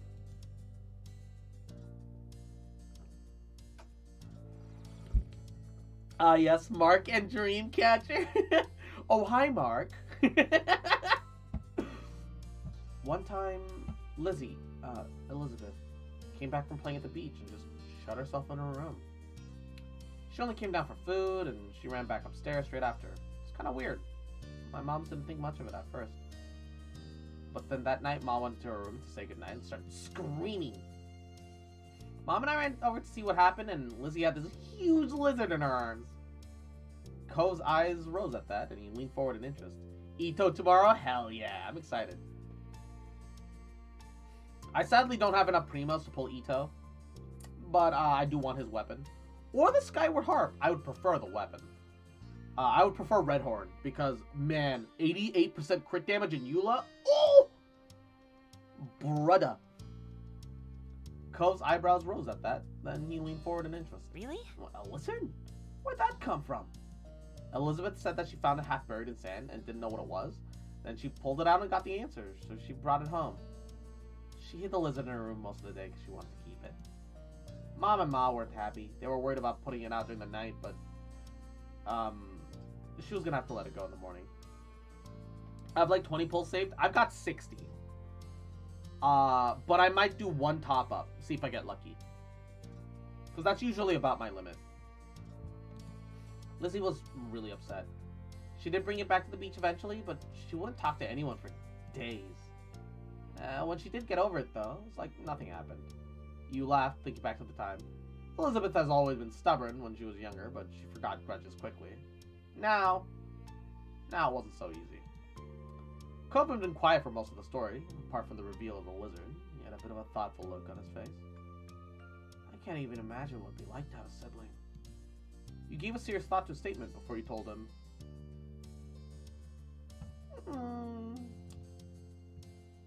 It's a nice idea in general.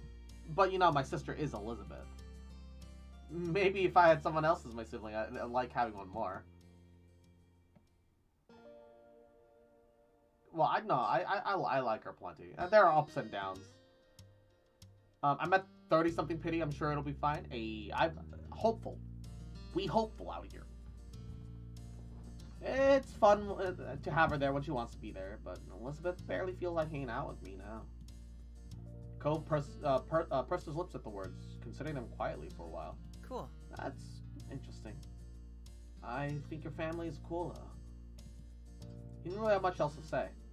And while on the topic of your family, you considered your relationship with your moms, too. They were absolutely the best. You couldn't ever consider having another option. You couldn't have better parents. Well, say what you want about them, but at least your mom's never tried to pay someone to be your friend. Oh, shit! Bruh! Why you gotta call out Clifford like that right now, girl? Hold up. Hold the fuck. Oh no. The thought prompted you to look over at Cove. You probably still didn't know that happened. You doubted Mr. Holden mentioned it, and you never had. You were wondering if you'd tell him. It was such a long time ago, but you were keeping a secret from Cove.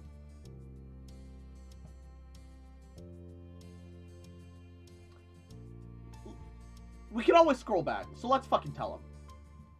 You took a deep, steadying breath to prepare yourself for the conversation.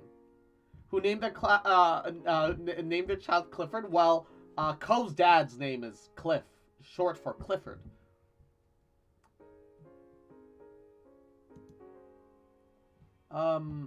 Hey, Cove. I've got something important to tell you. Don't be mad about this, but... What? Cove's brow furrowed at your uncomfortable tone, then he gave you your full attention. About what? You stared into his bright ocean eyes. Told him the truth. So, this was back when you moved here. The first time I met your dad, actually. Your dad... He actually... he offered to give me $20 to be friends with you. Cove sat still. Uncharacteristically, there was an unreadable expression on his face.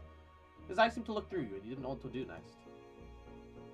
Then, oh no, Cove, come on! He bolts straight out of the room. He still reacts like this?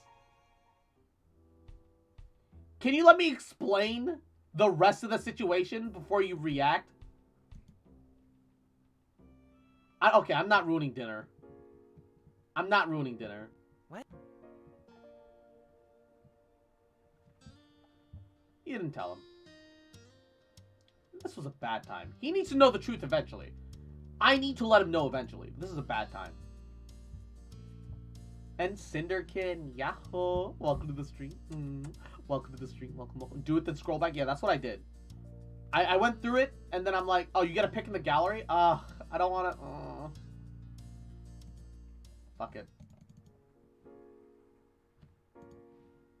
What? I chickened out in the child phase, too. Huh? Are you that famished? You able to catch in? Pants didn't register in his ears. Child is fully unfocused in that manner. Totally shaking. You paid Garner to be friends with me. Oh no, Clifford, are you serious? Oh no, it was one time. Oh no. Seemed like a good idea when it happened. Oh no.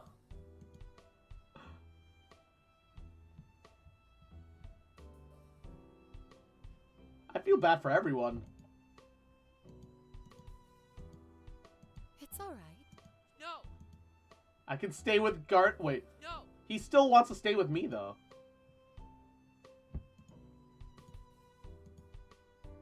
Hey, can you stop for a second?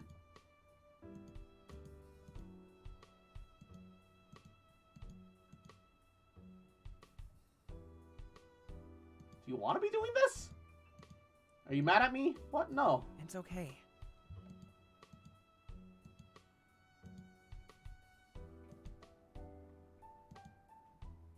Well, it doesn't weaken your friendship at all. He's always like that. He Wouldn't just gliding does be things. He doesn't faster? ask or tell me about it or anything. Oh, and Dungeon Cho, Yahoo! Welcome to the stream. Mwah. Thank you for the follow. Sorry, I'm skipping through this just because I want to see. Stop it! Stop giving weird videos to new viewers. Yamero! I just want to see. I just want to see how this specific route ends. Summer was out of nowhere. I'd be surprised to find out. Who knows what the other things he's done that I've never heard of. Oh my god. Even if it didn't go well, your dad was only trying to make you happy. You're right. The worst part is, I know he doesn't do the stuff for himself. He does things because he wants to make people happy. But he just makes everything worse, and he's really sorry. And it's like your fault for not being happy. He was at least trying. Oh, watch the melon. Stop it! It's it's Echo. Oh, I'm stupid. I'm sorry. Dungeon Echo. Yahoo! Welcome to the stream, Echo. What if what he did made you stay away from me even before we got to know each other? Oh, Cove. Garnet. Garnet, you were the best thing about coming here. Oh, sorry. Here's a hug. Gripple's current phone.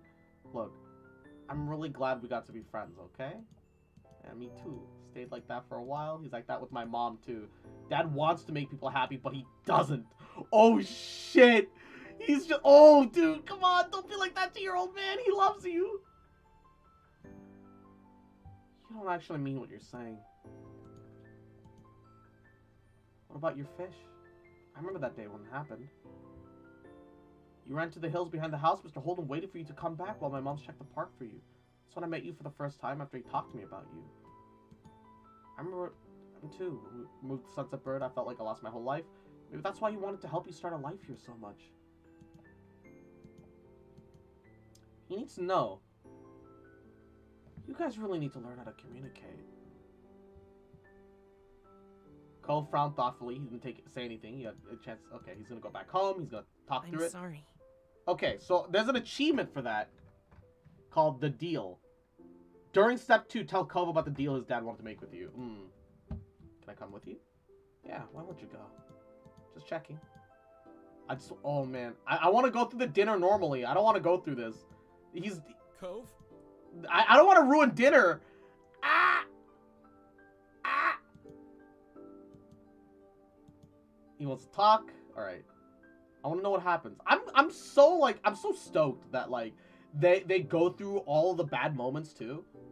Yeah, they have a nice family bonding moment and all this. Yeah, I just don't want to ruin it during this right now. It's okay. A lot of streamers mess up the name. I straight up didn't notice the E between Dungeon, the E and Echo. I just read Dungeon and Cho. I somehow did not see the E at all. I'm glad you could be here for him. I'm so sorry. I shouldn't have done anything stupid. It's okay. It really isn't. That was a boneheaded move if I ever was one. I was bribing an actual child, one I've never met before the day. I want things to be okay anyway, and he's sorry as well. I know. He just wanted to be happy. Didn't think it'd be like this. It was an accident. Well, Cove is maturing from it. I just think that I'm not going to do it again. I haven't done it again. I haven't tried to bribe more people or tried to continue without registering it. Both. I'm trying. I don't know. I don't think so. Oh. You invited Mom here.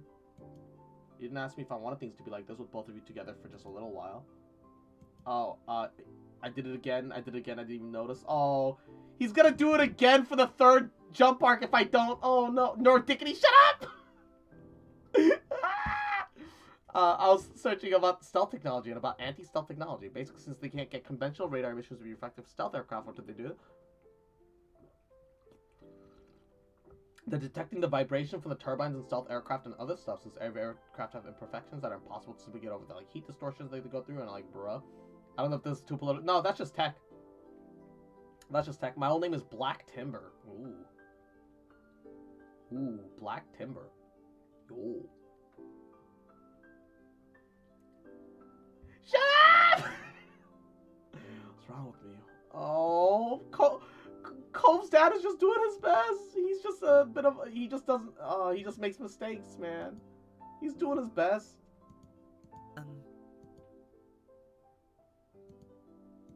God.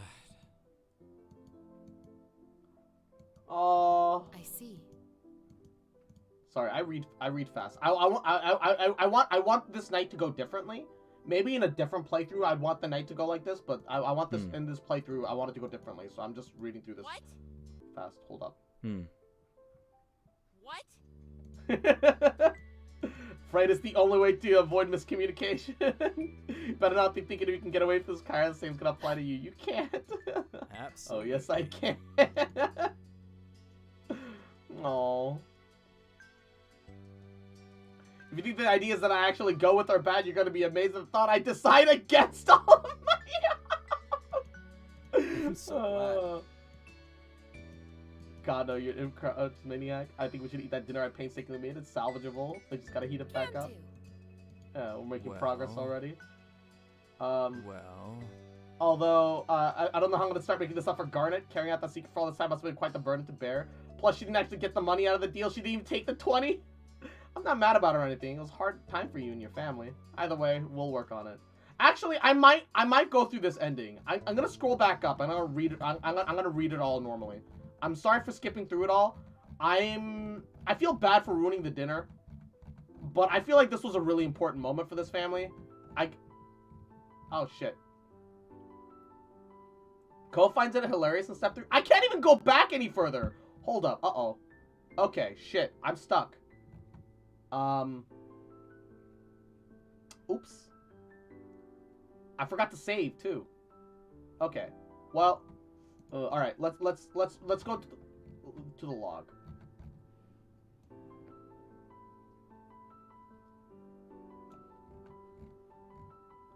Okay.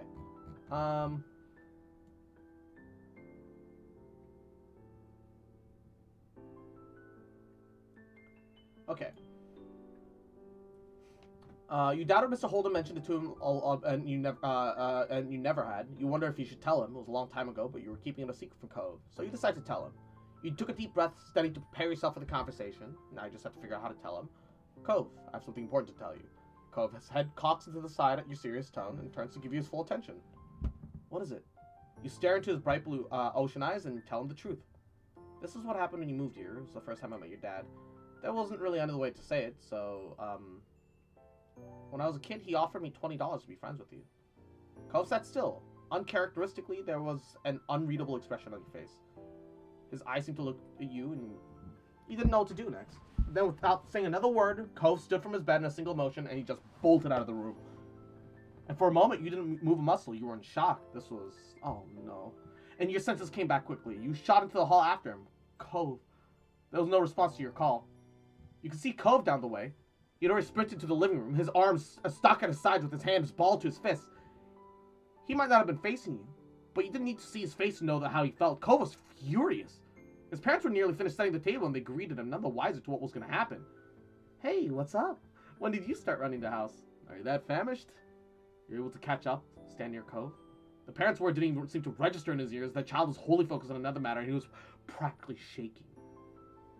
Cove took one more step towards and glanced at his father's face. What happened? How old were they? So 5 years ago, when Cove was 8 and first moved here, Cove, quote-unquote, ran away from home twice. One is just on the other side of the street by some hills. The other was he actually attempted to leave town and go back to his mom because he missed his mom and wanted to see his mom, despite wanting to be with his dad and loving his dad as well.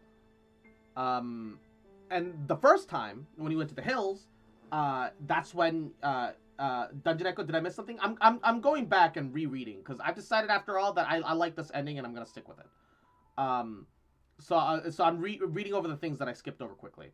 And during that time, Mr. Holden, Clifford, knowing that I was from the family across the street, just desperately trying to give his son a sense of normalcy again and a place to belong again, without thinking, just kind of making a dumb mistake as young adults do, because it seems that he, as well as his wife, got married like super early and then divorced, and he was still pretty young. They were 8. Was he paying an 8-year-old with $20? That's serious? Yeah, he offered child me $20 to be friends with his son, who I had never even met. And I was a kid, but I had good parents, I had good upbringing, and I didn't take money from strangers, so I chose not to. Those are the decisions I made. But I did end up coming across Cove on my own later, and I ended up becoming friends because I felt a little bad for him. But then that ended up developing into an actual friendship. And I always felt that Cove deserved to know. I tried explaining that to him when he was 8, but he reacted even worse than he is now, and certainly lacked any mental maturity. So I feel like it's definitely not a step 1 thing. I thought now that we're in step 2, now that we're 13, maybe he could take it. And I started going through it, and he did not handle it well, but it still seemed to end well. So I'm like, you know what? I'm kind of happy with how soon they got communication orders out of the way, because we're going to go through another time skip soon. I don't want this family to go with another 5 years of not communicating with each other. Would have taken the $20, by the way, to be honest. I was actually offered the same situation, but like $10 when I was a kid once. I didn't do it. And that's the real reason why I didn't take the money. Because I didn't do it when I was a kid. I can't imagine, already, I can't imagine that I do it right now. Ray, now's not the time for story time. What are you even story timing for? I'm in the middle of the catching up a lot. The $10 kid has a, okay. So, I was at church. There was a family that, came over from Korea. They came over because the grandmother was sick, and I was still like 7 at the time, so it was still pretty early in our time in America. I'd only been in America for like a year. But at that point, Korea was developing still. I still consider Korea as a mix between a first and a second world country myself. Our steps into quote unquote first world country are very recent.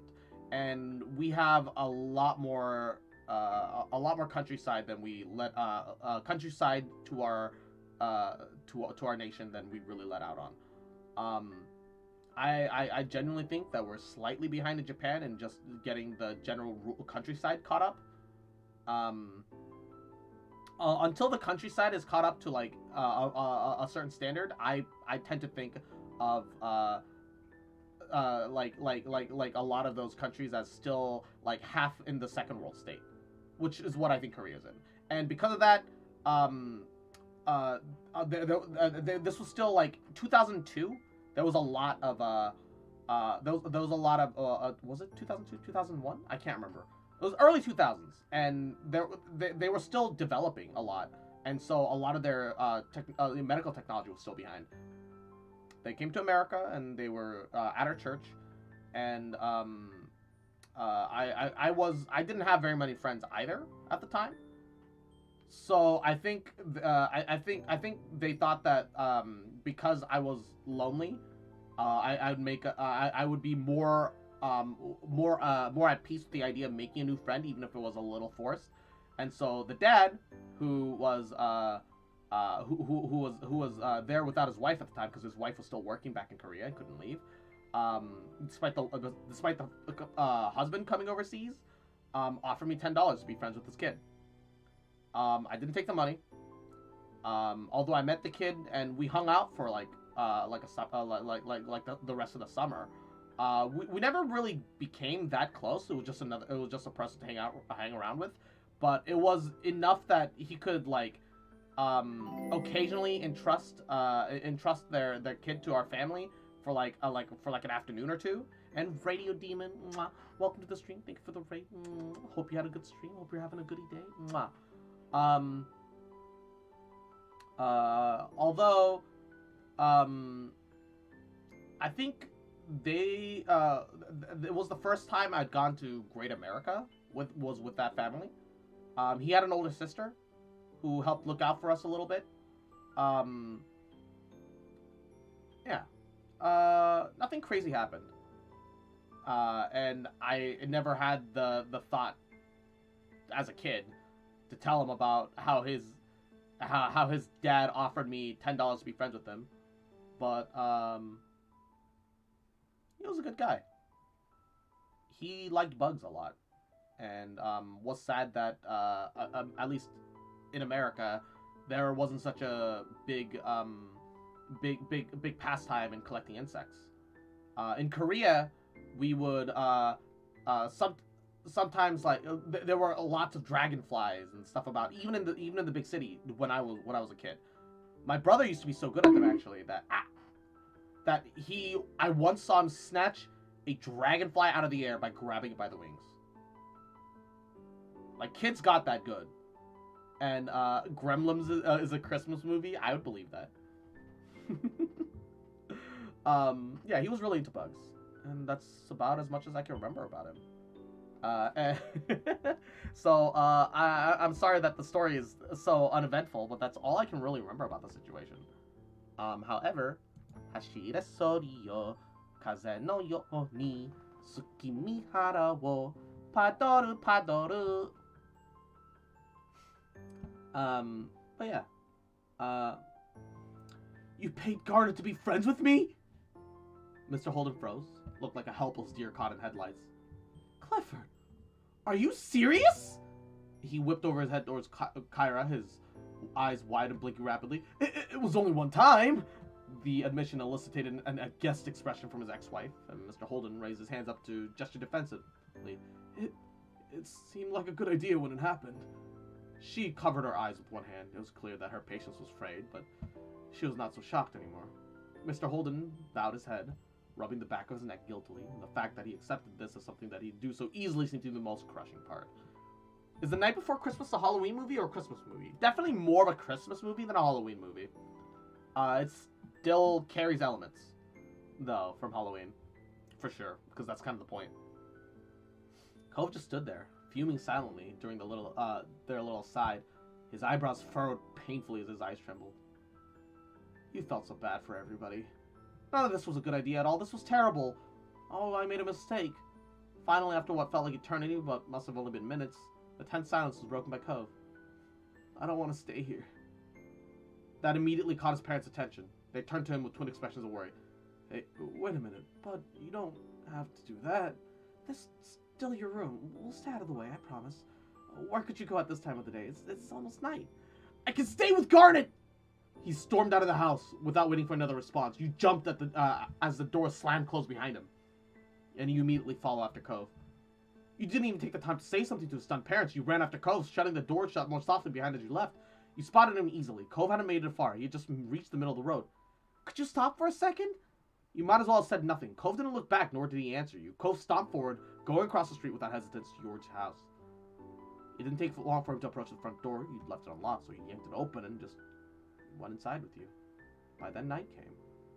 The two of you stood tensely in your living room. That night hadn't gone as you imagined. At least as Elizabeth wasn't around and your moms were out, and you had no idea how to explain that situation to them. You were sure that Cove wouldn't have been up to that. He watched you from a distance, his expression not hostile, but not welcoming either. Do you want to be doing this?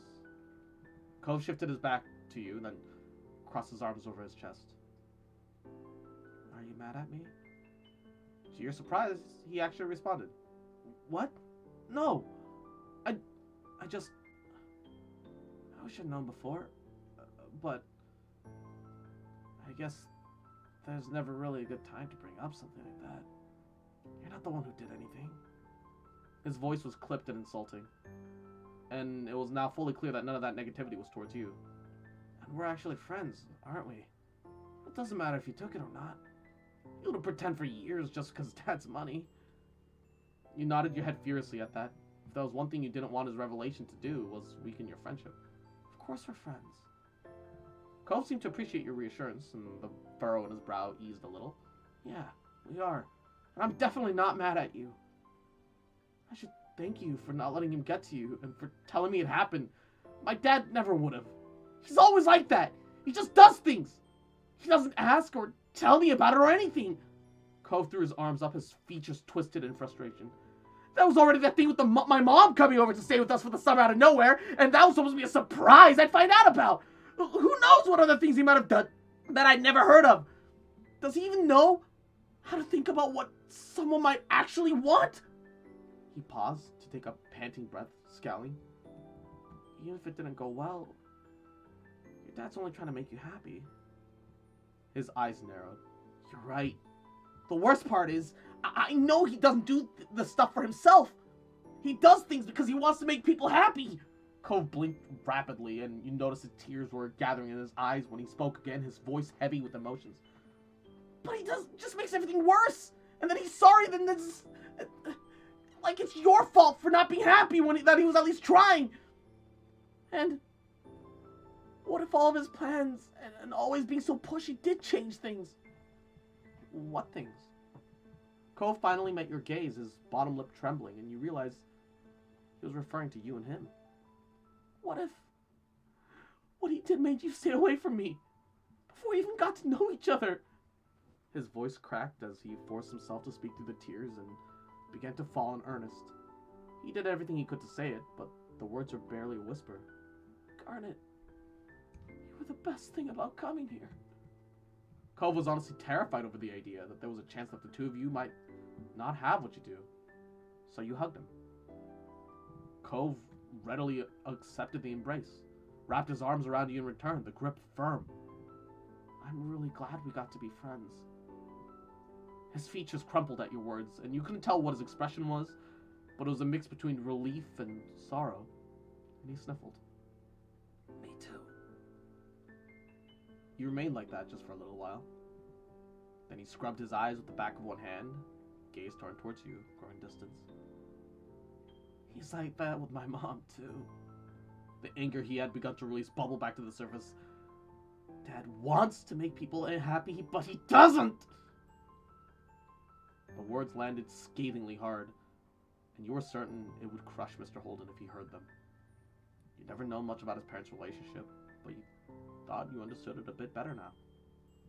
You don't actually mean what you're saying? Cove just looked at the ground, and as the two of you were stifled by the quiet, a thought came to your mind, abrupt and sudden. I remember that day, when it happened. You went to the hills behind the house. Mr. Holden was waiting for you to come back after my mom's checked the park for you. That's where I met you for the first time, after he talked to me about you. Cove lifted his eyes just enough to see you. His head remained low. I remember that too. When we first moved to Sunset Bird, I felt like I lost my whole life. Maybe that's why. He wanted to help you start a life here so much. His eyebrows scrunched up, and he seemed on the verge of tears once more. It was obvious that Cove didn't want to think about his dad that way, but it was also hard not to right now. He must have been conflicted on where to go from here. You guys really need to learn how to communicate. Cove frowned thoughtfully and said nothing, but you had a feeling he was taking what you said into consideration. I'm going back home.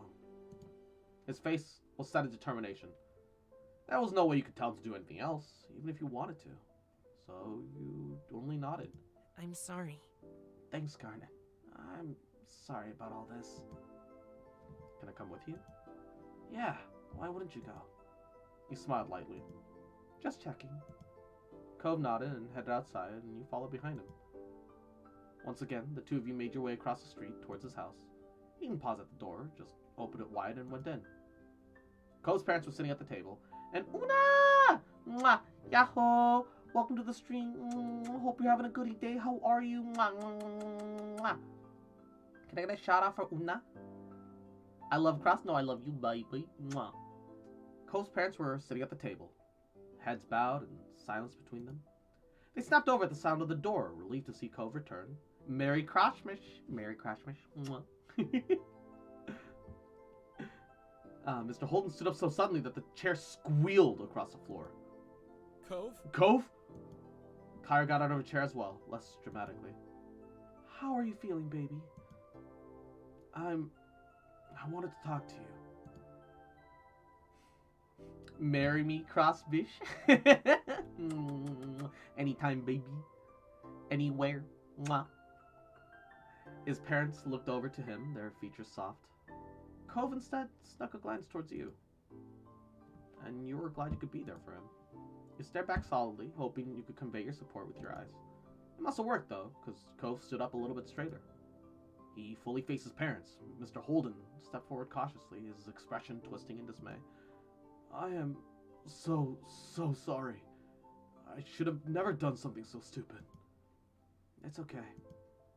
It really isn't. It was a boneheaded move if there ever was one. I was probably an actual child. One that I'd never even met before that day.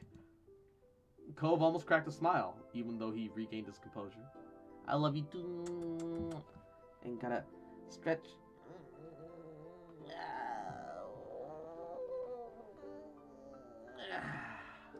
Ooh. Ooh. Wah! Then it isn't. But I want it to be okay anyway. I'm sorry. Cove, I'm sorry. Kyra placed a hand on Mr. Holden's shoulder. Your dad doesn't believe there's something wrong with you, or that you can't make... Oh! My paddle mode is over. And... Bah! I'm back. He can explain. I know. I know why Dad did it. He wanted me to be happy, that's all. He didn't think it'd be like this. It was an accident. Kyra sighed heavily, a sad smile appearing on her lips. You're very grown up, Cove. Mr. Holden brought his hand up against his forehead and began to pace around the room. He didn't seem to know what to do with himself. He turned around back to face Cove and Kyra and looked more solemn than you'd ever seen him. I'm not going to do it again. I haven't done it again. Haven't tried to bribe more people, or haven't tried to continue to step over a line without registering it. Both! He let out a heavy breath before shrinking down a little. It was kind of impressive, though, considering how tall he was. I'm trying. I don't know, but I don't think so. Cove's throat bobbed as he swallowed thickly, and he looked like he was trying to gather up all his courage. When he spoke up, his voice was small but firm. You invited Mom here. His dad's eyes widened. Cove was ready to have a talk before he put up before. You didn't ask me if I wanted things to be like this, with both of you together again just for a little while. Mr. Holden's hand slowly returned to his forehead, and he was stunned, as if someone had just hit him. I did it again. I did it again, and I didn't even notice. What's wrong with me? Why can't I just do something right? At least Cove seemed to be relieved, since he was able to say what he felt. And you knew how long he'd been holding that in. It was quiet for a long stretch. Mr. Holden had sat down in a chair, his shoulders drooped, his head in his hands. He looked at Cove. He watched his dad and how genuinely he was struggling with what he'd been told. Cove glanced at the ground and looked back to his dad. I'm not angry anymore. Slowly, Mr. Holden met his son's eyes. I can try to talk to you about things. What I feel about stuff. I'd stopped saying that to you since everything happened. I didn't want to talk to you, but you wouldn't have to guess if you just knew. Mr. Holden broke eye contact at that, shaking his head. God. God. My child shouldn't be having to take care of me. And you shouldn't have to make up for my shortcomings, Cove. I can fix things. I can still change. After having something more of an outburst, Mr. Holden turned his face away and spoke more guardedly. Besides, I'm used to that already. I might not get it right, but not a damn thing would happen in what's left of this family if I wasn't making the effort. It's always me. So what's one more thing to manage? Dad. I see. You're right, Cliff. I know. But I don't think Cove wants to take care of you. He just wants to understand, and he just wants his dad to understand too. And that's what matters, isn't it? It was still as Mr. Holden digested what Kyra said, and he stared down at his empty hands, held down in front of him. Frat bro, yahoo! Mwah. Oh, welcome to the stream. Thanks for stopping by. Mwah. When he looked at Cove again, tiny tears glimmered in the corners of his eyes. He got up, crossed the room to his son. Cove didn't move or look away as he approached. Mr. Holden sat his hands on Cove's shoulders, the touch firm. He furrowed his brows. Bud, you and I are going to talk about every single thought that ever pops up into our heads. For the rest of your life. He shook Cove forward and back a little bit. Tears slipped down Cove's cheeks, but he was smiling. What? What? No! I don't want that! Mr. Holden began to smile too. It trembled at the corners, but it was genuine. I'm afraid it's the only way. Kyra chuckled, and even as she blinked away her own tears, and Mr. Holden turned towards her. You better not be thinking you can get away from this, Kyra. The same is gonna apply to you. You can't! He let go of Cove with one hand and placed his other arm around Cove's shoulders, then he faced Kyra. Oh, Absolutely. yes, I can. He continued to talk as he walked in her direction, bringing Cove along with him. Then, father and son were standing in front of her. Mr. Holden put his other arm around her. Now he had both of them in his arms. If you think the ideas I actually go with are bad, you two are gonna be amazed by the thoughts I decide against all on my own. Kyra jokingly cringed at the concept, and Cove smiled up tearfully at his parents. Thanks, Dad. I'm so glad. Thank you, son. But hey, you know what I'm thinking right now? Cove wiped his face with the back of his hand, shook his head. God, no. You're such an incomprehensible maniac. Mr. Holden laughed, not disputing her words. I'm thinking we should eat that dinner I painstakingly made. It's salvageable, just gotta heat it back up. Kyra sighed in exaggerated relief. Can do. That we can manage. Right, Cove? Yeah. Great, we're making progress already. Well, Though, I don't even know how I'm gonna start making this up to Garnet. Carrying all that secret for all this time must have been quite the burden to bear. Plus, you know, she didn't actually get any money of that deal. She didn't even take the 20. Oh, I'm not mad about it or anything. I mean, it was a hard time for your family. Either way, I or we will work on it. Okay. Cove ducked his head and spoke towards you. Why the hell does the dog stand? What dog? There was a tiny smile on his face. Do you want to stay for dinner still? I'd love to. Mr. Holden let go of his family. Kyra patted him on the back with a contented sigh. You're very good boys. I'm so lucky. Cove shyly rubbed his arm while Mr. Holden nervously rubbed his neck, and neither could make eye contact out of bashfulness, but in that moment, they really did feel like father and son. Cove's family was nice, you thought to yourself. You were glad that you got to come over. I'm kind of sad that I made that one uncomfortable dinner. The dog from the event I hated, is he wearing weed shorts? No, I think they're supposed to be palm trees. But yeah, it does look kind of like weed. Yeah, they're definitely palm trees, but it looks like Mary Jane for sure.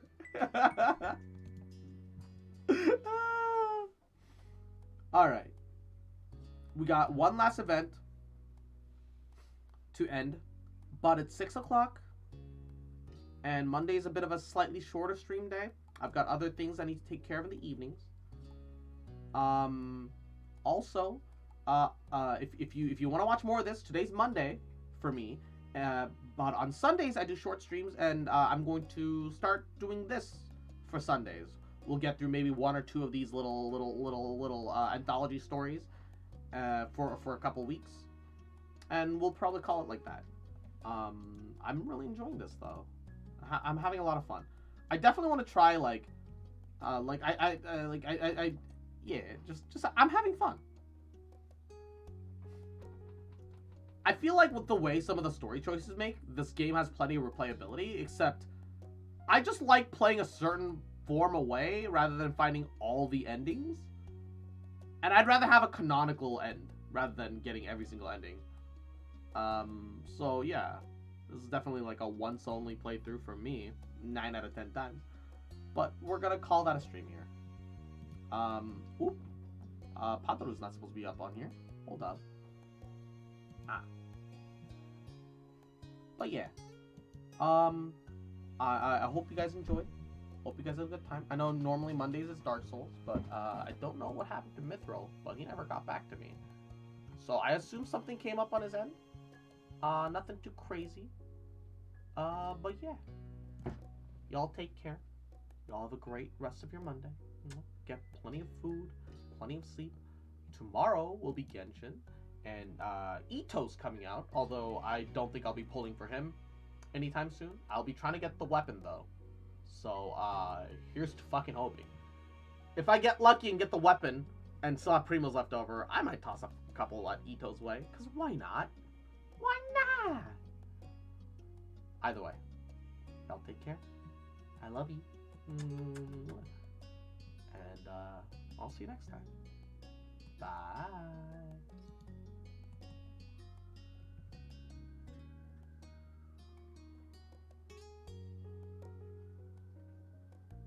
God, this music is so chill. It's nice. I enjoy it.